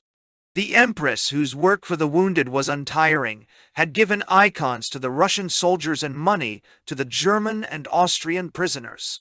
True or untrue as this report may have been, Sandetsky had protested against the mollycoddling of prisoners in high quarters and had been disgraced. The atmosphere was unhealthy. Confidence in the Russian arms had given way to a conviction of German invincibility, and in every section of the Moscow population ruled bitter resentment against the alleged pro-German policy of the Russian government. The famous Russian steamroller, which English imagination had invented, incidentally, it was one of the stupidest comparisons ever coined, had broken down. Obviously, the situation called for action, and I sat down and completed 2 tasks on which I had been working even before Bailey's departure. One was a long report on the industrial unrest, with a first-hand account of the aims of the socialists. The other was a political report on the situation in Moscow. It was pessimistic in tone, and hinted at the probability of serious riots in the immediate future. Then, with some trepidation, I sent them off to the ambassador. I received a personal letter of thanks with a request that political reports should become a regular feature of my work. My prediction of trouble received startling confirmation within a fortnight. On June 10th, vast anti-German riots broke out in Moscow, and for 3 days the city was in the hands of the mob. Every shop, every factory, every private house owned by a German or bearing a German name was sacked and looted. The country house of Nup, the great Russo-German millionaire, who more than any man had helped to build up the Russian cotton industry by importing English machinery and English managers, was burnt to the ground. The mob, mad with drink, which it had procured from the wreckage of some German-named wine merchant, showed no mercy. It cared nothing that its victims were Russian subjects, and in many cases men who, in spite of their names, could speak no German. At Zündel's, a factory in the worst industrial area, the German-speaking manager, terrified into firing on the mob, was killed on the spot. I went out into the streets to see the rioting with my own eyes. For the first 24 hours the police could or would do nothing. Fires broke out in many quarters of the city, and if there had been a wind, the disaster of 1812 might have repeated itself. On the Kuznetsky most I stood and watched, while hooligans sacked the leading piano store of Moscow. Bechsteins, Bluthner's, grand pianos, baby grands and uprights were hurled one by one from the various stories to the ground, where a high bonfire completed the work of destruction. The crash of falling woodwork, the cruel tongues of flame, and the raucous yelling of the mob swelled into a terrifying discord, which even the troops who had been called out were at first unable to quell. On the third day, after some shooting, the authorities were able to restore order. But, for the first time since 1905, the mob had felt its power. Its appetite for disorder had been whetted. In this Holocaust, a considerable amount of British property had been damaged, and I therefore called immediately on the prefect and on Prince Yusupov, the Governor-General, to make my official protest. I found the unfortunate prefect in a state of collapse. He knew that he would be held responsible, as indeed he was. He was superseded within 24 hours. Prince Yusupov, as one of the richest landowners in Russia, was in a different situation. He was bitterly opposed to what he called the pro-German breaks in St. D. Petersburg, and he was inclined to take the view that the riots would have a salutary effect on a lukewarm government. Shortly afterwards, Prince Yusupov went on leave and never resumed his post. The account of his dismissal, or as he called it, his refusal to return, is amusing. Soon after the riots, he gave a dinner to General Klimovich, the new prefect, and to Count Muraviv, the governor of the province of Moscow. 2 days later, Donkovsky, the assistant minister of the interior and the head of the secret police, rang up Muraviv from St. Petersburg and said to him, "2 days ago you dined with Yusupov." "Yes." "You had sterlet and schadenfreude of partridge." "Yes." "You discussed the merits of Moscow and Petersburg women." "Yes." "You drank a Mouton Rothschild of 1884. "Yes," said the astonished Muraviv. "But how the devil do you know all this?" "Why," replied Junkovsky, "Klimovitli has just sent me in a full report." Muraviv repeated the story to Yusupov, who exploded angrily, said he was not going to be spied upon by his assistant, and swore he would not return to Moscow until Klimovich was kicked out. Klimovich remained, and Yusupov never returned. The origin of the Moscow riots is still shrouded in mystery, but I have always held the view that the Moscow governor-general was greatly to blame in that he first tolerated what he apparently thought was to be a healthy anti-German demonstration and did not intervene until the situation had become highly dangerous. As a result of this deplorable affair, I received a request from the ambassador asking me to come to St. Petersburg to see him. Looking back across the years, I find it hard to recapture the thrill which this message gave me. Vice-consuls, even acting consuls general, were not summoned every day to be consulted by ambassadors. For one awkward moment, I wondered if, in any respect, my handling of affairs had been remiss, or if in any way I could be held responsible for what had happened. I decided the question in my own favor and consolidated my growing store of self-confidence. I took the precaution of calling on Michael Chelnokov, the Moscow mayor and my best friend in Russia, to collect the latest political information. Then, packing my bag, I set out for the station, where the indispensable Alexander had wangled me a sleeper to myself. Chapter 3 Although I had been 3 years in Russia, it was my first visit to St. Petersburg, Dua. It was also the first time I was to see Sir George Buchanan. Although, today, I have a hate of all towns, a city which is new to me rarely fails to touch some side of my emotions. In one sense, St. Petersburg did not disappoint me. It is in truth a far more beautiful city than Moscow, and the view, especially the winter view, from the British Embassy, which has or had a noble site on the river opposite the fortress of Peter and Paul, is almost fairy-like in its beauty. But even in summer, in the season of the white nights, St. Petersburg always seemed to me cold and gray. Beneath its lovely exterior, its heart was chill. Never at any time did it inspire me with the same friendly affection as Moscow. On my arrival in the early morning, I drove to the old Hotel de France, made a careful toilet, breakfasted, and then walked across through the palace square to the embassy. I had a feeling of uncomfortable apprehension, as if I was about to visit my dentist. As a Scot, I sometimes try to cure my inferiority complex towards the English by simulated contempt for their intellectual shortcomings. In the presence of foreigners, I am a lion of self-confidence. The blustering swagger of the Americans only increases the sense of my own importance. Russians always make me feel that I am a grand seigneur. But the meek arrogance of an Englishman's modesty reduces me to the level of an awkward gawk. I imagine that this inferiority complex, which now cramps me more securely than ever, dates from that day when I first entered the portals of the British Embassy, as I made my way up one side of the broad double staircase, at the top of which the ambassador used to receive his guests, and on which 3 years later the unfortunate Cromie was to be shot down and trampled to death by Bolshevik soldiers. I felt like a schoolboy going to interview his headmaster. I turned to the left and was shown into a kind of ante-room which opened out of the corridor. Here I was met by Havry, the chancery servant, a wonderful character, who had all the Englishman's contempt for foreigners and whose penchant for grumbling was equaled only by his kindness of heart. I was given a chair and was told to wait. As the minutes passed, the anticipated pleasure which my visit had aroused in me gave way to an increasing trepidation. The only member of the embassy staff whom I knew was Colonel Knox, the military attaché. He was out. The ambassador had fixed no time for my interview. Obviously, everyone was very busy. Perhaps I should have telephoned to ascertain the hour of my appointment. I became nervous and ill at ease.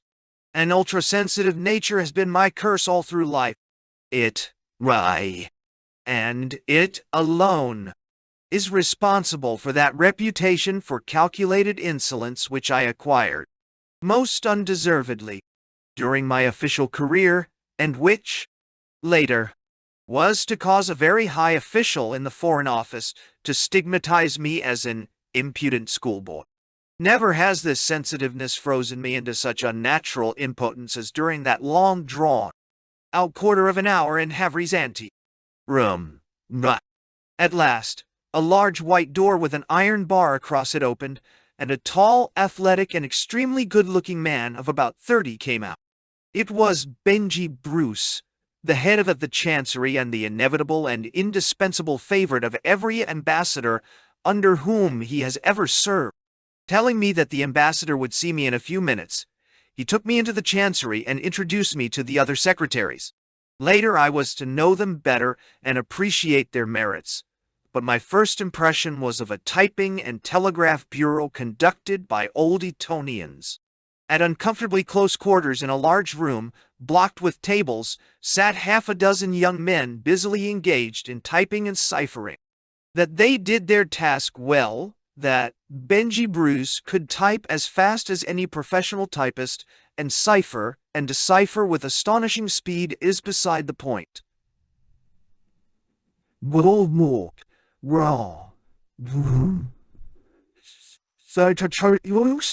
Here was a collection of young men, all of whom had had thousands of pounds spent on their education, who had passed a difficult examination, yet who, in the middle of a great war, in which their special knowledge might have been used to their country's advantage, were occupied for hours on end in work which could have been performed just as efficiently by a second division clerk.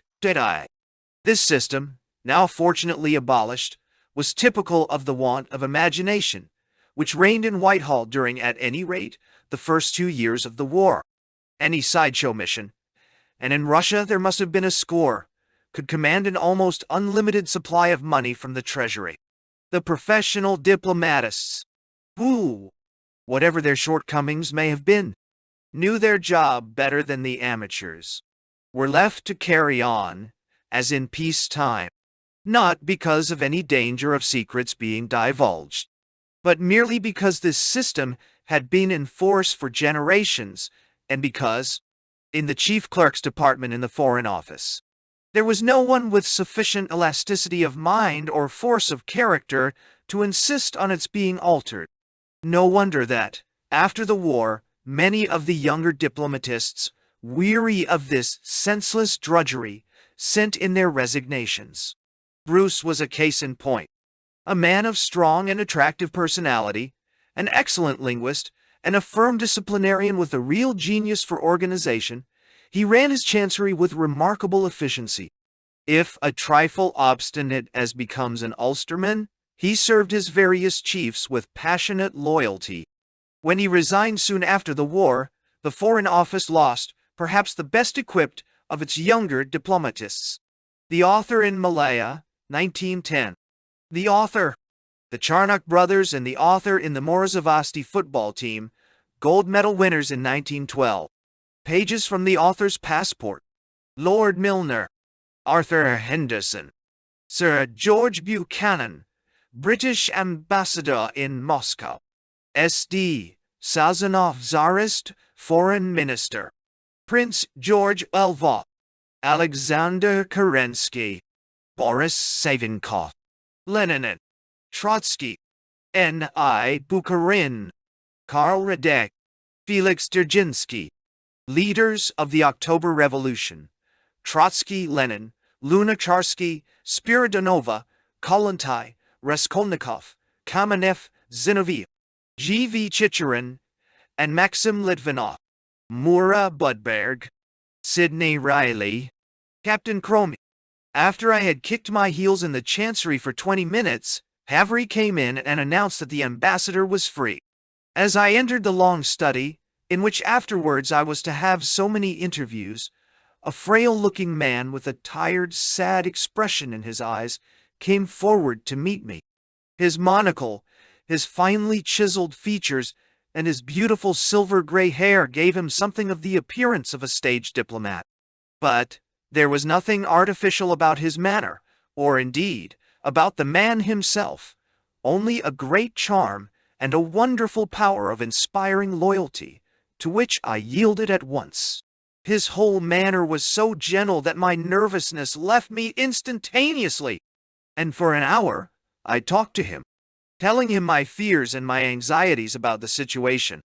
The shortage of munitions, the subterranean propaganda against the war, the growing discontent of every class of the population with the government, the murmurs against the throne itself. He showed some surprise. I thought the atmosphere in Moscow was much healthier than in St. Petersburg, he said rather sadly. Indeed, it was, but I guessed that up to this point he had rated Moscow patriotism too highly. I had shaken a faith that perhaps was never very strong. I was asked to luncheon, and was introduced to Lady Georgina, the ambassador's wife. She was a woman of strong likes and dislikes, which she made little attempt to conceal, and for some months she never failed to greet me, whenever I came to St. Petersburg, with the remark, "Here comes the pessimistic Mr. Ish. Lockhart." In every other respect, however, she showed me nothing but kindness, and although I never quite overcame my original awe, I counted myself among the fortunates who enjoyed her favor. To Sir George himself she was everything that a wife should be, watching over his health with tireless zeal, running his house like clockwork, and never failing in that passion for punctuality which in the ambassador amounted almost to a mania. She was a big woman, and her heart was in proportion to her bulk. This is no place in which to give an account of Sir George Buchanan's work in Russia, but I should like to pay my tribute to the man himself. Every British official who was in Russia during the war years has had inevitably to face the criticism which failure brings in its train. And in British eyes, the collapse of Russia in 1917 was the greatest of all failures. The tendency, therefore, to seek scapegoats among their own countrymen is strong. Sir George Buchanan's name has not escaped the calumniators either in England or in Russia. I have heard ministers of the Crown declare that with a stronger British ambassador, the revolution might have been avoided. There are Russians who, with the basest ingratitude, have accused Sir George Buchanan of having instigated the revolution.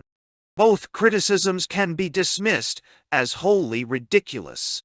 Indeed, the Russian accusation is a particularly cruel and baseless slander, which, to the shame of London society, has been repeated without contradiction in London drawing-rooms by Russians who have enjoyed British hospitality in high places.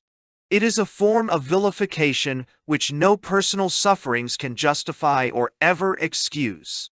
Sir George Buchanan was a man whose every instinct was opposed to revolution. Until the revolution came, he always refused to meet and, actually, never did meet any of the men who were responsible for the overthrow of Tsardom, nor did he either personally or through his subordinates give any encouragement to their ambitions. Naturally, he would have been lacking in perspicacity if he had failed to foresee the catastrophe that was approaching, and in his duty if he had been afraid to warn the Russian autocracy of the dangers which he saw threatening. This difficult task he undertook in a memorable conversation with the Emperor. I saw him just before he went to see the Tsar.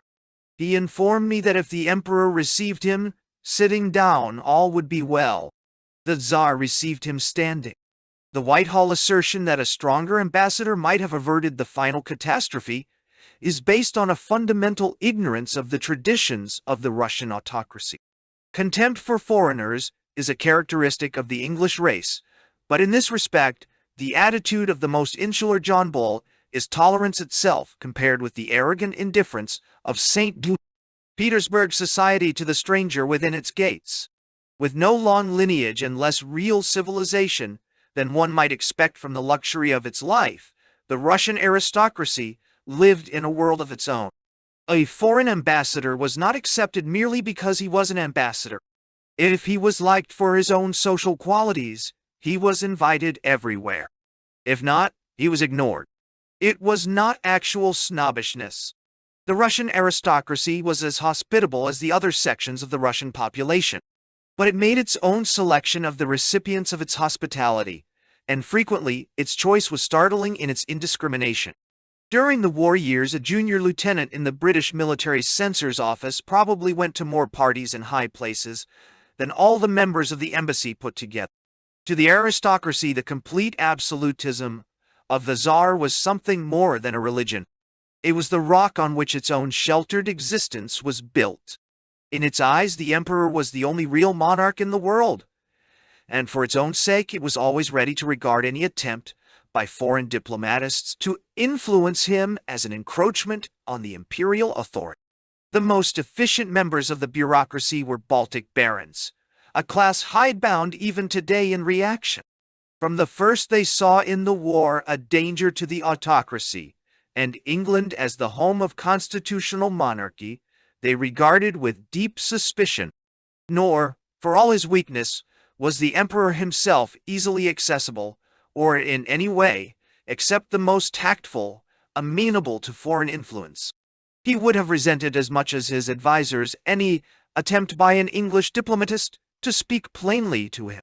Sir George Buchanan's task was therefore abnormally difficult. He had to overcome the political prejudice against England which still remained from past differences of policy. He had to take into consideration the peculiar susceptibilities of the ruling class. To suggest that because he walked warily he was a weak man is to underrate his whole character. He had been selected for the St. Petersburg embassy because of the excellent work he had done at Sofia, and I doubt if there was anyone in the British diplomatic service who understood the Slav character better. If not a man of outstanding intellect, he had the Scots' mistrust of brilliance, he had remarkable powers of intuition, and an abundant supply of common sense. To Russian cleverness he opposed complete honesty and sincerity tempered with caution. He won the full confidence of Sazonov, the most reliable of the Tsarist ministers, and by the vast bulk of the Russian population, he was regarded as a man whose heart was in an Allied victory as distinct from a purely English victory, and who would countenance no intrigues at the expense of Russia. I say intentionally, the bulk of the Russian population, for it is a mistake to imagine that Sir George Buchanan was an unpopular figure in Russian society. Except in pro-German circles, his admirers among the aristocracy were numerous. It was only after the revolution that the nobility began to murmur against him, seeking in him a scapegoat for their own failure and a cloak for their own loose talk against the emperor. More than all the resolutions of the Zemstvos and the cities' unions, more than all the agitation of the socialists, it was the openly expressed criticism by Grand Dukes and highly placed aristocrats which sapped the authority of the imperial throne. When the history of Anglo-Russian relations during these fateful years is seen in perspective, future generations will recognize how great was the work accomplished by Sir George Buchanan in helping to keep Russia in the war for as long as she remained. Certainly I can imagine no greater calamity to the English fortunes than an English ambassador in St. Petersburg who had tried to play the little Napoleon of Whitehall before the emperor. As a chief, Sir George Buchanan was delightful, a man in whom all thought of self was submerged in the highest conception of duty. He was worshipped by his staff, and when he took his daily walk to the Russian Foreign Office, his hat cocked on one side, his tall, lean figure slightly drooping under his many cares, every Englishman felt that here, as much as the diplomatic precincts of the embassy itself, was a piece of the soil of England. If there was one aspect of his character on which I should lay stress, it was his magnificent courage, both physical and moral. Physically, he did not know the meaning of the word fear. Morally, he triumphed completely over what I think was a natural inclination to the line of least resistance, and faced without a moment's hesitation situations and interviews which were repugnant to him. To me he was unfailingly kind. Through the insignificance of my own position, I was able to see people whom neither he nor other members of his staff could see. I was thus enabled to supply him with information which, provided it was correct, was of some value to him. Many an ambassador would have taken this information as a matter of course, and incorporated what he required in his own dispatches. This was not Sir George's way. He not only gave me every encouragement, both by letter and in personal discussion, but he also sent my reports home to the Foreign Office, frequently with a covering dispatch of approval. As a result, I was given full credit for my work in London, and on several occasions received a personal letter of commendation from Sir Edward Grey. My head went a little higher in the air. I fought more fiercely with the Chief Clerk's Department for increased office and personal allowances. But to Sir George I was full of gratitude, and of that respectful submission which gratitude should always bring with it. Later, I was to forfeit his goodwill by the anti-intervention attitude I adopted after the Bolshevik Revolution. But of all the men I have worked under in my career, he was, with the single exception of Lord Milner, the one who inspired in me the greatest affection and hero worship, and I am glad that, before he died, I was able to make my peace with him. Chapter 4. I returned to Moscow well pleased with my reception, and greatly encouraged by the ambassador's request that I was to keep in close touch with him, and to come to St. Petersburg whenever there was anything important to discuss. Although I said nothing about my visit, the redoubtable Alexander was not so silent, and very soon I found that both with the officials and with the politicians my prestige was considerably enhanced. I expect that on Alexander's lips the story lost nothing in the telling, and that in the governor general's office and in the headquarters of the Zemstvos and cities unions, it was broadcast that His Excellency, the acting British consul general, Alexander always omitted the acting, was now going regularly to St. Petersburg to consult, if not actually to advise His Super Excellency. In Russia, ambassadors were Super Excellencies. The British ambassador. During that summer of 1915, I consolidated my friendship with Michael Chelnikov, the Moscow mayor, and a former vice president of the Imperial Duma. Chelnikov, a splendid type of Moscow merchant, gray-bearded, patriarchal, broad-shouldered, and, in spite of a game leg, stout-hearted beyond most of his compatriots, was a grand fellow. Although he was 20 years older than myself, we became the closest friends, and through him not only did I come to know intimately all the Moscow political leaders like Prince Volvov, Vasily Maklakov, Manuelov, Kokoshkin, and many others, but I also received copies of the numerous secret resolutions which were passed by such bodies as the Moscow Municipality, the Zemstvo Union, of which Prince Volvov was head, and the cities union of which Chelnikov himself was the moving spirit. Sometimes I was even able to obtain in Moscow, through the same source, copies of secret resolutions passed by the cadet party in St. Petersburg, or of such documents as Rodzianko's letter to the Prime Minister, and to send them to our embassy in St. Petersburg before anyone else had brought them to its notice. These minor successes naturally added to my reputation as a news-getter. Through the Zemstvos and cities unions, too, I was of some service to the War Office. The Zemstvos and the cities unions, though stupidly hampered by the government, were the nearest Russian equivalent to our Ministry of Munitions, and from Volf and Chelnikov I received regularly the latest figures regarding the output of every kind of war material. During the 2.5 months of Bailey's absence, I had entrenched myself solidly in Moscow. I had received the thanks of the Foreign Secretary. I was persona grata with the war leaders in Moscow. The ambassador had sent for me. At the end of July, Bailey would return. He would, I felt, be pleased, and I should have the satisfaction of knowing that I had done my job well. There seemed nothing more to which I could look forward. Then, however, came a new crisis. Things had gone from bad to worse on the Russian front. The retreat in Galicia and in the Carpathians did not affect Moscow so much, except in the increase of wounded, but the advance on Warsaw was different.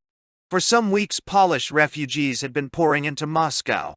Now, on July 19th, came a telegram from Grove informing me that Warsaw was being evacuated, and that he and the remaining members of the British colony were leaving for Moscow immediately. 3 days later he arrived, and on the same day came a telegram from Bailey, informing me that he had been appointed Consul General in New York and was returning to Moscow at once to pack up. I had no ill will against the Groves. If I had any personal ambitions, I was unconscious of them. But I must confess that this double-barreled shock filled me with consternation. If Bailey went to New York, Grove obviously would take his place in Moscow, and, quite candidly, after Bailey, I did not relish a return to the Grove regime. On July 30th, Bailey arrived, carrying a surprise packet in his pocket. All my apprehensions were ended. Grove was to be transferred to Helsingfors. I was to be left in charge of the Moscow Consulate General.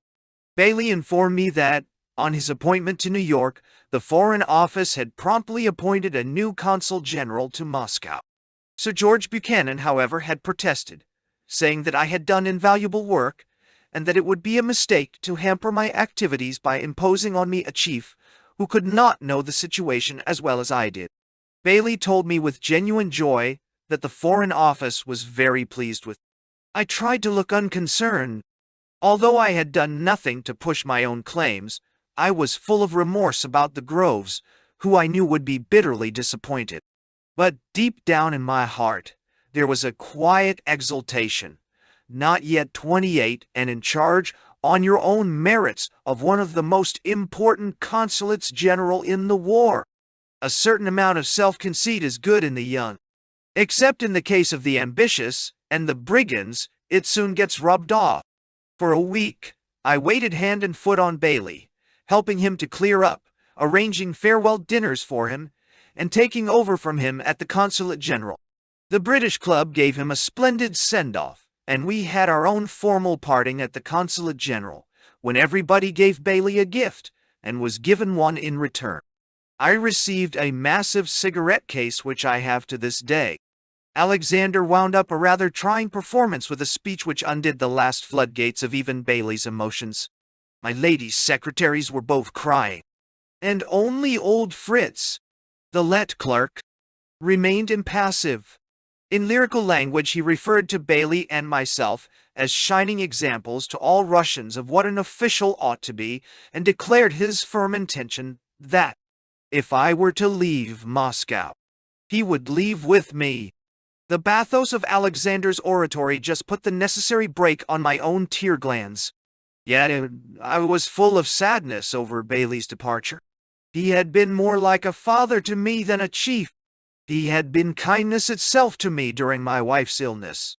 That he was devoted to me and genuinely interested in my advancement, though pleasing to my vanity, did not deter me from listening to the excellent advice which he gave me from the store of his worldly knowledge. I was losing not only a friend but an ally, in a very real sense my only ally in a city of nearly 2 million inhabitants. Alas, I never saw him again. His advice, which consisted mainly in an exhortation to observe the 11th commandment, so long as I remained an official, fell on stony ground. The fall of Warsaw was the culminating tragedy of the disastrous summer campaign of 1915. It was a blow which could not be hidden even from the masses, and naturally there was a great increase of pessimism and peace talk. Men like Chelnikov and Vilf were firm enough. Their roots were in the soil. But the professional politicians were excited, and their nervousness spread like a wet fog until it enveloped half the population. Horrible rumors of Russians manning the trenches with nothing but sticks in their hands percolated through from the front to the countryside. Neither the old men nor the young recruits had any stomach for this slaughter, and at factory centers like Ivanovo-Voznesensk, there were anti-government strikes attended in some cases by shooting. As usual, the authorities devised a counter-irritant for this public excitement. On August 23rd, when the pessimism was at its worst, Moscow hummed with rumors, emanating apparently from official quarters, that the Allies had forced the Dardanelles. In the afternoon, a Moscow newspaper came out with large headlines, "Official, Dardanelles taken." Then followed a graphic account of the bombardment of the straits, with casualty lists and names of ships complete. On receipt of this news, vast crowds assembled in the streets. People knelt on the Tverskaya Square to thank God for this glorious victory. There was a manifestation before the Consulate General. In vain I tried to tell the mob that the news was false. "Official communique," shouted the newsboys, and in the storm of cheering my voice was lost. Later in the evening, the crowd got out of hand, and near the Skobelev monument there was a demonstration against the police, which ended as usual with a charge of mounted gendarmes. The next day there was general disappointment at the false report, and, together with my French colleague, I called on the prefect to demand summary action against the editor and the publishers. He received us with the usual official unctuousness. He had already anticipated our just indignation. He had closed down the newspaper for the rest of the war. We expressed our gratitude in proper terms. After this statement, I was surprised to find the paper still continuing to appear, having changed its name from Evening News to Evening Gazette. In every other respect it was identical with its predecessor. The headlines and the type were the same.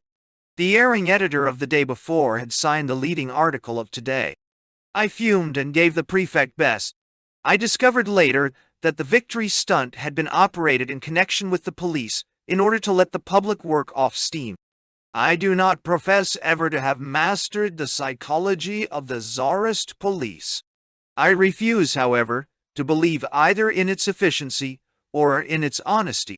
The dreaded Okhrana of the Seton Merriman novel was a myth fearful more by its name than by its omniscience. It was an organization run by bunglers and clever crooks, and in it the bunglers outnumbered the brains by 9-1. As the autumn advanced, the approaching tragedy of Russia impressed itself more and more on my mind. Worse things were to happen than the fall of Warsaw. Yet the same defect of character, which made the Russian incapable of sustained effort, helped to take the edge off his pessimism. No Muscovite could continue for long to wring his hands. Actually, as blow succeeded blow, local patriotism reasserted itself, and, if in St. Petersburg there were few people who believed in a Russian victory, Moscow adopted the slogan that the war could not be won unless the dark influences in the capital were eliminated. From this moment dates the first of the many resolutions demanding a ministry of national defense or of public confidence. At first these demands were modest enough. Moscow was prepared to accept legitimate Tsarist ministers, that is, men like Krivoshein, Sazonov, Samorin, Sherbatov, and others, who had no connection with the political parties in the Duma.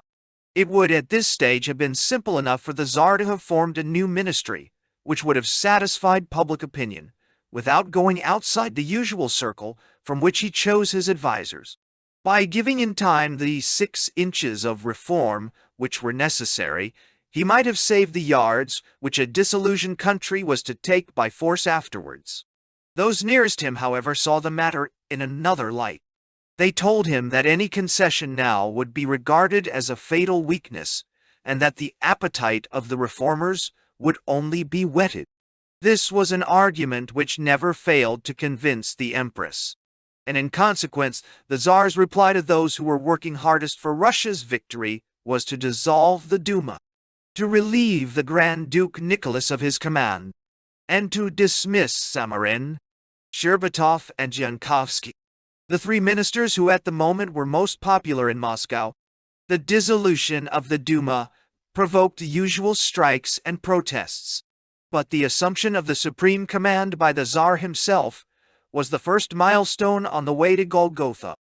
It was the most fatal of the many blunders of the unfortunate Nicholas II, for as commander in Duma chief he became personally responsible in the eyes of the people for the long succession of defeats which, owing to Russia's technical deficiencies, were now inevitable. The dismissal of Samorin and Jankovsky was the indirect sequel of an episode of which I myself had been a silent witness. One summer evening I was at Yar, the most luxurious night haunt of Moscow, with some English visitors. As we watched the music hall performance in the main hall, there was a violent fracas in one of the neighboring cabinets.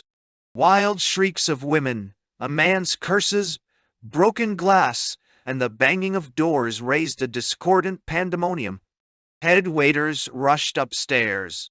The manager sent for the policeman who was always on duty at such establishments. But the row and the roaring continued. There was more coming and going of waiters and policemen, and scratching of heads and holding of councils. The cause of the disturbance was Rasputin, drunk and lecherous, and neither police nor management dared evict. The policeman telephoned to his divisional inspector. The inspector telephoned to the prefect. The prefect telephoned to Jankovsky, who was assistant minister of the interior and head of all the police. Jankovsky, who was a former general and a man of high character, gave orders that Rasputin, who after all was only an ordinary citizen and not even a priest, should be arrested forthwith. Having disturbed everyone's enjoyment for 2 hours, he was led away, snarling and vowing vengeance, to the nearest police station. He was released early next morning on instructions from the highest quarters. He left the same day for St. Petersburg, and within 24 hours, Jankovsky was relieved of his post. Samorin's dismissal, which followed later, made a very painful impression. A nobleman of splendid character, he was then Oberprokuror or minister in charge of church matters, and one of the very best representatives of his class. No one but a madman could accuse him of anything but the most orthodox conservative opinions or of any lack of loyalty to the emperor. Yet every liberal and every socialist respected him as an honest man, and the fact that the emperor could thus sacrifice one of his most loyal advisors for a creature like Rasputin was accepted by nearly everyone in Moscow as a complete proof of the Tsar's incompetence. "Down with the autocracy!" cried the liberals. But even among the reactionaries, there were those who said, "If the autocracy is to flourish, give us a good autocrat." This was the only occasion on which Rasputin came across my path. From time to time, however, I saw the mark of the beast at Chelnikov's house, where the mayor would show me a short typewritten note requesting him to fix up the bearer in a safe and comfortable job in the city's union. The note was signed in an illiterate scrawl, R. Grigory Rasputin. The requests were invariably turned down by the sturdy Chelnikov. With the advent of winter, and in that year of 1915 it came early, a period of stagnation set in on the front, and with it came a lull in the political discontent. Life went on. My wife and I dined out 6 nights in the week. Most days we had people to luncheon. English officers, generals, admirals, colonels, captains, passing through Moscow on their way to the headquarters of the various Russian armies. Once a week my wife had a reception, and by some innate talent of her own succeeded in making the wolves lie down with the lambs. She was especially delighted when she could include a socialist or two in her bag. Nevertheless, everybody came. From the commandant of the Kremlin, the governor, the prefect, and the generals of the Moscow district. Not all of the generals were well disposed, either to the government or to the local authorities, down to the rich Moscow millionaires, and the ballet dancers, the actors and writers, and the shy and rather awkward politicians of the left. There were, as far as I remember, no contretemps, although on one occasion Sasha Kropotkin, the daughter of that fine old anarchist, Prince Kropotkin, nearly came to blows with Countess Klein-Michel over the lack of martial spirit in St. Petersburg. This mingling of the different sets of Russians in Moscow was as good for them as it was useful to us. It broke down barriers which had never been stormed before. It provided us with information of the most varying character. That there were Russians whose hearts were still set on victory was brought home to me in a remarkable manner when my brother Norman was killed at Loos. I did not receive the news until early in October.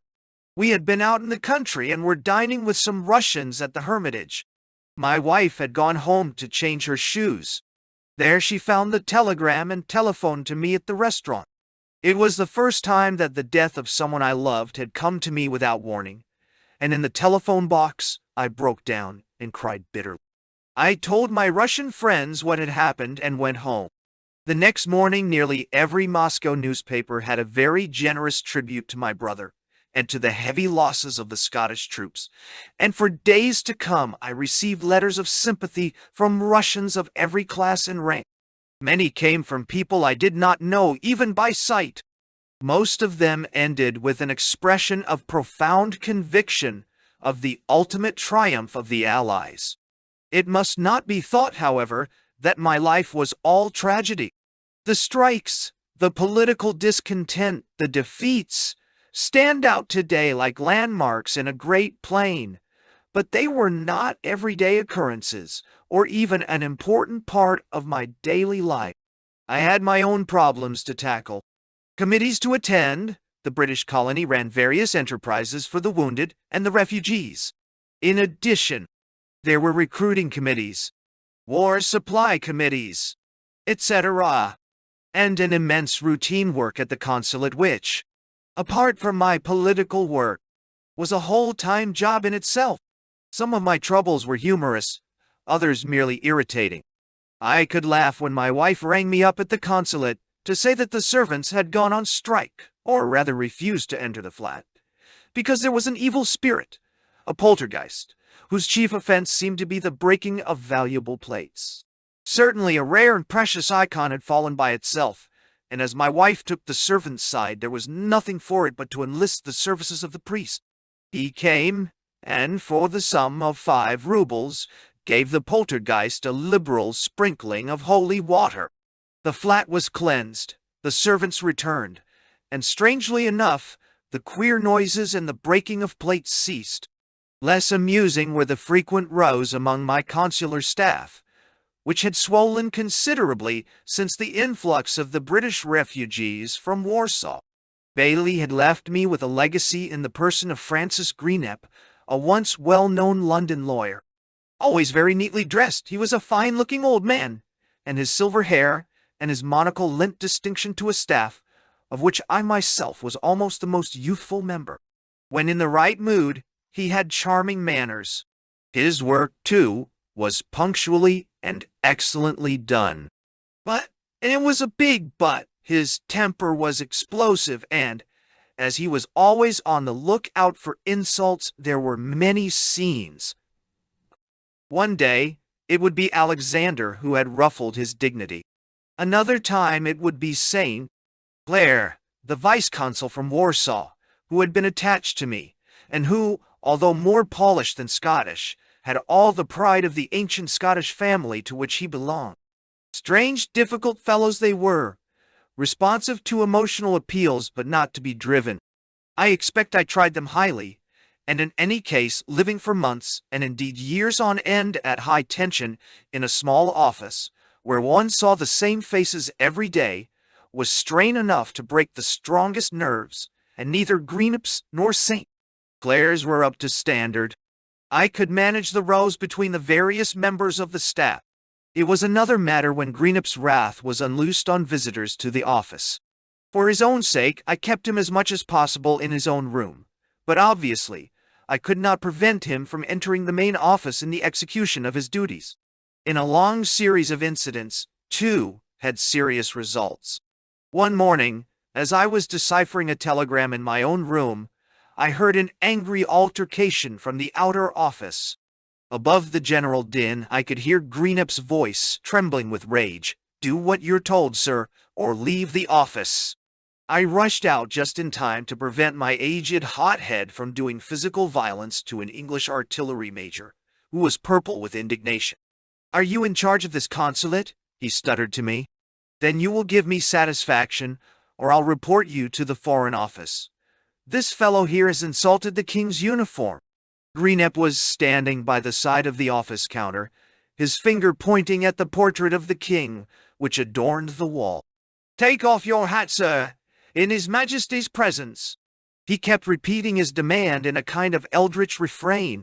With the help of Fritz, my lettish clerk, who had been a witness of the whole scene, I sifted out the truth. The officer in uniform had come into the office with his cap on. Greenup, who was passing through, had pointed to the king's portrait and had said politely enough, "Don't you see the king's portrait, sir? This is not a station waiting room." The officer had paid no attention. Greenup had then demanded more peremptorily that he should remove his hat. And then the fur had started to fly. It was a difficult case. Actually, Greenup was in the wrong in losing his temper. The officer, however, had been tactless. He was inclined to stand on his rights, and insisted that, when he came into an office, it was correct for him to keep his cap on. But for his pomposity, I should have had no alternative but to dismiss the unfortunate Greenup, a course which I was loath to take, partly because the man was devoted to me, and, secondly, because it meant putting him into the street. I tried to smooth down the officer without sacrificing Greenup, but he insisted on his pound of flesh. I refused to give it to him. He left me vowing vengeance. I reported the whole matter to the ambassador, apportioning the blame equally between the 2 protagonists, and representing the affair as a case of war nerves. I heard no more, and fortunately for me the incident was closed. More serious was a similar episode in which Greenup affronted Believ, a rich Armenian and a brother of the famous Nikita. In his spare time, Greenup supplemented his income by giving lessons to rich Russians. Believ was one of his pupils. Apparently there had been some trouble about payment. At any rate, Greenep nursed a grievance. It found its outlet when one day Believ came into the consulate to obtain a visa. Unfortunately, Greenep was again in the main office, and the sight of the rich man, who he alleged had done him out of his hard-earned rubles, maddened him. Once again I had to rush out and make peace. This time, however, the consequences were more serious. There had been witnesses of the incident, and Believ was determined to take his legal remedy. Luckily, his lawyer was a great friend of our own lawyer, and was as anxious as I was to prevent a public scandal. Between us we worked out every possible compromise which would satisfy Believ's wounded feelings, and at the same time save Greenep from dismissal. In the end, Believ agreed to drop all proceedings in return for a public apology to be made in the presence of the consular staff and of himself and his lawyer. The apology was to be drafted by him. It was a long one. There were several references to gentlemen and gentlemanly behavior. It was an unpleasant dose for anyone, and for 24 hours Greenep refused to swallow it. I pointed out to him that I could do no more, and that if the matter came before the courts, there could only be one result. He would have to go. Finally, he agreed. The apology was typed out, and with the lawyers I arranged the formalities for its delivery. In the main office, Fritz and the three lady typists sat like mummies at their desks. On the door side of the counter stood Believ and his lawyer. I took up my own stand on the office side of the counter. When all was ready, I walked to Greenep's room, brought him up before the counter, and put the apology into his hands. He was in his best suit. His hair was carefully brushed. His monocle was fixed firmly in his eye. His face was like a statue. Only from the trembling paper in his hands could one suspect a suppressed rage. "Shall I begin?" he said in an ominous whisper. He read through the idiotic document, a rich flush suffusing his cheeks until they became the color of a turkey's comb, while Believ, fat and sweating with fear, extracted what satisfaction he could from the Englishman's humiliation. When he had finished, Greenep turned one awful glare at his enemy, crumpled up the paper in his hand, and with a "There, you may have your pound of flesh," strode out of the room. Today, the scene seems comic enough, and indeed a trifle undignified, as far as my own participation is concerned. But at the time it was a serious business. Indeed, so great was Greenep's capacity for nursing a grievance, that he might very easily have involved the consulate general in a scandal or an expensive litigation, and certainly in ridicule. There were, however, compensations. In November 1915, the ambassador wrote me a letter, informing me that the Foreign Office was so pleased with my work that I was to be left in charge of the consulate general until the end of the war. I used this letter with great effect in order to improve my financial position, which with my increased responsibilities was becoming precarious. For some time I had been conducting a bitter correspondence with the Foreign Office. We were in the middle of a great war. I was being involved in far greater expenditure than ever Bailey had had to face, and I was receiving neither increase of pay nor increase of office allowance. I enlisted the services of the ambassador on my side. They were given wholeheartedly. Very early on, he wrote to the Foreign Office saying, "There is scarcely any consular post of the same importance as Moscow at the present moment. It is the industrial and, in a certain broad sense, the political capital of Russia. You will have seen from Mr. Lockhart's dispatches the excellent work that has been done by that office since Mr. Clive Bailey's departure. Memoirs, even ambassadors, however, cannot disturb the unimaginative routine of the chief clerk's department or of the treasury. And it was not in an obdurate Whitehall, but in the heart of my grandmother that Sir George Buchanan's letter was of service to me." The old lady, thrilled always by success, was delighted by the ambassador's encomiums. I knew just exactly how to launch my appeal. My brother Norman had supplied the perfect form to all of us, when he was a small boy in his first term at Marlborough. As his birthday approached, he had written to his grandmother as follows: "Dear Granny, I hope you are well. I am enjoying school very much. My birthday is next Tuesday. All of the boys here have cameras and spend their time taking snapshots. The weather has been very good, and we have played more hockey than rugger. I am in the 4th form, and my housemaster is called Taylor. His nickname is Trilby.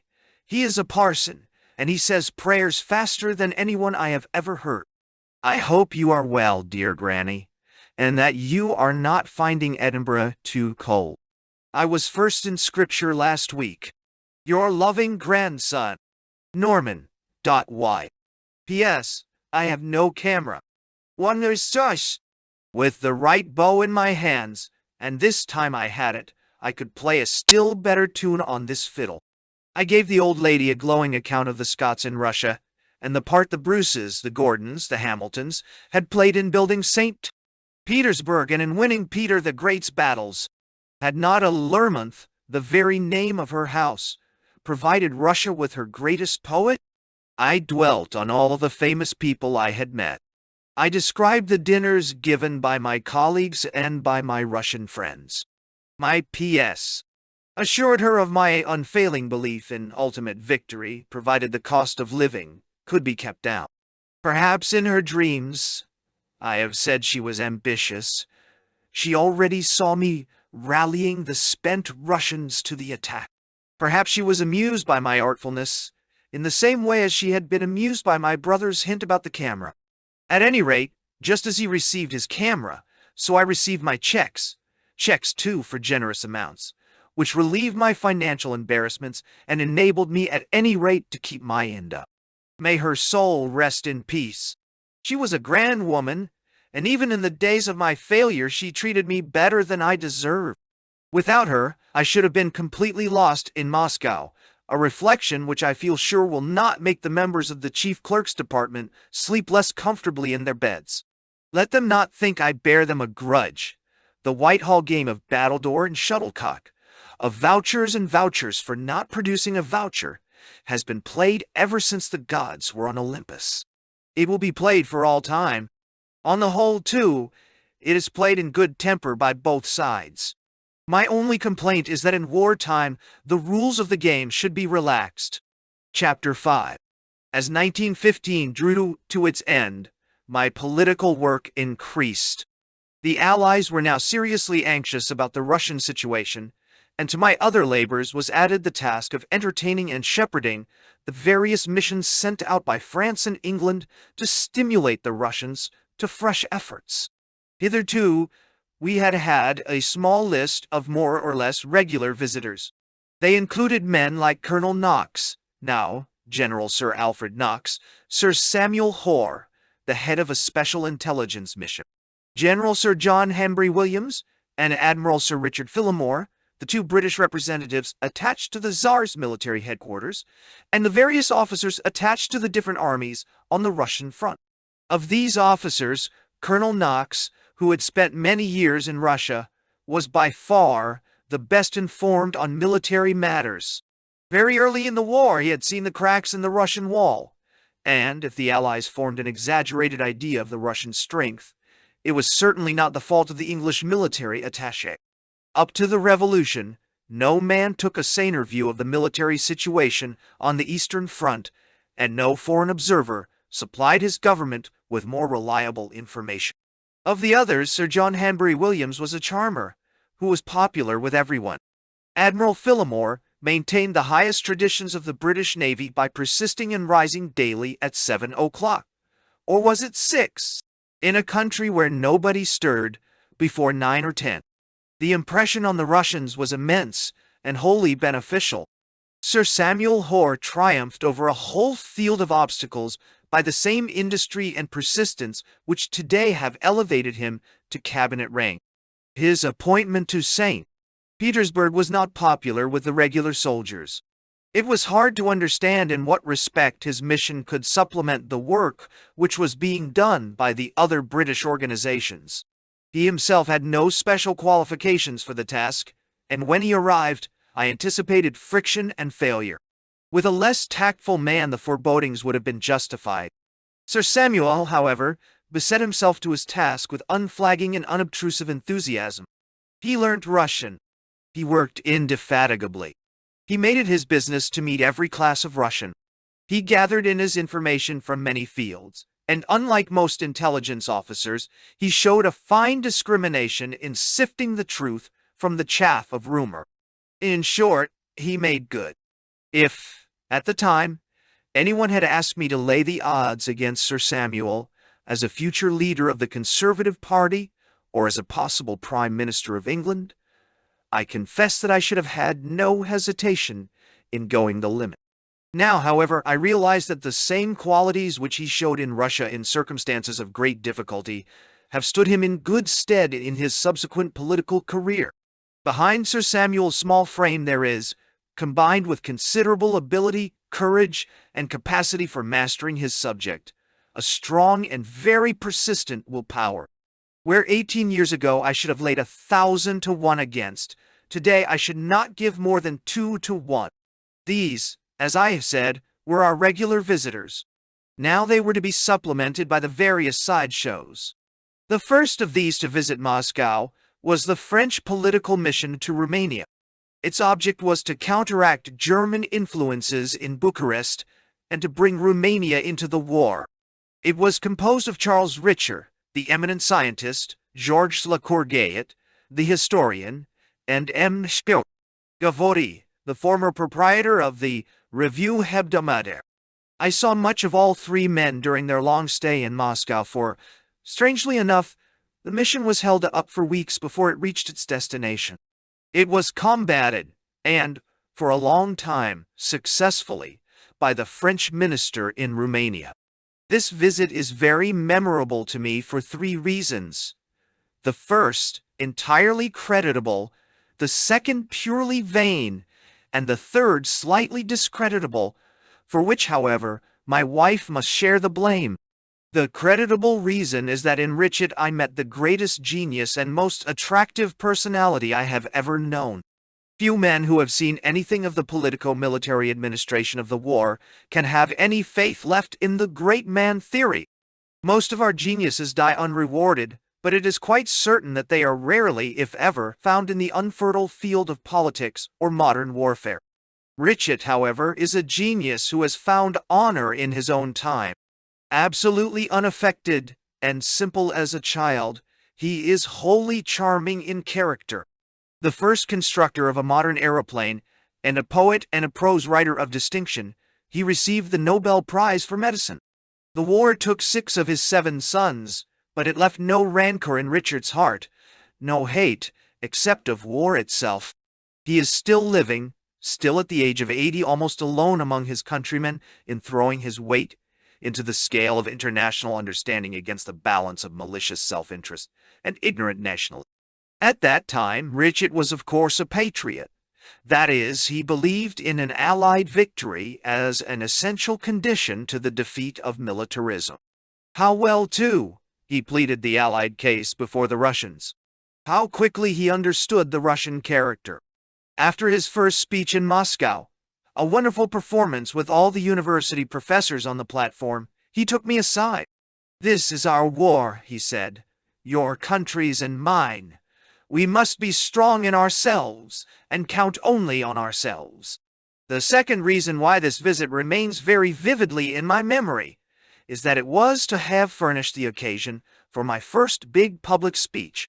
It is true that a few weeks before I'd made my first public speech in Russian at the opening of a hospital. It had been, however, very short. At the luncheon given by the British Club to the distinguished Frenchmen, I was to have made my first attempt at war propaganda on a public platform. On the eve of the luncheon, I was stricken with tonsillitis and influenza.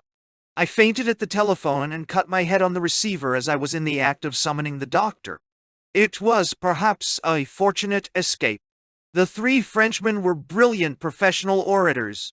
It was better for me to make my debut among my own countrymen who, in Parliament and outside, are, in my experience, and I have visited nearly every parliament in Europe, and have heard most of the great foreign orators, the worst speakers in the world. The third and slightly discreditable reason was the procuring by my wife of a document of considerable importance. I have said that the French mission had not been allowed to proceed to Romania, owing to the protestations of M. Blondel, the French minister of Bucharest. The three Frenchmen were very indignant and made little attempt to conceal their anger or their intention of demanding explanations when they returned to Paris. Their hands had been strengthened against their own diplomatic representative in Romania by a report by Marshal Paul, the one-armed French general, who had just completed an extensive study of the whole situation in that country. Paul's report was known to be extraordinarily frank in its criticisms, and we were very desirous of seeing the original document. During the visit, one of the Frenchmen, as all three are still living, it would be unfair to say which, stayed with us in our flat. Like most Frenchmen, he was a courtier. In Paris, the most severe and respected of professors, he thawed in the warm and rather licentious atmosphere of Moscow. He made my wife his confidante. He became indiscreet. One afternoon, to relieve her of a headache, he gave her the famous Paul report to read. With great presence of mind, she committed it to writing, and in this manner I was able to send a complete copy to Sir George Buchanan.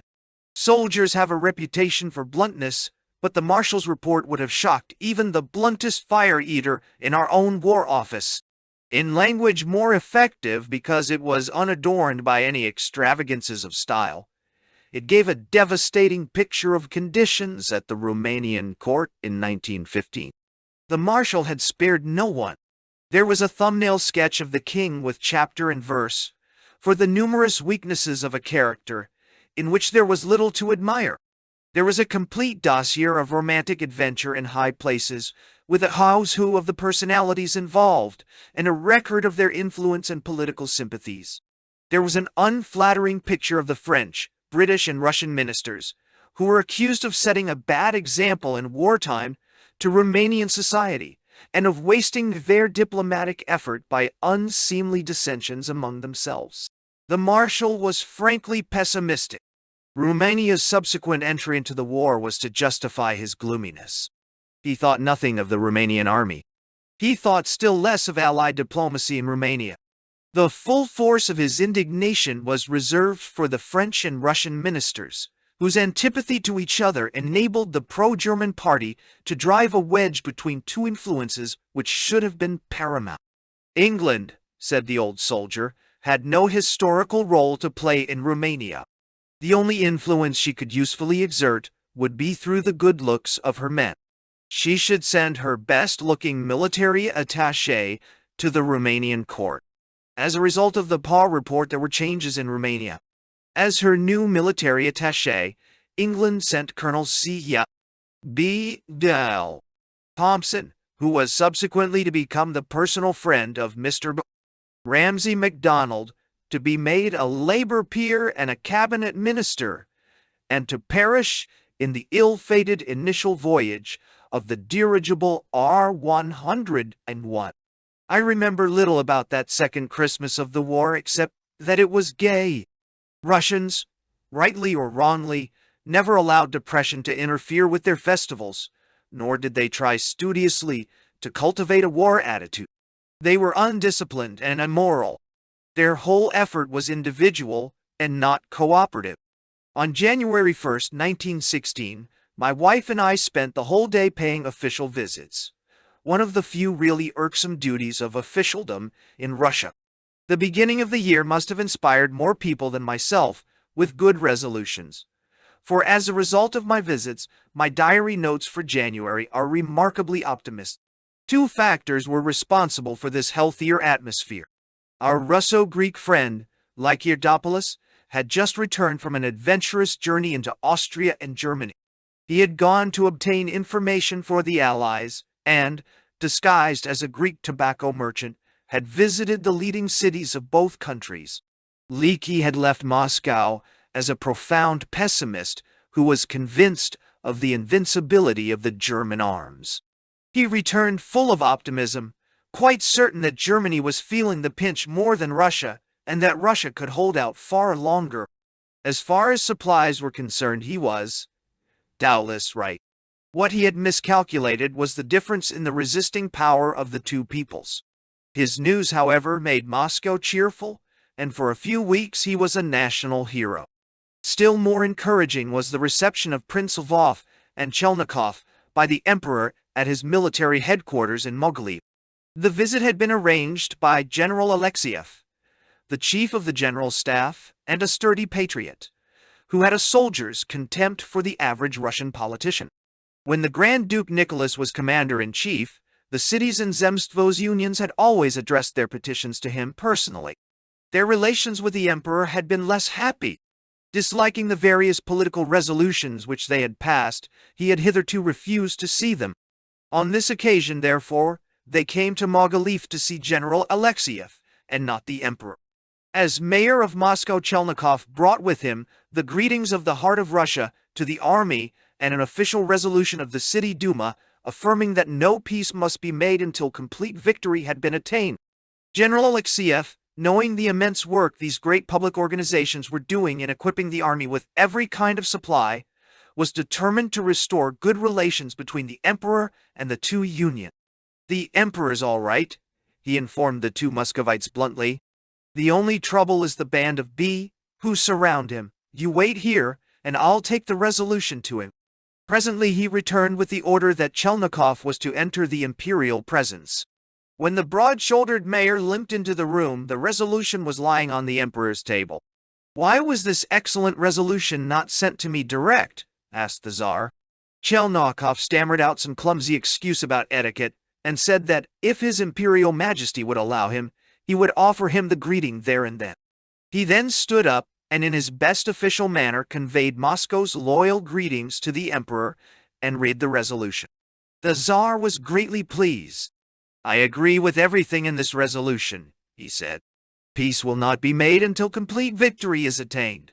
You are right, too, in expressing your gratitude to the army. We should go down on our knees before it." The Tsar then questioned Chelnikov about the situation in Moscow.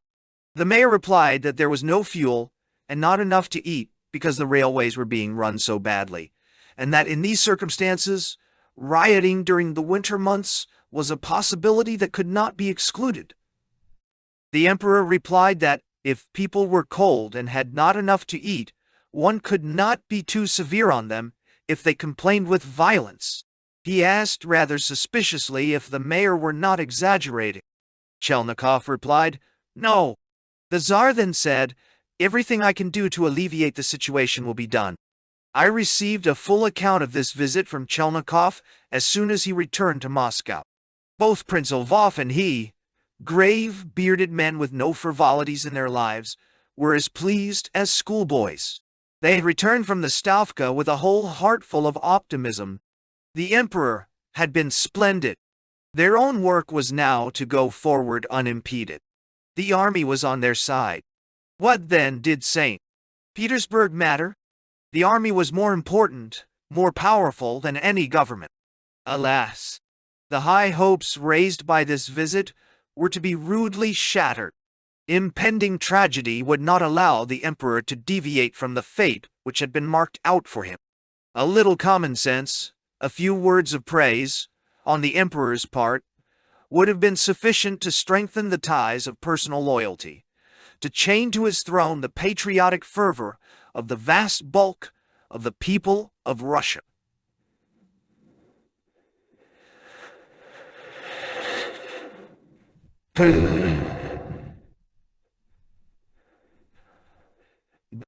How small was the effort required I had seen in the enthusiasm of these two public leaders, who, considerably less revolutionary in temperament than Mr. Lloyd George, were to be driven unwillingly into revolution and to become its first victims. The effort, however, was beyond the emperor's capacity of vision. The old system continued. The national effort was cramped in every way. Every minister who sympathized with it was sooner or later certain to be dismissed. And as, one by one, the patriots and the men of confidence disappeared, the allegiances of 300 years were undermined by despair. In my own mind, the feeling of inevitable disaster became stronger and stronger. Yet in public I had always to appear ultra-optimistic, calm, and resolute, and unshakably convinced of the ultimate victory of the Allies. If my real optimism was confined to the West, I had to simulate increasing confidence in the East. And after a time, a smile which has no heart behind it becomes visibly artificial. In February 1916, I was summoned several times to St. Petersburg. We had a new scheme on foot, an official British propaganda office in St. Petersburg to be run by British journalists. Hugh Walpole and Harold Williams, greatest and most modest of all British experts on Russia, were its chief sponsors. There was to be a sub-office in Moscow. This was to be under my charge, and as my propaganda officer I engaged the versatile Lockhart. In St. Petersburg, the Propaganda Bureau was a very official organization, with special offices and a proper staff. I ran my organization in Moscow from the Consulate General without any flourish of trumpets and without the knowledge of the outside world. In this way, I was able to bring considerable influence to bear on the local newspapers, without their feeling that they were being inundated with official propaganda. This part of my work I enjoyed, although here, too, great tact was necessary, especially when it came to the selection of Moscow journalists for the literary mission, which, as part of the new policy, we were sending to England. The bright idea was that, when these scribes had seen the tremendous efforts being made by England, they would write them up in the Russian press, and we should then hear less about Britain keeping her navy in a glass case, and about our willingness to fight to the last drop of Russian blood. One writer, whom I invited or was instructed to invite, was Count A. N.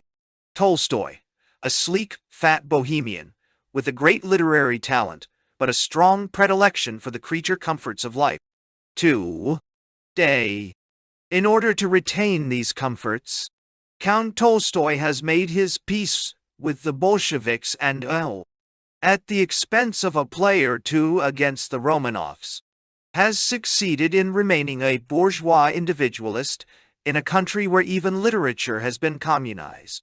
It was at this moment that I received a telegram from Sir George Buchanan requesting me to make arrangements for the reception of a British naval mission, which, as part and parcel of the new propaganda policy, was being sent to Moscow. I received exactly 2 days' notice of this visit. No information was vouchsafed me regarding the source from which I was to draw the financial sinews for the entertainment of His Britannic Majesty's senior service. This conundrum is one of the rare problems which the British government leaves invariably to the initiative, and to the pocket of the man on the spot. All I knew was that the 7 leading officers of our submarine flotilla in the Baltic, all very gallant gentlemen who had sunk several German cruisers and innumerable smaller craft, would arrive on February 15th and would spend 4 days in Moscow. They had received instructions to put themselves unreservedly in my hands. Both the British colony and my Russian friends rallied to my support with remarkable spontaneity and generosity. In one afternoon, I completed my program. My old friend Chelnikov promised a rout at the town Duma. Madame Nasova, the sister of the Ryabushinsky brothers, the richest millionaires in Moscow, undertook to provide a whole evening's entertainment at her house, with dinner for 100 people and dancing after. Princess Gagarina arranged a reception. The intendant of the Imperial Theater provided at the shortest notice a special gala performance at the opera. Belyaev, the owner of the Bat and the Moscow Artists Club, undertook to amuse the guests in their own exhilarating and invincible manner.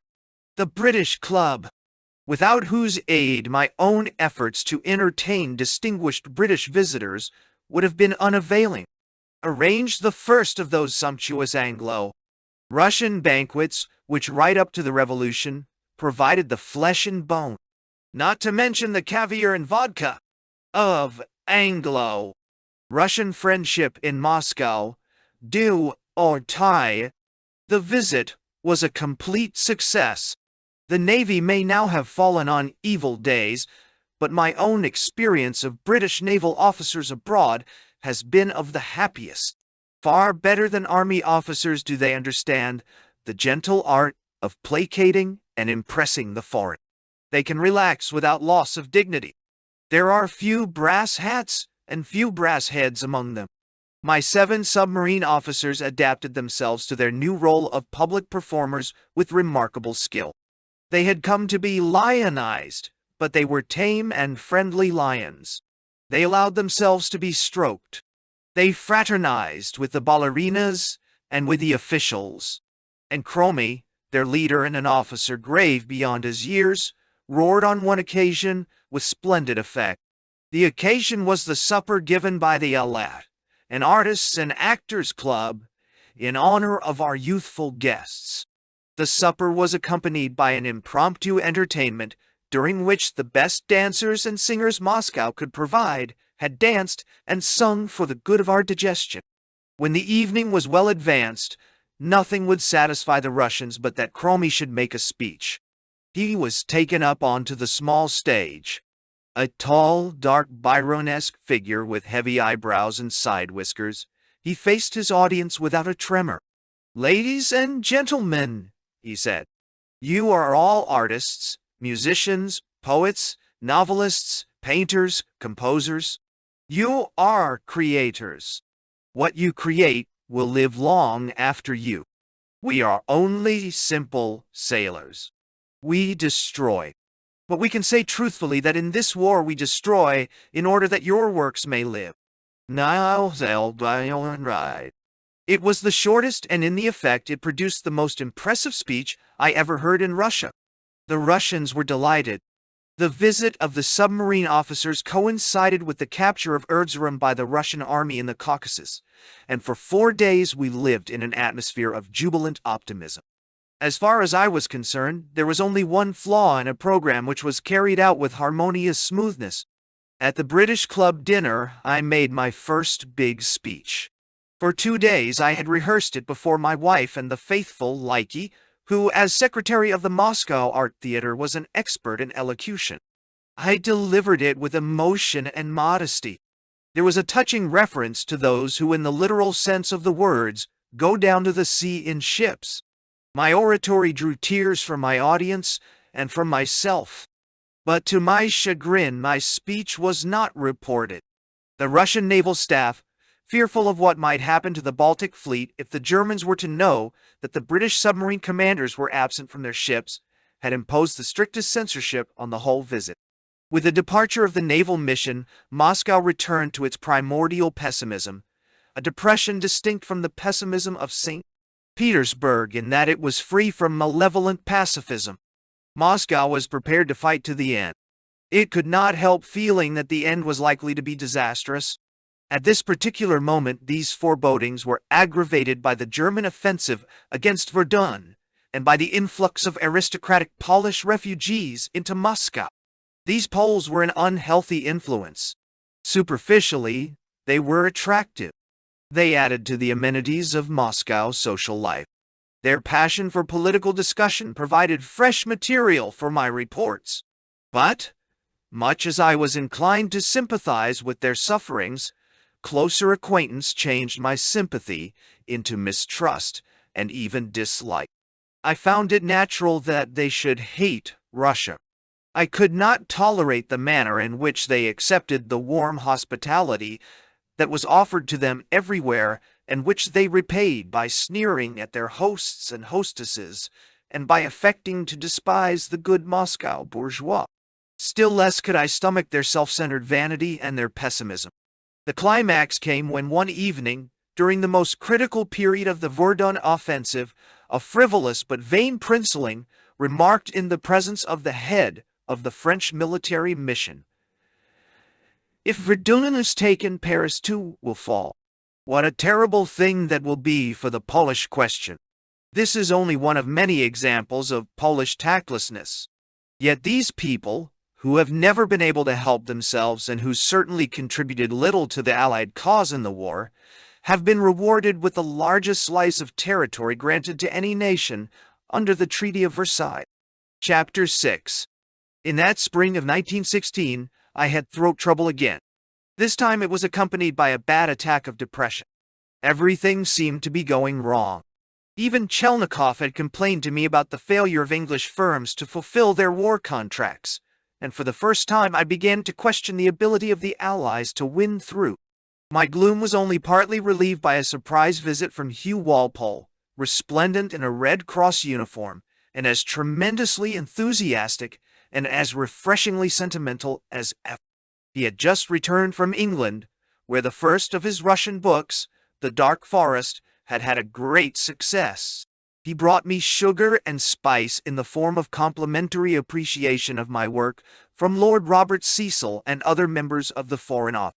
When he left, my depression returned, and with the arrival of Easter, my wife induced me to take a few days' rest. In order that I might have a change from Moscow, we went down to Sergevo, to the famous monastery. The indispensable Alexander had made the most elaborate preparations for our reception. Actually, there was not much rest about our visit. We arrived on Thursday evening in Holy Week and were met at the station by a monk. By another monk, we were driven straight from the station to a long service. The monastery itself, the most famous in Russia, was a miniature Kremlin, surrounded by a wall which was broad enough to allow 2 carriages to drive abreast along its cobbled stone. The place had stood 100 sieges in the course of its history, and but for the presence of the monks was much more like a fortress than a place of worship. After the service we had tea with the abbot, a fine, simple old gentleman with a flaxen beard and soft, spongy hands which he washed incessantly. It was nearly 7 o'clock before we were allowed to seek our quarters, a little monastery hotel attached to the Church of the Chernigov, Madonna, about a mile from the monastery. Fortunately, it was very clean and comfortable.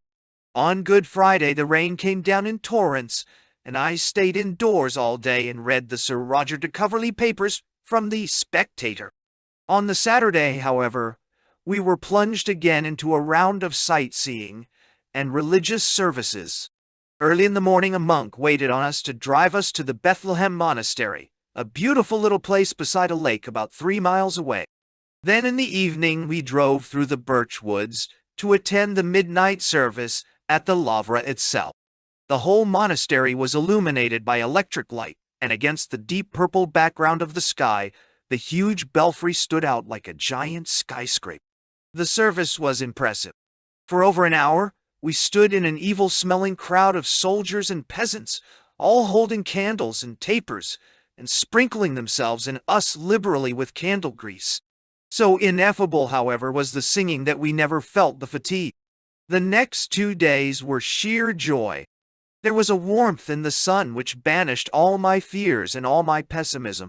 The whole countryside was a mass of primroses and cowslips. White churches nestled peacefully in a background of birch trees. Above all, there were lakes with perch and carp as old as time itself. After Moscow, the peacefulness of it all was wonderful.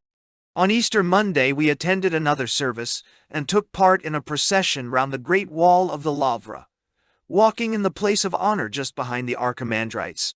We had, too, a stupendous luncheon, consisting of some 6 or 7 courses of different fish, with the abbot, and while we ate, he spoke good words to us. In his conversation there was nothing martial, no, God with us, boastfulness.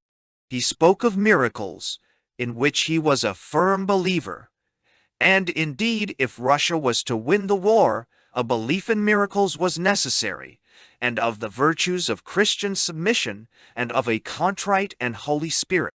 For the most part, however, we made long trips into the country, extracting the maximum of enjoyment from our stolen leisure and reaping the full benefit from the glorious sunshine. One drive, in particular, I remember very vividly, a long rambling adventure along a narrow disused track to a lake beyond the St. Paraclete Monastery dike. Our way ran through a narrow gorge covered with gorse and brambles, and neither coming nor going did we pass a living soul. It was almost the most perfect hour of complete contentment that I can remember. I returned to Moscow full of energy and fresh hope, and better able to battle with the irritations of my daily life. For, much as I loved my Russian friends, they were irritated. They were a charming people to know, a hopeless people to work with, and, fatalistic as I became, I never quite mastered the nuances of a language in which at once means tomorrow and tomorrow. Never, never, never. I cannot illustrate better the difference between the Russian and the English attitudes towards life than by a reference to a Russian trial which took place at this time. In some of its aspects it bears a certain resemblance to the famous Malcolm trial in England.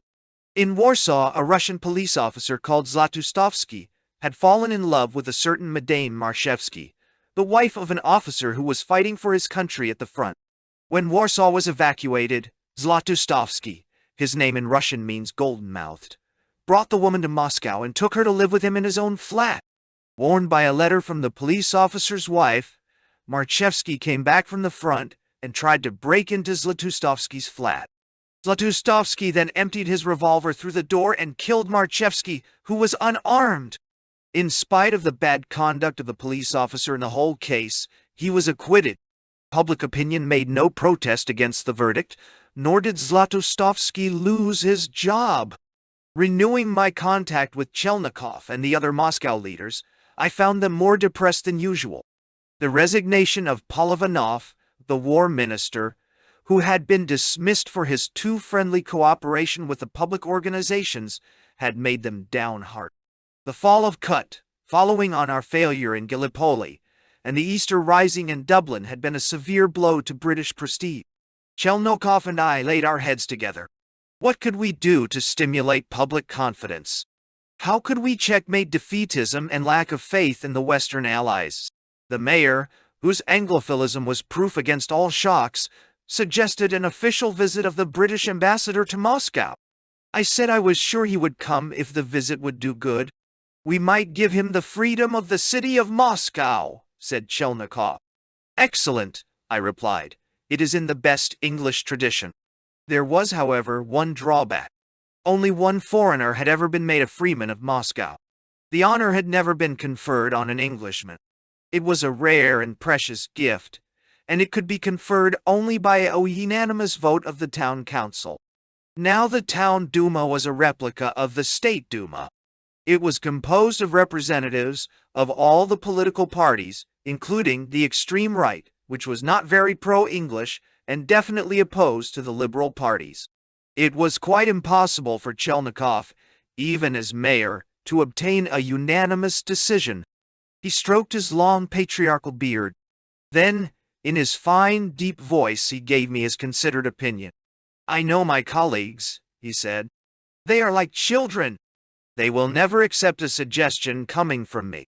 But if you go to see the various leaders separately, tell them that Cit George Buchanan is coming to Moscow, and let them think that the suggestion of the freedom comes from them.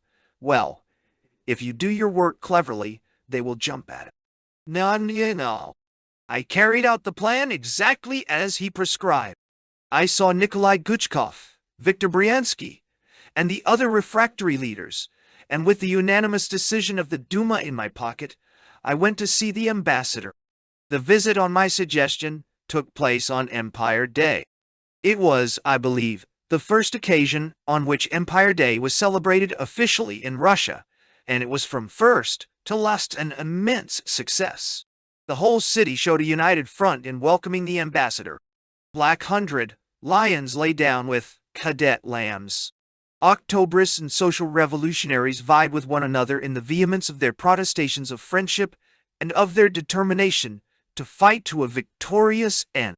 The generals and officials fell over each other in their eagerness to contribute their share to the festivities. I wrote an Empire leader for the leading Moscow newspaper. Obviously, even at that moment, I was qualifying for my Empire Crusaders badge. I wrote an appreciation of Sir George Buchanan for the second most important Moscow newspaper. I persuaded the ambassador to write his speech beforehand, enlisted the services of Lykierdopoulos to translate it, and had a beautifully printed Russian translation, served with the caviar to our distinguished Russian guests. At the Empire banquet that evening, I proposed the ambassador's health in a speech, which a Moscow reporter described as a masterpiece of dignified eloquence and self-confidence. Alas, that was 16 years ago. The ambassador himself, as the main arch in this glorious edifice, was splendid. He was the most elegant figure that Moscow had seen for several generations, and his gentle manner and his obvious sincerity went straight to every Russian heart. The happiest omens were augured from his Christian name. Was not Saint George the patron saint of Moscow? In that hour, the tide of Anglo-Russian friendship was at the flood. There was, in fact, only one slight hitch to mar the perfection of the setting. On the next night, the city fathers in solemn sitting, surrounded by all that was best and brightest in Moscow society, formally conferred on his super Excellency Sir George Buchanan, Ambassador Extraordinary and Plenipotentiary of His Britannic Majesty, to the Emperor of all the Russias, the title of Honorary Hereditary Citizen of the City of Moscow. With the Scroll of Honor were conferred other more substantial gifts, a priceless icon and a loving cup. In the heart of Russia, it was necessary for our man to say at least a word or two in Russian. Alas, Sir George was no Russian scholar. Benji Bruce and I had reduced the formula to the least common denominator, and we had carefully rehearsed the ambassador to say, when he received the loving cup, Spasibo, which is the shortest and most colloquial Russian term for thank you. When the fateful moment came, the comptroller of tongues intervened, and in a firm but low voice, Sir George was heard to say, Za pivo, which, being interpreted, means forbear. No philological inexactitude, however, could mar the whirlwind success of those 2 triumphant days. Chelnikov was elated. I was elated. We felt we had scotched the German in our midst. Sir George himself was quietly emotional and grateful. As I said goodbye to him on the station platform, he took my hand in his. Lockhart, he said, this is the happiest day in my life, and I owe it all to you. Sir George Buchanan's visit, as I see it now, was the turning point in my official career. It marked the zenith of my own influence with the ambassador. It was the last occasion on which I was conscious of the youthful enthusiasm of hero worship. True it is that it gave me a new confidence in my own ability. In the future, I was to face the Foreign Office with the aggressiveness of a bumptious lion. But with increased confidence came a falling away in my own character. I had become an oracle, and oracles are apt to be too cocksure. Perhaps at the time I was unconscious of my shortcomings. Perhaps I scarcely realized the wearing effect of months of excessive work on a highly strung temperament. Be this as it may, many of my ideals of 1914 had disappeared in the welter of inefficiency which surrounded me, and with their departure came a relaxation of my own self-discipline. The highest form of vanity is fame. I do not say that I have never had it, but it has never been able to compete with my passion for self-indulgence. The romance of the war had gone, and with it all hope of a Russian victory. From now on there were to be no illuminating intervals to dispel the gloom which had settled like a pall over the prostrate body of Russia. As far as my personal feelings were concerned, the first shock came within a few days of the ambassador's departure. During his visit, he had told me in strictest confidence, a confidence not to be broken even in the case of my wife, that Lord Kitchener was coming to Russia. The great man would visit Moscow. I was to hold myself in readiness to attend to all his desires. Even now I might begin discreetly to mark down in the antique shops any genuine examples of old china, in which Lord Kitchener was greatly interested. Within the next few days, half a dozen Russian journalists must have telephoned to ask me if the news were true.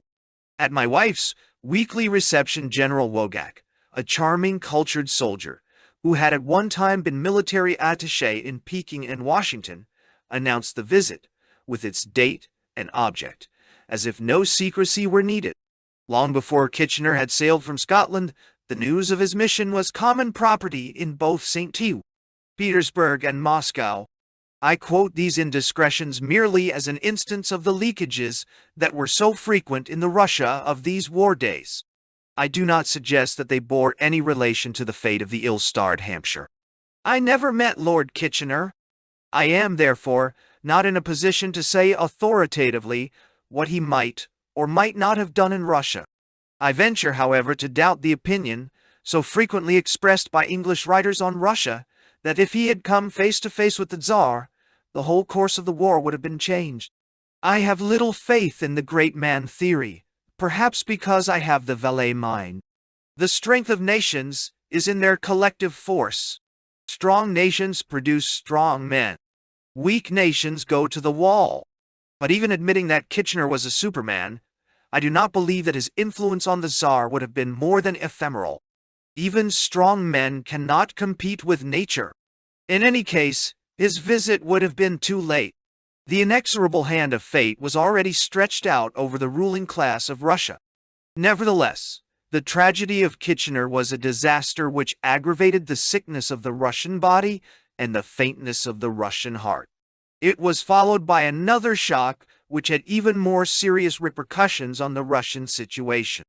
Early in August, Sazonov, the pro-Ally Russian Minister of Foreign Affairs, resigned, or, to be accurate, was forced to resign. The circumstances of his dismissal were similar to those in which other loyal and pro-war ministers had been dismissed. For some time, he had felt insecure. He had therefore been to the Stavka, Russian headquarters, to see the emperor. He had been delighted with his reception. On his return to St. Petersburg, his train had crossed the train bearing M.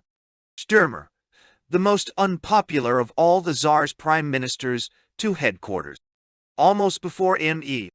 Sazonov reached St. Petersburg, the emperor had reversed his plans. Sazonov was requested to take a holiday in Finland.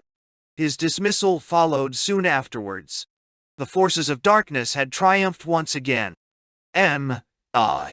Sazonov was an honest, if not a great man. He had been most loyal in his cooperation with Sir George Buchanan and M. Paleolog, the French ambassador. He had sought to work with the Duma and was trusted by the public organizations. His name figured in every list of cabinets of public confidence, which were the favorite pastime of the liberals and the maxima of their demands at that time. A firm supporter of the monarchy, he was one of the few men whose advice, if it had been listened to, might have kept the last Romanov on his throne. His place in the Russian Foreign Office was taken by Sturmer himself, and even in the drawing rooms of the Grand Dukes, the new appointment was received with scowls and bitterness. Under the strain of so much madness, the last props of tsardom were falling away. Amongst the patriots, depression assumed the proportions of hopelessness. Sazonov has embellished the history of diplomacy with one imperishable anecdote. I did not hear him tell it. When I saw him again in Prague some years after the revolution, he neither admitted nor denied its authenticity. I am assured, however, that the story is true in substance, if not in detail. This is the generally accepted version. There had been a dinner party at the British Embassy at which both Sazonov and the French ambassador were present. After dinner, the three big shots, Sazonov, Sir George Buchanan, and M. Paleolog, had retired to the ambassador's study to discuss the situation over their cigars. The conversation had turned to diplomacy. What nation supplied the finest diplomatists? M. Paleolog, who was a Frenchman and therefore a flatterer, was loud in his praise of the Russians. Sir George, who was a Scot and, therefore strictly honest, gave his vote to the Germans. They argued the point without being able to agree, and finally appealed to Sazonov. The Russian smiled.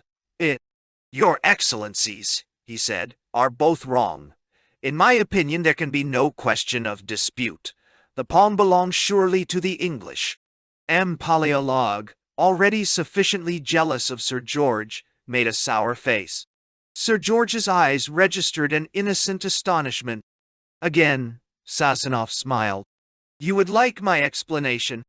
When I have given it, you will admit that my argument is irresistible. We Russians, and I thank M. Paleolog for his compliment, are a talented race.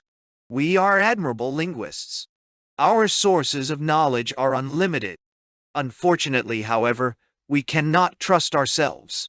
There is no continuity about our work. We never know what our most trusted ambassadors are going to do next. They may fall a hopeless victim to the first unscrupulous woman, and in that condition they are capable of selling the ciphers to the enemy. Now, the Germans are just the reverse. They are admirable workers. They are all continuity. But they begin laying their plans so many years beforehand that long before the plot is hatched, the whole world knows what they intend to do. The whole art of diplomacy is to mask one's intentions, and that is where the English excel. No one ever knows what they intend to do. Here the Prussian stroked his beard and smiled affectionately at Sir George, because they never know themselves. Assuredly, the dismissal of a man who knew the Allies so well was a heavy loss to the Allied cause. Chapter 7. The story of the next few months leading up to the First Revolution is a chronicle of almost unrelieved pessimism. Failures on the front. The Brusilov offensive against Austria had flattered only to deceive. Boredom and ennui in official circles in the rear. Bewildering changes of ministers. Impotent protestations by the Duma.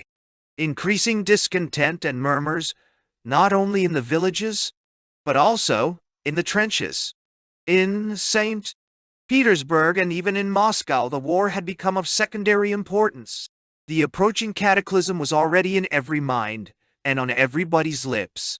The ruling class, awakened at last to the impending disaster, sought to warn the emperor.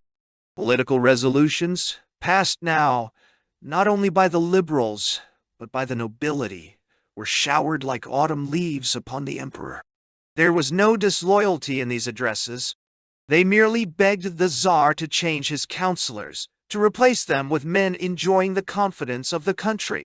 The emperor made changes with the rapidity of a card trick expert, but very rarely did they satisfy public opinion. On no occasion were they ever made in response to the demand, however discreetly made, of a public body. For this man of all the domestic virtues, this man of no vices and no willpower, was an autocrat by divine right. He could change his mind 4 times in as many minutes, but he could never forget his inheritance. What is all this talk about the people's confidence? He said. Let the people merit my confidence. During these last 6 months of the monarchy, my consulate general became a kind of postbox for complaints. My time was occupied in translating resolutions. Today I still have scores of them among my private papers and lampoons. At this time, there was a salon poet called Meatleaf, a cavalry officer with a knack for versification, which he employed to attack the more unpopular members of the government. I translated the resolutions into prose. I paraphrased Meatleaf into English doggerel. I sent both prose and verse to the embassy. In the end, it must have been wearied by my wasted energy. The tragedy was that both the resolutions and the lampoons were written by men who had no thought of revolution in their hearts, who earnestly desired a more efficient prosecution of the war, and who, too, if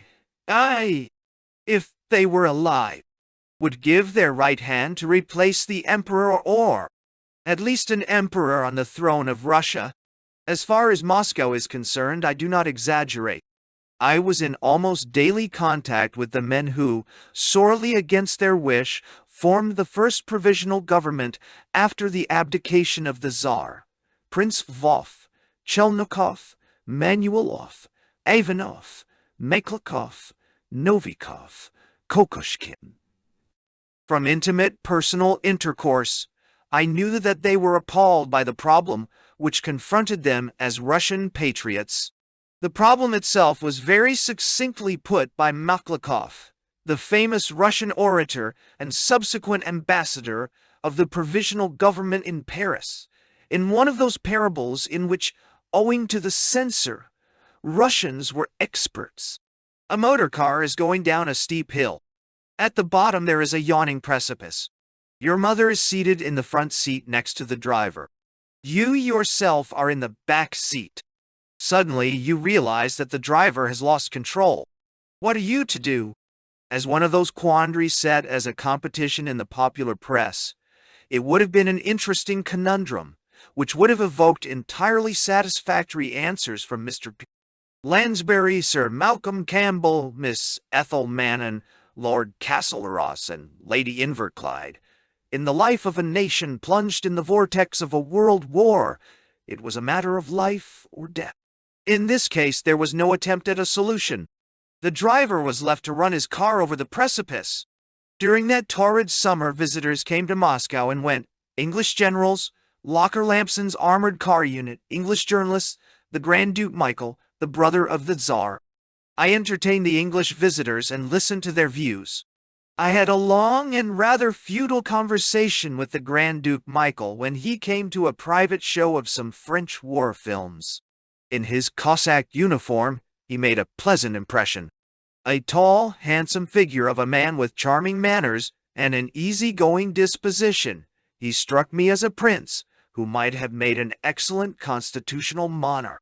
He talked quite freely about the war, about the lack of munitions, and the need for an improved transport system, but he made only one remark which could be interpreted as political. "Thank God," he said, "the atmosphere at the front is far better than the atmosphere of St. Petersburg." He was the quietest and perhaps the least confident of all the Grand Dukes.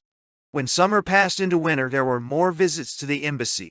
There was one gala dinner given by Sir George Buchanan to Chelnikov, and a small deputation of the Moscow Duma, a return for the hospitality lavished on the ambassador during his Moscow visit. Chelnikov and I traveled to St. Petersburg together. At the dinner, he singled me out for special praise, greeting me in his speech as a true friend of Russia. I was invited to luncheon by the French ambassador. I had a one-sided conversation with Sazonov, who asked many questions and vouchsafed no information. The young man from Moscow was an object of interest. And it was a big but. I found the atmosphere of St. Petersburg more depressing than ever. Champagne flowed like water.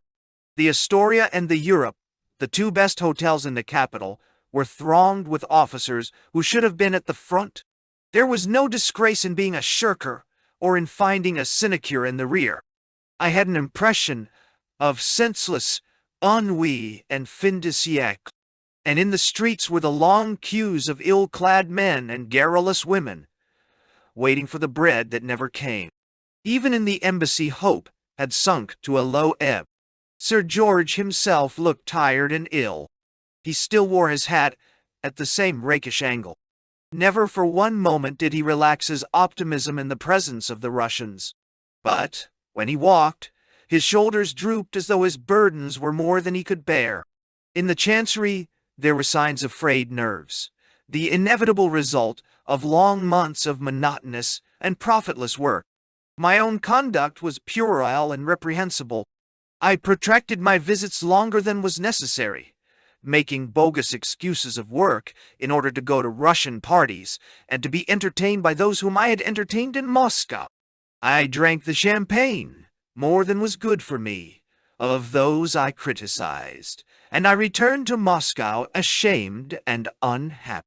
My life at this moment gave me no satisfaction. With the advent of December, the tone of the various anti-government resolutions became bolder. In the factories, the Social Democrats and the Social Revolutionaries were now conducting an active revolutionary propaganda. Goaded to fury by the inanities of Protopopov, a former liberal member of the Duma, who as Minister of the Interior revealed himself as more reactionary than any member of the Black Hundred, the Zemstvo and cities unions defied his action in forbidding their Congress by passing a secret resolution which in the violence of its language exceeded all their previous political demand. There was, it is true, no word against the emperor, but after a long preamble, in which full emphasis was laid on the ills from which Russia was suffering. The resolution declared that the government, now become an instrument of the dark forces, is driving Russia to her ruin and is shattering the imperial throne. In this grave hour in its history, the country requires a government worthy of a great people. Let the Duma, in the decisive struggle which it is waging, justify the expectations of the people. There is not a day to lose. No. This document was only secret in so far as it was forbidden to be published. It was circulated in Ronio script in thousands of copies, both at the front and in the rear. This resolution was passed just before Christmas. 2 days before the end of the year, Rasputin was assassinated. The story has been told too often to bear retelling. Of the 3 participants in this perhaps mistaken act of patriotism, only the Grand Duke Dmitri was known to me personally at the time. All 3, the 2 others were Prince Felix Yusupov and M. Purishkevich, were supporters of the old regime. Their act was intended to save the old regime, although for a moment it raised the hopes of the patriots. Its only effect, viewed today in the light of history, was to assist the anti-war elements and to hasten the revolution, which unbiased observers had long realized was sooner or later inevitable. The only person to benefit from this assassination was the Grand Duke Dmitri, the best-intentioned and most pro-English of the Grand Dukes. The banishment to the Caucasus which his complicity in the murder brought down upon his head enabled him to escape through Persia when the revolution broke out, and to avoid the terrible fate which was meted out by the Bolsheviks to so many of his relations. Before the lamp of Tsardom was finally extinguished, it was to flicker up in one last feeble flame of hope. Towards the end of January 1917, an inter-Allied delegation arrived in St. Petersburg. The object of this visit was to secure a more efficient cooperation between the Allies, to put the final dots on the i's of the peace terms, and to consecrate the victory which was always on the lips of the French and English, and in which so few Russians now believe. Rarely in the history of great wars can so many important ministers and generals have left their respective countries on so useless an errand. The British mission was the largest. It was headed by Lord Milner, who had with him as his political advisers Lord Revelstoke and George Clercone, and as his military advisers Sir Henry Wilson and 5 other generals. The French were more economical. They sent only 1 politician, Demergue, and 2 generals, one of whom, however, was the gallant Castelnau. The Italian mission was headed by Signor Cialoja, who was supported by General Ruggieri. In the presence of so much magnificence, my own little star sank into insignificance. Nevertheless, I had my part in the proceedings. The mission was to visit Moscow, and I was summoned to St. Petersburg to discuss the situation and arrange the program with Lord Milner. Moscow, as usual, had set high store by the arrival of the delegation, hoping for some last-minute action by the Allies, which would restore the fallen fortunes of Russia. Such hopes as may have been raised in my own breast were shattered as soon as I arrived in St. Petersburg. I lunched with Lord Milner at the British Embassy. I had a long talk with him in the afternoon, and in the evening I dined alone with him in his rooms at the Europe. I think he was glad to escape at least for one night from the interminable round of festivity to which he and the other delegates were being subject. Of all the great figures in public life with whom I have come into contact, I found him the most understanding and sympathetic. He was, too, extraordinarily well informed about facts and figures, which he seemed to carry in his head without effort. I doubt if his intuition was as remarkable as his knowledge. But from the first day of his arrival, he had realized the inefficiency of the Russians, and he made no attempt to conceal his opinion that he was wasting his time. He looked tired and overworked, but he listened to me with infinite patience. He was, I believe, at his best with young men, and I, like most other young men, fell at once before his charm. He asked me several questions, and I gave him my opinion candidly, that if some concession was not made to public opinion, trouble was inevitable. He sighed. "I do not say you are wrong," he said gently, "but I am bound to tell you two things. First, the general consensus of informed opinion, both Allied and Russian, in St. Petersburg, so far as I can gather, is that there will be no revolution until after the war. And secondly, I see no means of enforcing the concessions to which you refer." Really? The next day I returned to Moscow, and Lord Milner resumed his place at the conference table. And while the delegates were discussing Constantinople, Alsace, Lorraine, and the spoils of war, there were riots round the bread shops. Workmen were being arrested by the Okhrana, and in the entourage of the imperial family frightened women were repeating the prophecy of Rasputin. "If I die or you abandon me, you will lose your son and your throne within 6 months. And what do you do?"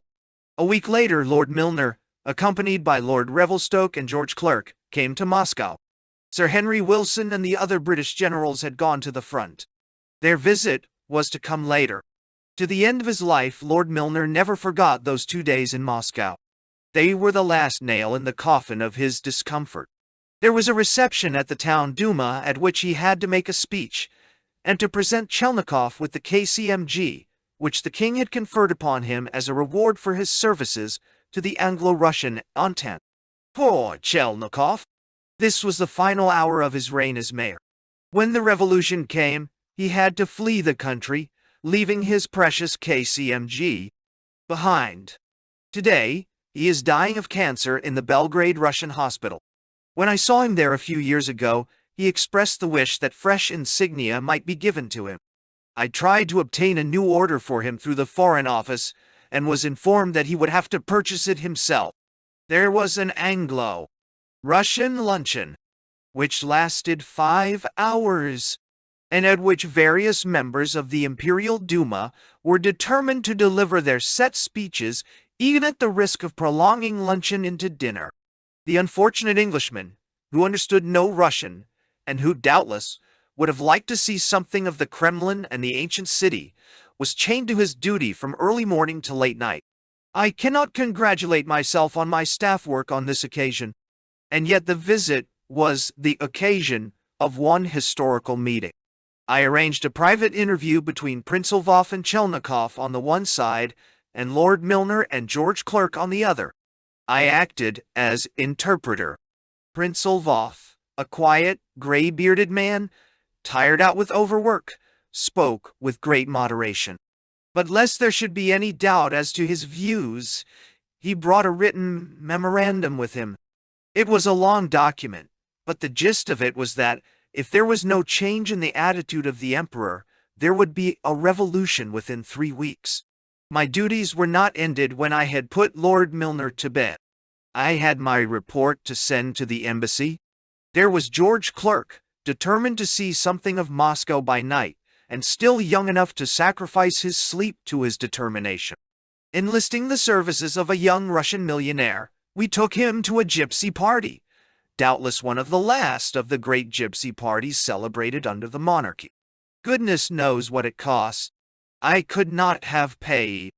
There were 8 of us, 4 English and 4 Russians, and as the guest of honor, George Clerk had to bear the brunt of the champagne bombardment. My young Russian millionaire did his best. Maria Nikolaevna sang countless Cherokee, and with her own hands offered countless bumpers to George Clerk.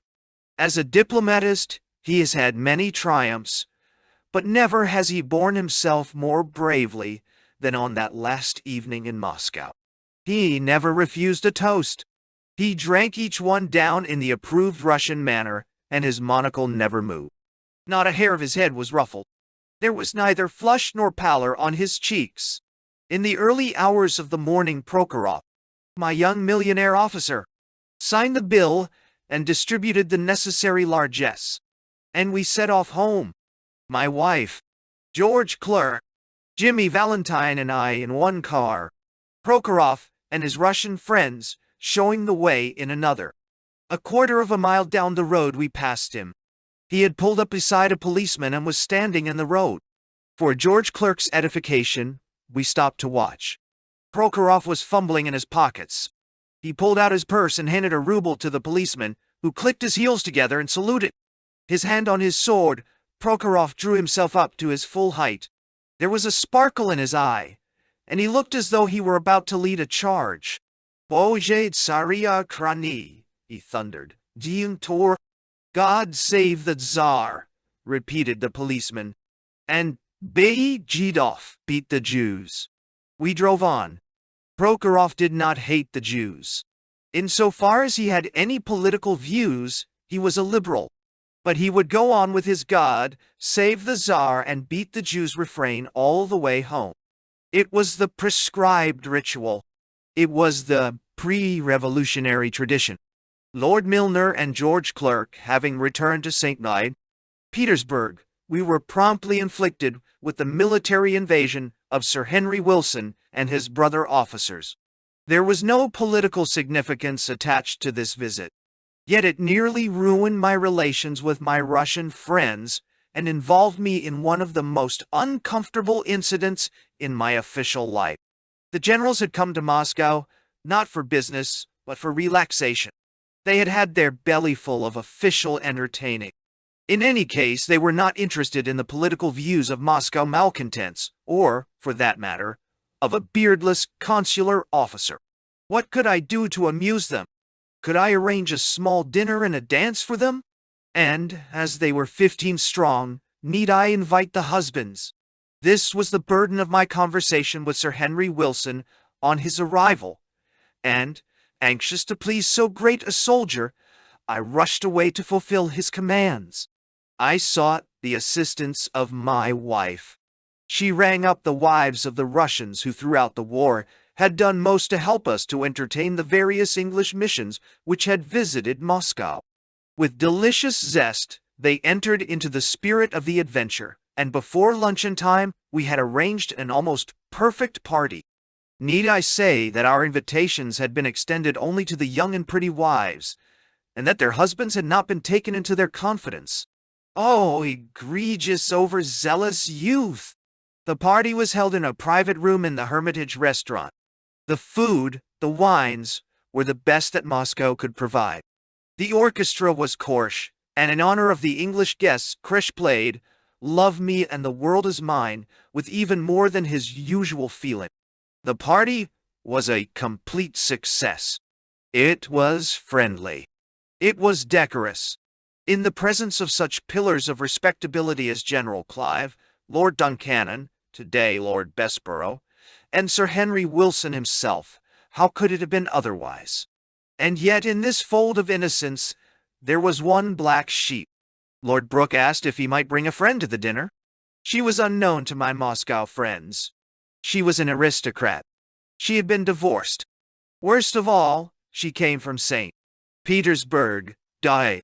Let me hasten to say that both she and Lord Brooke behaved even more decorously than the most decorous member of this decorous gathering.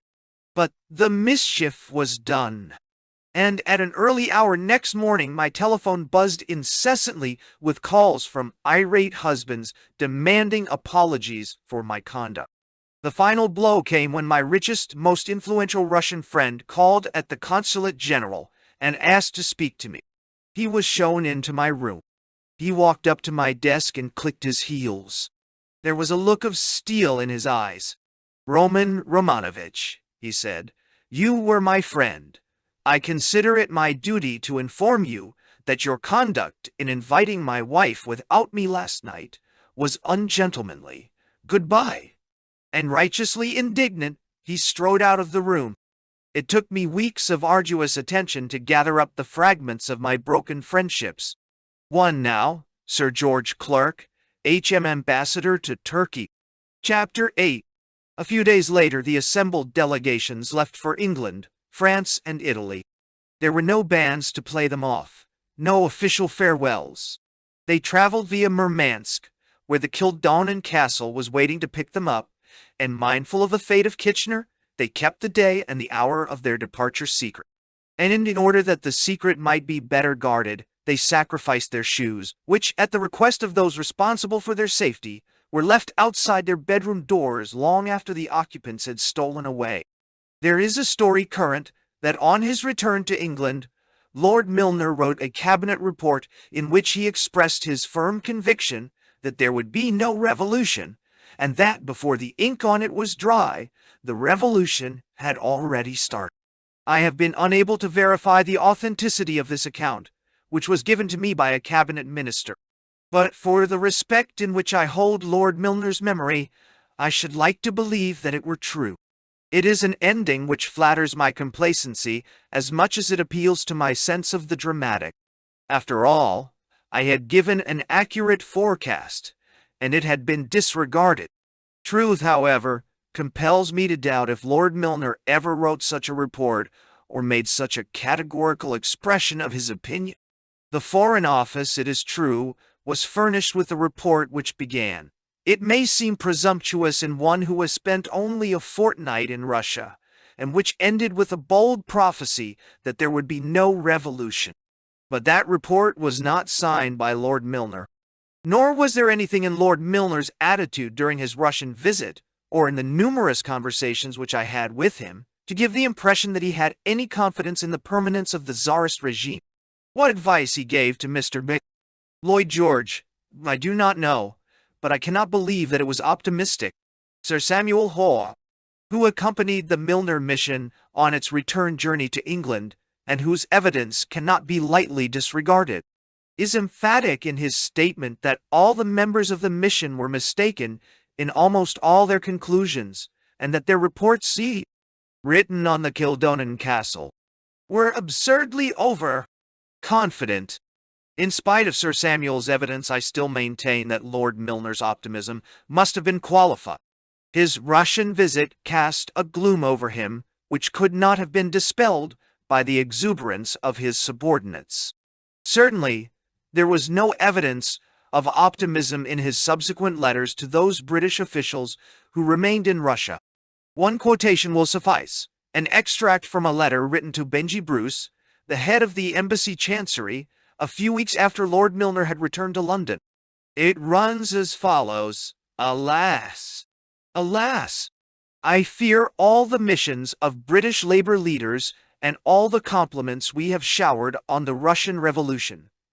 Triumph of democracy, the union of free peoples against the tyrants, etc., are perfectly futile.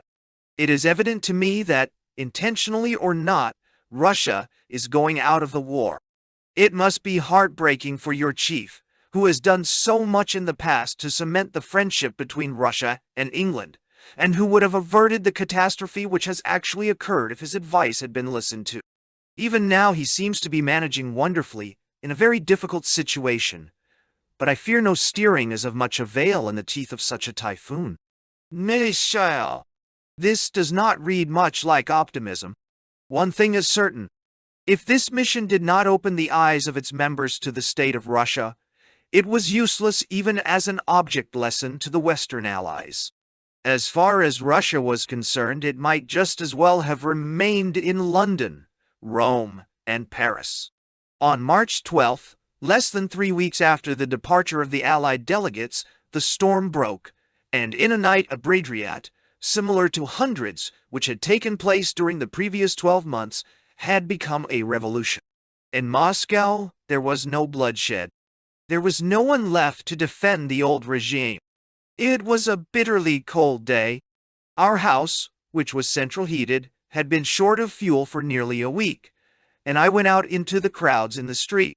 My most vivid memory of that afternoon was the warmth of the surging mob before the town Duma. There was no hooliganism. The crowd was willing enough to let me through, but before I reached the door, I was roasting with heat and glad to take off my fur cap. I was the first foreigner to enter the Moscow headquarters of the revolution.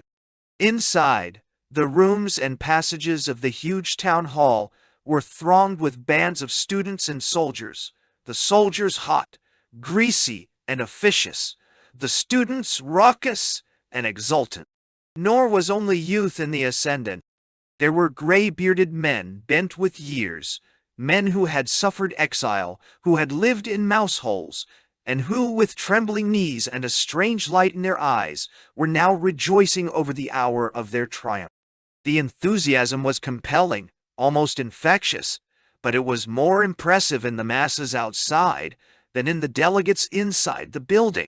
I sought out Chelnikov. He came out of the council room to see me. Beads of sweat were standing on his brow. His limp was more pronounced than ever. His voice had gone. "I'm fighting for my life, Roman Romanovich," he said. "The social revolutionaries and the social democrats don't want me as mayor. But never fear, I'll master them yet. But it's a bad business, and not good for the war." And with that he left me, and returned to the battle of tongues, which had now been unloosed. The man who yesterday had been too revolutionary for the emperor was already too reactionary for the revolution. On my way out, I met Gruzinov, the president of the Moscow provincial Zemstvo. He had just been appointed to the command of the revolutionary troops. He, too, seemed embarrassed by the enthusiasm and hero worship of the band of women students and high school girls who surrounded him. The fire was traveling fast.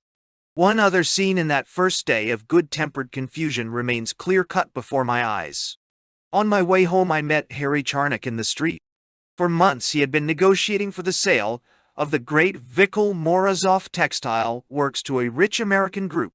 As far as the Americans were concerned, the contract would have been signed months before, and the purchase money paid over. Charnock himself, who was general manager and stood to make a small fortune by the deal, had been in favor of signing, but the Morozovs, with peasant obstinacy, had haggled and haggled until now it was too late. Laconically, Charnock handed me a paper. It was a telegram from the Americans saying the deal was off. Big capital had taken fright. As I passed through the theater square, socialist agitators, mostly students and schoolgirls, were distributing anti-war pamphlets to the troops. Opposite the National Hotel, someone in the crowd recognized me. "Long live England!" cried a student voice. "Long live England and the revolution!" answered the greasy mob. It was a disturbing and confusing day. The story of the revolution has been told by many pens. It will be a theme for historians for all time. I do not propose to discuss it in detail except insofar as I myself was concerned in it. Nor do I intend to analyze its causes or speculate on what might have happened if Kerensky had done this on this date and General Ivanov that on that date. My own views on the revolution can be given in a single paragraph. The revolution took place because the patience of the Russian people broke down under a system of unparalleled inefficiency and corruption. No other nation would have stood the privations which Russia stood for anything like the same length of time. As instances of the inefficiency, I give the disgraceful mishandling of food supplies, the complete breakdown of transport, and the senseless mobilization of millions of unwanted and unemployable troops. As an example of the corruption, I quote the shameless profiteering of nearly everyone engaged in the giving and taking of war contracts. Obviously, the emperor himself, as a supreme autocrat, must bear the responsibility for a system which failed mainly because of the men, Sturmer, Protopop, Rasputin, whom he appointed to control it. If he had acted differently, if he had been a different man. These arguments are childish. What it is important to realize is that from the first, the revolution was a revolution of the people. From the first moment, neither Che Duma nor the intelligentsia had any control of the situation. Secondly, the revolution was a revolution for land, bread, and peace, but, above all, for peace. There was only one way to save Russia from going Bolshevik. That was to allow her to make peace. It was because he would not make peace that Kerensky went under. It was solely because he promised to stop the war that Lenin came to the top. It will be objected that Kerensky ought to have shot both Lenin and Trotsky. The soldiers who argue in this way always ignore the psychological premises. The old regime having broken down, the type of leader, i.e., a Kerensky, whom the first revolution threw up, was bound to be a man who would not shoot his opponents. It was the first state of a natural process. Secondly, even if Kerensky had shot Lenin and Trotsky, some other anti-war leader would have taken their place and would have won through on his anti-war program. This was so fundamentally true of the Russian situation that only the gravity of our own situation in the West can excuse us for the folly of the various schemes, from the futile feebleness of the Archangel expedition to the greater, but, fortunately, unfulfilled stupidity of Japanese intervention, which we advocated for the reconstruction of the Eastern Front. Among the foolish and the egregious I include myself, and among the soldiers, General Macready stood alone in his sane common sense. My own contact with the First Revolution lasted for 8 months. It was a period of depression and disintegration, of a new activity from which all hope and faith had gone. I had been no admirer of the old regime, but I had little difficulty in realizing what the effect of the new must be on the war. 3 days after the outbreak of the first rioting, I sent off a long analysis of the revolutionary movement to the embassy. The traces of this desk entered in my diary at the time runs as follows. The position is so unclear and so uncertain that any attempt at prophecy is difficult. It seems impossible that the struggle between the bourgeoisie and the proletariat can be liquidated without further bloodshed. When this will come, no one knows, but the outlook for the war is full of foreboding. The revolution had begun on a Monday.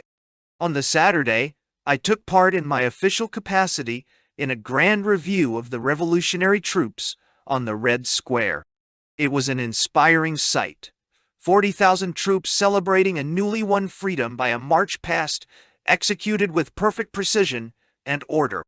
And yet, in spite of the cloudless sky and sparkling air, I had a feeling as though I were in a prison. That vast Red Square, which has witnessed so much repression of freedom from the time of the executions of Ivan the Terrible to the May Day parades of the Bolsheviks. That grim background of high red wall furnished by the Kremlin. These are no symbols of liberty. Russians, as I was to learn later in even more disturbed times, have a genius for pageantry and processions. And if there was any tendency to enthuse on my part, and I am a romanticist who hates all governments by instinct, there were the generals, liberal patriots like Bolshevik, who had just returned from the front to supply the necessary correction.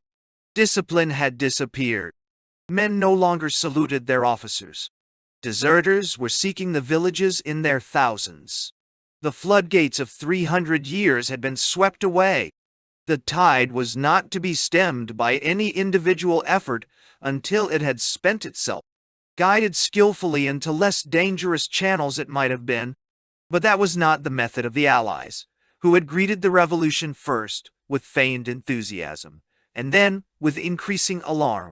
They wanted, and on the part of the military advisers the wish was natural, things to be put back where they were before. And unfortunately there is no where, either in time or in revolution. A fortnight after the revolution, I went to St. Petersburg to see the members of the new provisional government. Prince Lvov, the Prime Minister, was my intimate friend. With most of the others I had been in close contact for the past 2 years. Men like Shingarev, a St. Petersburg doctor, Kokoshkin, the great Moscow expert on international law, and Manuelov, the rector of Moscow University, were men of the highest integrity and ability. To the English Liberal cabinet of 1906, they would have been an addition of strength and an ornament of distinction. They were too gentle to deal with the turbulent elements in the Soviets, which had made the revolution and which now virtually controlled the Duma. Before catching my train, I dined with Chelnikov, who had been appointed commissar for Moscow. He gave me a forecast of what I might expect to find. His own position was becoming unbearable. He confessed that he had no chance of surviving the new elections, which now of course had been prescribed on a basis of universal suffrage for every municipality and every zemstvo in Russia. Lvov's reign, he said, would be no longer than his own. The most phlegmatic of men, he spoke without anger or prejudice. I felt that he was right. Already, a free and unfettered democracy, how later the Bolsheviks were to sneer at these slogans of the First Revolution, had no use for the liberal leaders whose cry for years had been "Trust the people." I found Prince Lvov at the Torrid Palace amid a scene of indescribable confusion. He had been presiding at a cabinet meeting. Secretaries kept rushing into his room with papers to sign, decisions to be taken. He would start to talk to me, and then the telephone would ring. In the corridor outside, deputations from the front, from the villages, from goodness knows where, were waiting to see him. And in this restless, bustling turmoil, there was not one man or woman who seemed capable of protecting the Prime Minister or relieving the burden on his shoulders. Everyone seemed to be playing a game of general post to escape from responsibility. I longed for Miss Stevenson to send the whole pack of delegations about their business, and to put some order into this warren of chaos. Our conversation was conducted in snatches. Finally, he gave it up. "You see how it is," he said. "We are doing our best, but there is so much to do. Come and see me tonight at my flat at 12 o'clock. He ran his hand through his gray beard and looked at me with a flickering smile. He looked tired and wan, and his eyes, small at all times, had almost vanished behind his eyelids. In 2 weeks he had aged 10 years. A man of great charm, he would have made an excellent chairman of the London County Council. He was an ideal president of the Zemstvo unions, but he was not the stuff of which revolutionary prime ministers are made. And yet, I doubt if at this period any member of his class could have held down his post. Nature brooks no interference with her processes, and the time for dictators had not yet come or had already passed. I went to see Lvov at his flat, a modest 2-roomed affair, where he had remained ever since the night he had arrived from Moscow to take over the reins of the government. He was still in the same suit. The carpet-bag, in which he had packed his clothes for the night, still stood in the hall. My heart went out to him. He seemed so forlorn and alone.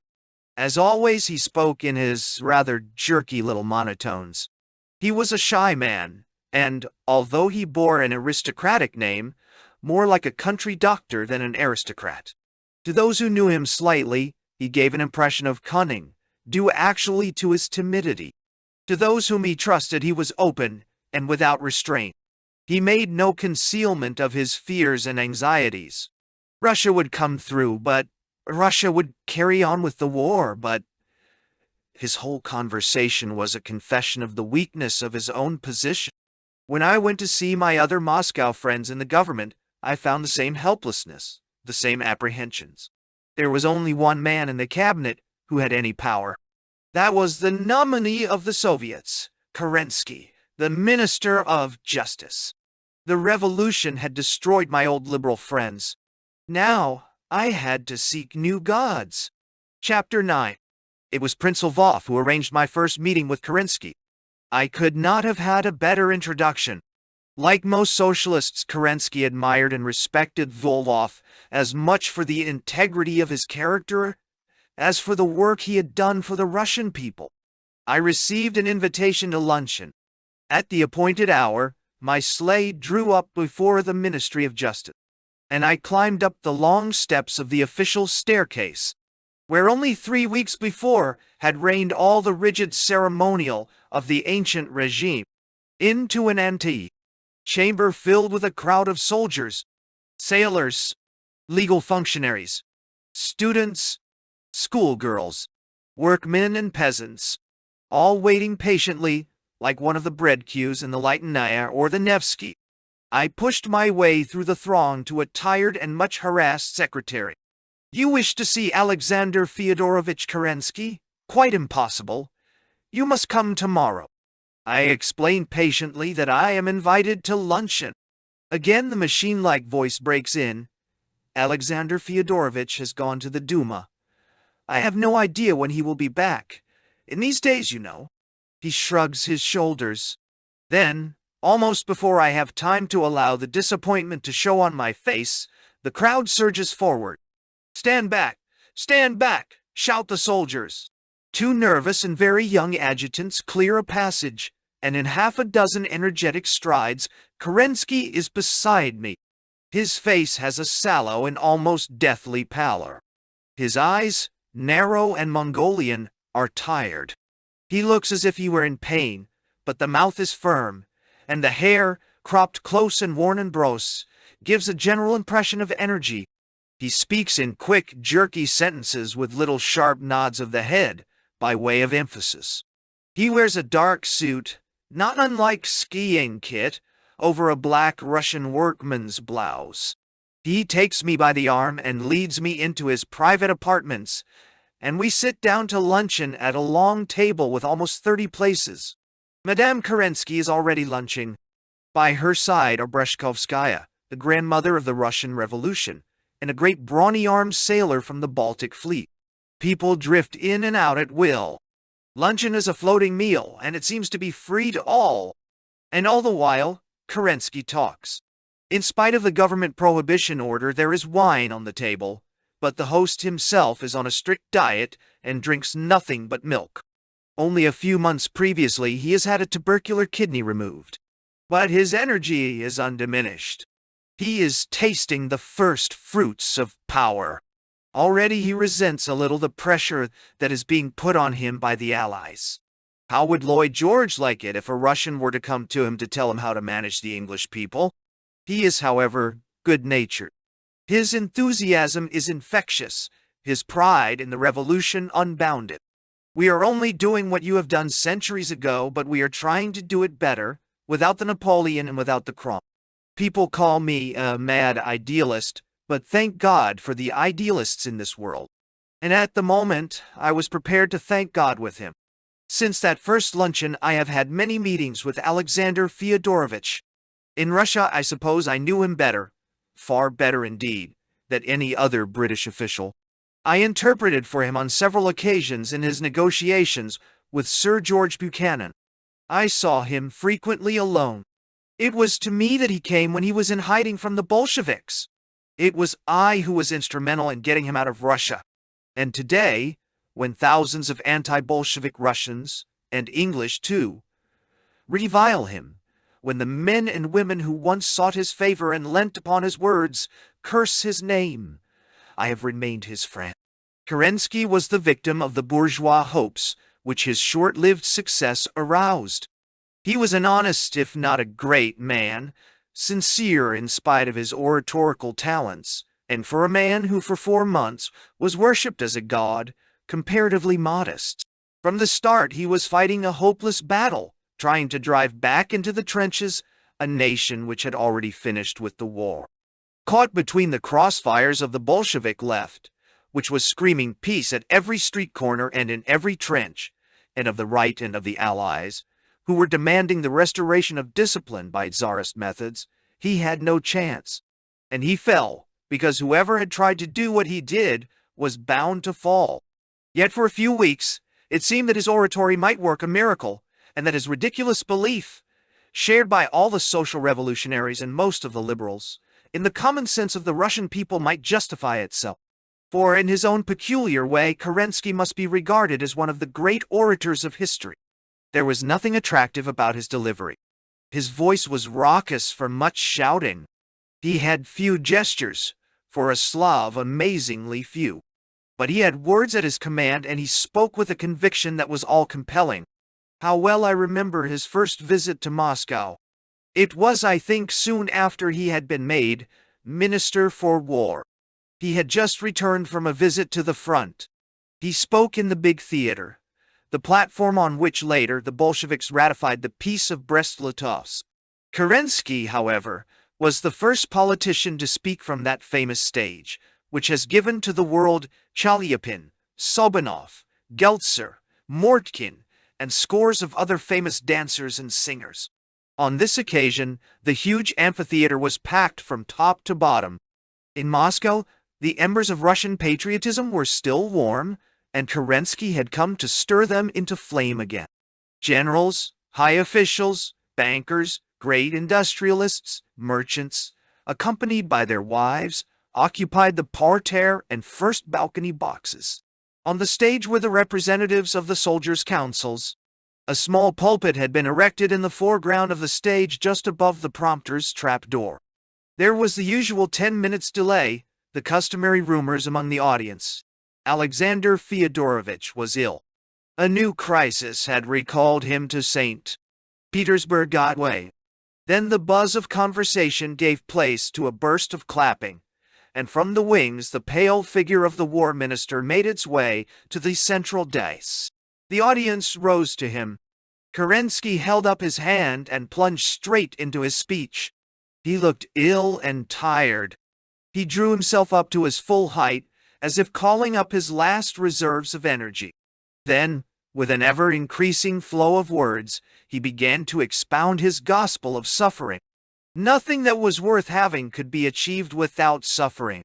Man himself was born into this world in suffering. The greatest of all revolutions in history had begun on the cross of Calvary. Was it to be supposed that their own revolution was to be consolidated without suffering? They had a legacy of appalling difficulties left to them by the Tsarist regime: disorganized transport, lack of bread, lack of fuel. Yet the Russian people knew how to suffer. He had just returned from the trenches. He had seen men who had been living for months on end with mud and water up to their knees. Lice crawled over them.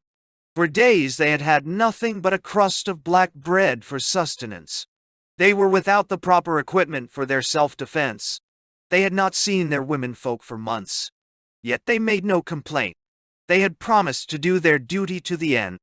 It was only in St. Petersburg and in Moscow that he heard grumbling. And from whom? From the rich, from those who, in their silks and ornaments of gold, came here today to listen to him in comfort. He raised his eyes to the balcony boxes, while with fierce staccato sentences he lashed himself into a passion. Were they to bring Russia down in ruins, to be guilty of the most shameful betrayal in history, while the poor and the humble, who had every reason to complain, were still holding out? He was ashamed at the apathy of the big cities. What had they done to be tired? Could they not watch a little longer? He had come to Moscow for a message for the men in the trenches. Was he to go back and say that their effort was in vain because the heart of Russia was now peopled by men of little faith? As he finished his peroration, he sank back exhausted into the arms of his aide-de-camp. In the limelight, his face had the pallor of death. Soldiers assisted him off the stage, while in a frenzy of hysteria the whole audience rose and cheered itself hoarse. The man with one kidney, the man who had only 6 weeks to live, would save Russia yet. A millionaire's wife threw her pearl necklace onto the stage. Every woman present followed her example, and a hail of jewelry descended from every tier of the huge house.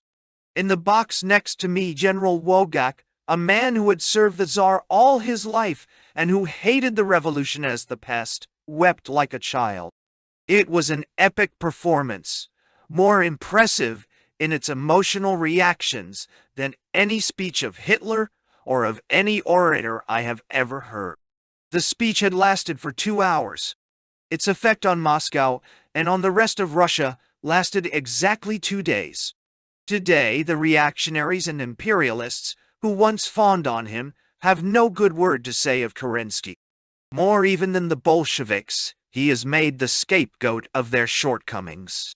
In 1923, 2 young scions of the Russian nobility came to see me in Prague. They were in high spirits. They informed me that they had spent the afternoon reviling Kerensky. They had discovered that he was living in the Hotel Paris in Prague.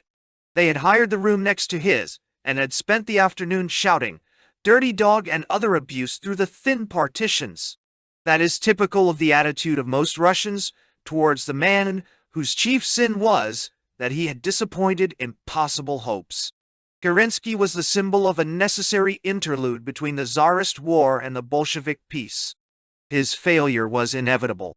In the eyes of the Russia which supported him, It would have been a greater failure if he had died at his post. In June 1931, he was lunching with me in the Carlton Grill Room in London, when Lord Beaverbrook came over and joined our table.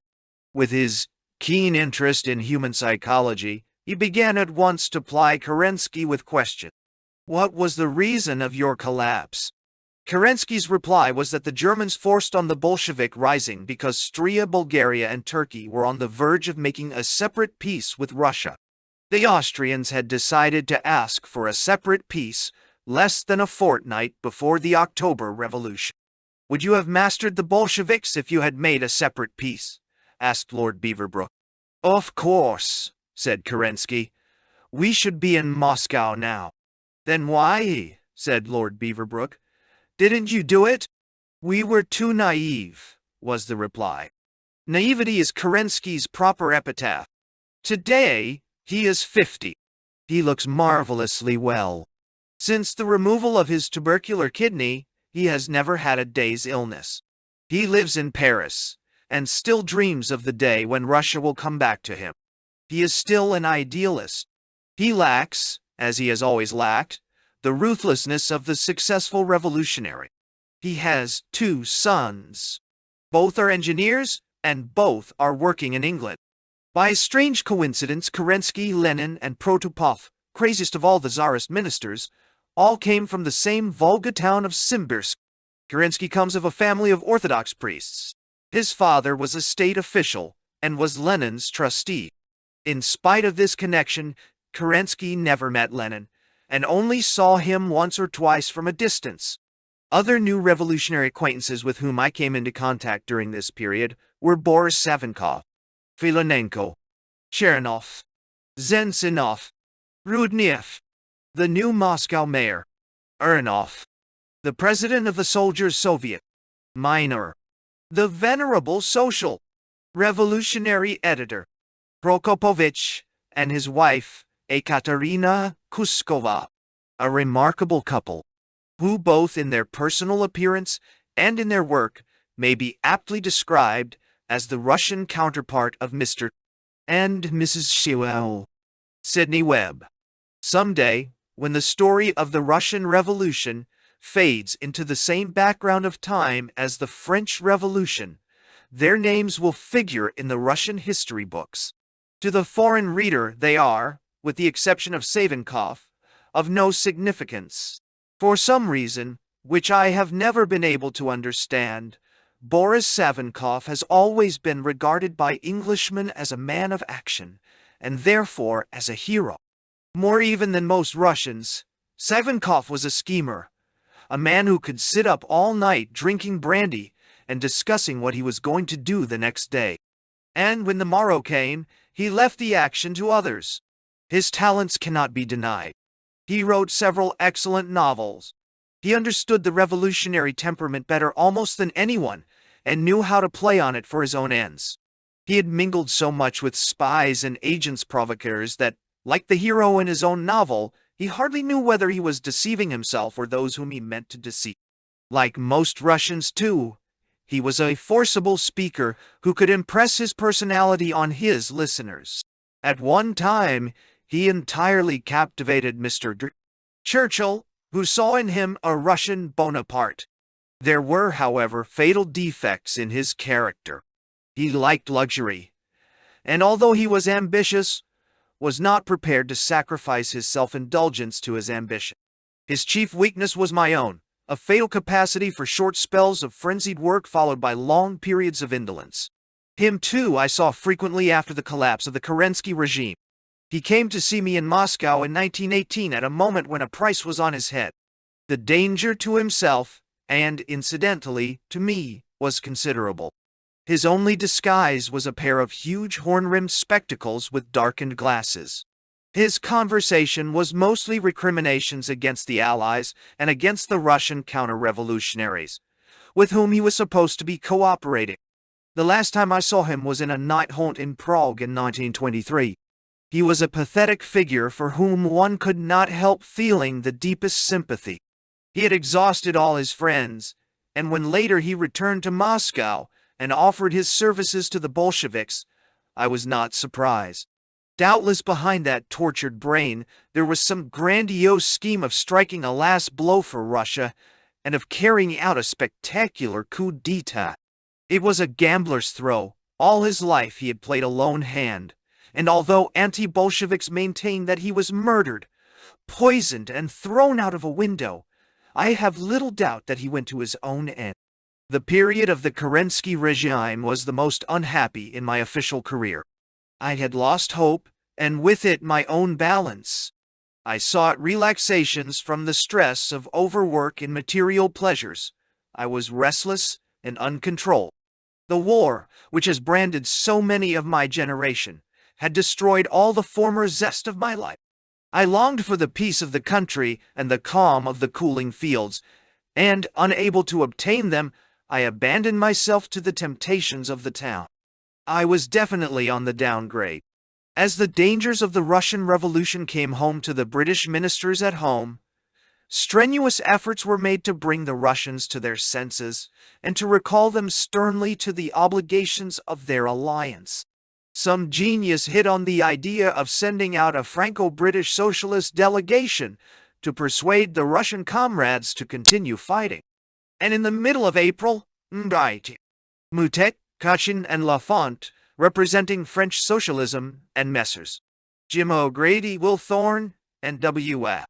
Nowen Sanders, as stalwarts of British Labour, arrived in St. Petersburg to preach wisdom and patriotism to the Soviets. The three Frenchmen were intellectuals. Moutet was a lawyer. Kachin and Lafont were professors of philosophy. On the British side, Sanders was then secretary of the Fabian Society. To the British public, O'Grady and Thorne require no introduction. From the first, the visit was a farce. The delegates fulfilled their task honorably. But, as anyone might have foreseen, they were completely lost in the wilderness of Russian revolutionary phraseology. They were bewildered by the endless discussions on peace terms. They understood the jargon of the Russian socialists far less than I did. They were handicapped by their ignorance of the language. Worst of all, they never succeeded in winning the confidence even of the moderate socialists, who from the first regarded them as lackeys of their respective governments. If the effect on the Russians was less than nothing, the reaction of the delegates themselves to the revolution was amusing. O'Grady and Thorne, especially Thorne, were splendid. Never shall I forget that luncheon at the embassy, when this honest giant regaled us with stories of his adventures. He had all the Englishman's contempt for verbiage, and the babel of foreign tongues had disgusted him. He longed to use his strong arms and to knock the heads of the garrulous comrades together. The Allied delegates came to Moscow. They visited the front. They delivered, through the aid of their interpreter, innumerable patriotic speeches, and in the end they went away, sadder and wiser men. The sequel to this visit is amusing. O'Grady has become Sir James O'Grady and a colonial governor. Will Thome is today the Labour doyen of the House of Commons and remains what he has always been, a trades union leader. Mr. Sanders was a member of the 1929 Labour administration. He, too, is the mildest of pinks. Of the Frenchman, Lafont has passed through and out of communism. Moutet is still a moderate socialist. And Kachin, the most perfervid patriot of the six. The man who, with tears of emotion in his eyes, implored the Soviets not to go out of the war until the triumph of the Allies was complete, has given himself body and soul to Moscow in 2 days holds the fort of Bolshevism in France. Events now began to move rapidly. A few days after the arrival of the Franco-British Labour delegation, and almost simultaneously with the return to Russia of Lenin, came M.A. Albert Thomas, the French socialist minister of munitions. He too had been sent out by a French government, claiming by its traditions to possess a special knowledge of revolutions, and anxious to secure the cooperation of revolutionary Russia with the Allied cause. Thomas, whose socialism was a shade less pink than the conservatism of Mr. Baldwin, was accompanied by a host of secretaries and officers. Moreover, he carried in his pocket the recall of M.P. Paléologue, the French ambassador and a cynic who never struck me as really serious, but who understood Russia much better than most people suspect. The recall was part of the new policy. I saw a certain amount of Thomas, a jovial, bearded man with a sense of humor and a healthy bourgeois appetite. He made friends with Sir George Buchanan. He stimulated the war loyalty of Kerensky. He visited the front and harangued the troops with patriotic speeches well larded with revolutionary sentiment. And he argued with the Soviet. One service, which seemed important at the time, he rendered to the Allies. The Soviets, at this moment, were engaged in abstract discussions about peace terms. They had invented the formula of peace without annexations and contributions, and this phrase, adopted at thousands of meetings in the trenches and in the villages, had spread like wildfire throughout the country. It was a formula which caused considerable annoyance and even anxiety to the English and French governments, which had already divided up the spoils of a victory not yet won, in the form of both annexations and contribution. And both the French ambassador and Sir George Buchanan had been requested to circumvent this new and highly dangerous form of pacifism. Their task was delicate and difficult. There seemed no way out of the impasse, and in despair they sought the advice of Thomas. The genial socialist laughed. "I know my socialists," he said. "They will shed their blood for a formula. You must accept it and alter its interpretation." So annexations became restitution and contributions, reparations. It was, I imagine, the first time the word reparations was used officially, and Thomas certainly succeeded in persuading the Soviets to accept a clause in their formula for the restitution of Alsace-Lorraine. At the time it seemed an important achievement. Actually, as the Mensheviks and social revolutionaries, who had yielded to the Thomas subtlety, were so soon to be swept away, it made no difference whatsoever. Thomas was the most entertaining of the French and English socialists who visited Russia during this period of the First Revolution. He spoke well, he was adaptable, and he had courage. But the results were insignificant. His speeches were no more effective than those of our military attachés, Colonel Knox and Colonel Thornhill, who with more sincerity besought the Russian soldier not to abandon his allies, who were fighting his battle on the other side of Europe. To the Bolsheviks he was of course a renegade, a socialist traitor, who had sold himself to the bourgeoisie, and as such he was denounced in all the highways and byways of the revolution. The position of the Allied missions in Russia was, in fact, rapidly becoming impossible. Everyone was engaged in trying to persuade the Russian to continue fighting when he had just overthrown a regime because it refused to give him peace. A little plain thinking should have made anyone see that in these circumstances, the success of the Bolsheviks was merely a question of time. Hot on the heels of M.Y. Thomas came Mr. Arthur Henderson, dispatched on a similar mission of fraternal goodwill by Mr. B. Lloyd George. Mr. Brain. Henderson, too, carried a letter of recall in his pocket. To be strictly accurate, the letter of recall was not actually included in the Henderson baggage train. What had happened was this. When the British Labour Minister and Mr. Henderson was the first Labour representative in the history of England to achieve cabinet rank, was actually on his way to St. Petersburg, the Foreign Office sent a telegram to Sir George Buchanan extolling his work and suggesting that he should take a rest. In other words, he was to be recalled and his post given to Mr. Bry. Henderson, D. On deciphering the telegram and without consulting the ambassador, Benji Bruce, head of the Chancery, rushed off to see Sazonov. Ascertained from him that Tereshchenko, the foreign minister of the provisional government, would be very sorry to see Sir George Buchanan replaced, and then went back to the embassy and sent off a long private telegram in cipher to George Clerk at the Foreign Office, saying that Henderson's appointment would be a disaster. As it turned out, This bold initiative on the part of a subordinate proved to be unnecessary. Mr. Henderson has been described by one of his Labour colleagues as the greatest Foreign Secretary England has ever had. True it is that Dr.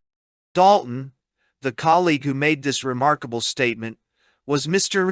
Henderson's trusted lieutenant and assistant during his conduct of the foreign affairs of Great Britain, and that, in praising his chief, he is casting reflected glory on himself. Nevertheless, on the occasion of his Russian visit, Mr. Henderson certainly showed an admirable discretion. Accompanied by George Young, he took up his quarters at the Europe, the same hotel which had provided such luxurious shelter for Lord Milner, George Clerk, Sir Henry Wilson, and numerous other distinguished visitors to Russia. There, at the ambassador's request, I came to see him. I dined with him in his private room. Throughout one long summer evening I walked with him down the Nevsky, across the Winter Square, past the Palace Quay. Beneath the gold reflection of the Admiralty Arch, I heard the whole legend of the Hendersonian career. I accompanied him to Moscow. I took him to a full-dress meeting of the Moscow Soviet, and in the inner chamber of his Moscow hotel I arranged for him a private conversation, with myself as interpreter, with Ernov, the then all-powerful president of the Soldiers' Soviet. Mr. Henderson has the reputation, doubtless well-deserved, of being a first-class organizer. He is a great man at party meetings, which he succeeds in dominating by concealing his own intentions to the last moment. He is a man who is slow to commit himself. He does not give himself away. On this occasion, however, I looked into Mr. Henderson's soul. His geography was a little weak. He was not quite sure where he was, but he was speedily convinced that the locality was unhealthy. The comrades in the Soviets bewildered him. He did not understand their language. He did not like their manners. Doubtless he would have liked to be the first Labour ambassador. But after all, a cabinet minister is a more powerful person than the greatest of modern ambassadors. Moreover, Sir George Buchanan was not the failure he had been painted. Sir George, as Mr. Henderson soon discovered, understood the wild men much better than did Mr. Henderson himself. Further, Sir George had been kind, and Mr. Henderson is susceptible to kindness and to flattery. The great sacrifice was therefore easily made. Mr. Henderson explained that, while the embassy was his for the asking, he had come to the conclusion that no good purpose would be served by the removal of a man who understood Russia far better than he did and who had shown himself remarkably free from all party bias. Sir George was not even opposed to the Stockholm Conference, and Mr. Henderson, whose undoubted patriotism was tempered by the common sense of internationalism, saw a glimmer of hope in the Stockholm meeting. So, shaking the dust of St. Petersburg off his feet, he returned to London to make the great renunciation and to recommend that Sir George Buchanan be retained as His Britannic Majesty's ambassador and envoy extraordinary to the revolutionary government of Russia. On his return, he had his historic wait on Mr. Lloyd George's doormat, a wait which ended with his resignation. In this manner, he lost both his embassy and his place in the cabinet. It was a bitter reward for a mission which had been honestly, if somewhat timorously fulfilled, and which, whatever its effect on the Russians, had the advantage of curing Mr. Henderson of any revolutionary tendencies for the rest of his life. As for the Stockholm Conference, the advocacy of which had caused Mr. Henderson's downfall, the proposal had the support of several British diplomatists, including Sir Esme Howard, and in turning it down, Mr.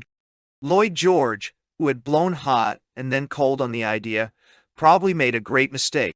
At Stockholm we should have had everything to gain and almost nothing to risk. During that disastrous summer of 1917, I had one novel experience which I must chronicle, if only for the serio-comic light it throws on the Russian character. As part of our propaganda baggage train, we had a traveling film mission. of which the able chief was Colonel Bromhead, the subsequent chairman of the British Gaumont.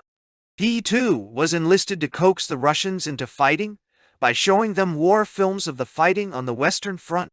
The effect of these war pictures on the mind of the now undisciplined Russian army can be imagined. Not unnaturally, they served merely to increase the number of deserters. It was not Bromhead's fault. He was a splendid fellow, who realized the futility of showing war pictures to men whose sole thought was peace. Still, he had his duty to do. Films were part of the Whitehall scheme for the regeneration of Russia, and shown they had to be. To Moscow, then, came Bromhead for a monster demonstration of the British effort. Would I help to make his show a success? Could I enlist the services of patriotic speakers? Nothing seemed easier. Moscow, alas, had more orators than fighters. We secured a theater. We arranged a program. And then the Soldiers' Soviet, infinitely more powerful than the provisional government, intervened. The show was for the Moscow troops. The soldiers might see the films. They were not to be exposed to the harangues of imperialist jingos. There must be no speeches. In vain I went to see the Presidium of the Soldiers' Soviet. In vain I argued the merits of free speech. The utmost concession I could wring from them was that Lockhart himself, Lockhart who sympathized with the revolution and knew the views of revolutionary Russia regarding the peace terms, might speak. But there were to be no other orators. On these conditions, the Presidium would guarantee the success of the show. They would be present in full force to see that the conditions were carried out. Bromhead accepted the situation with unfeigned delight. My own consent was given with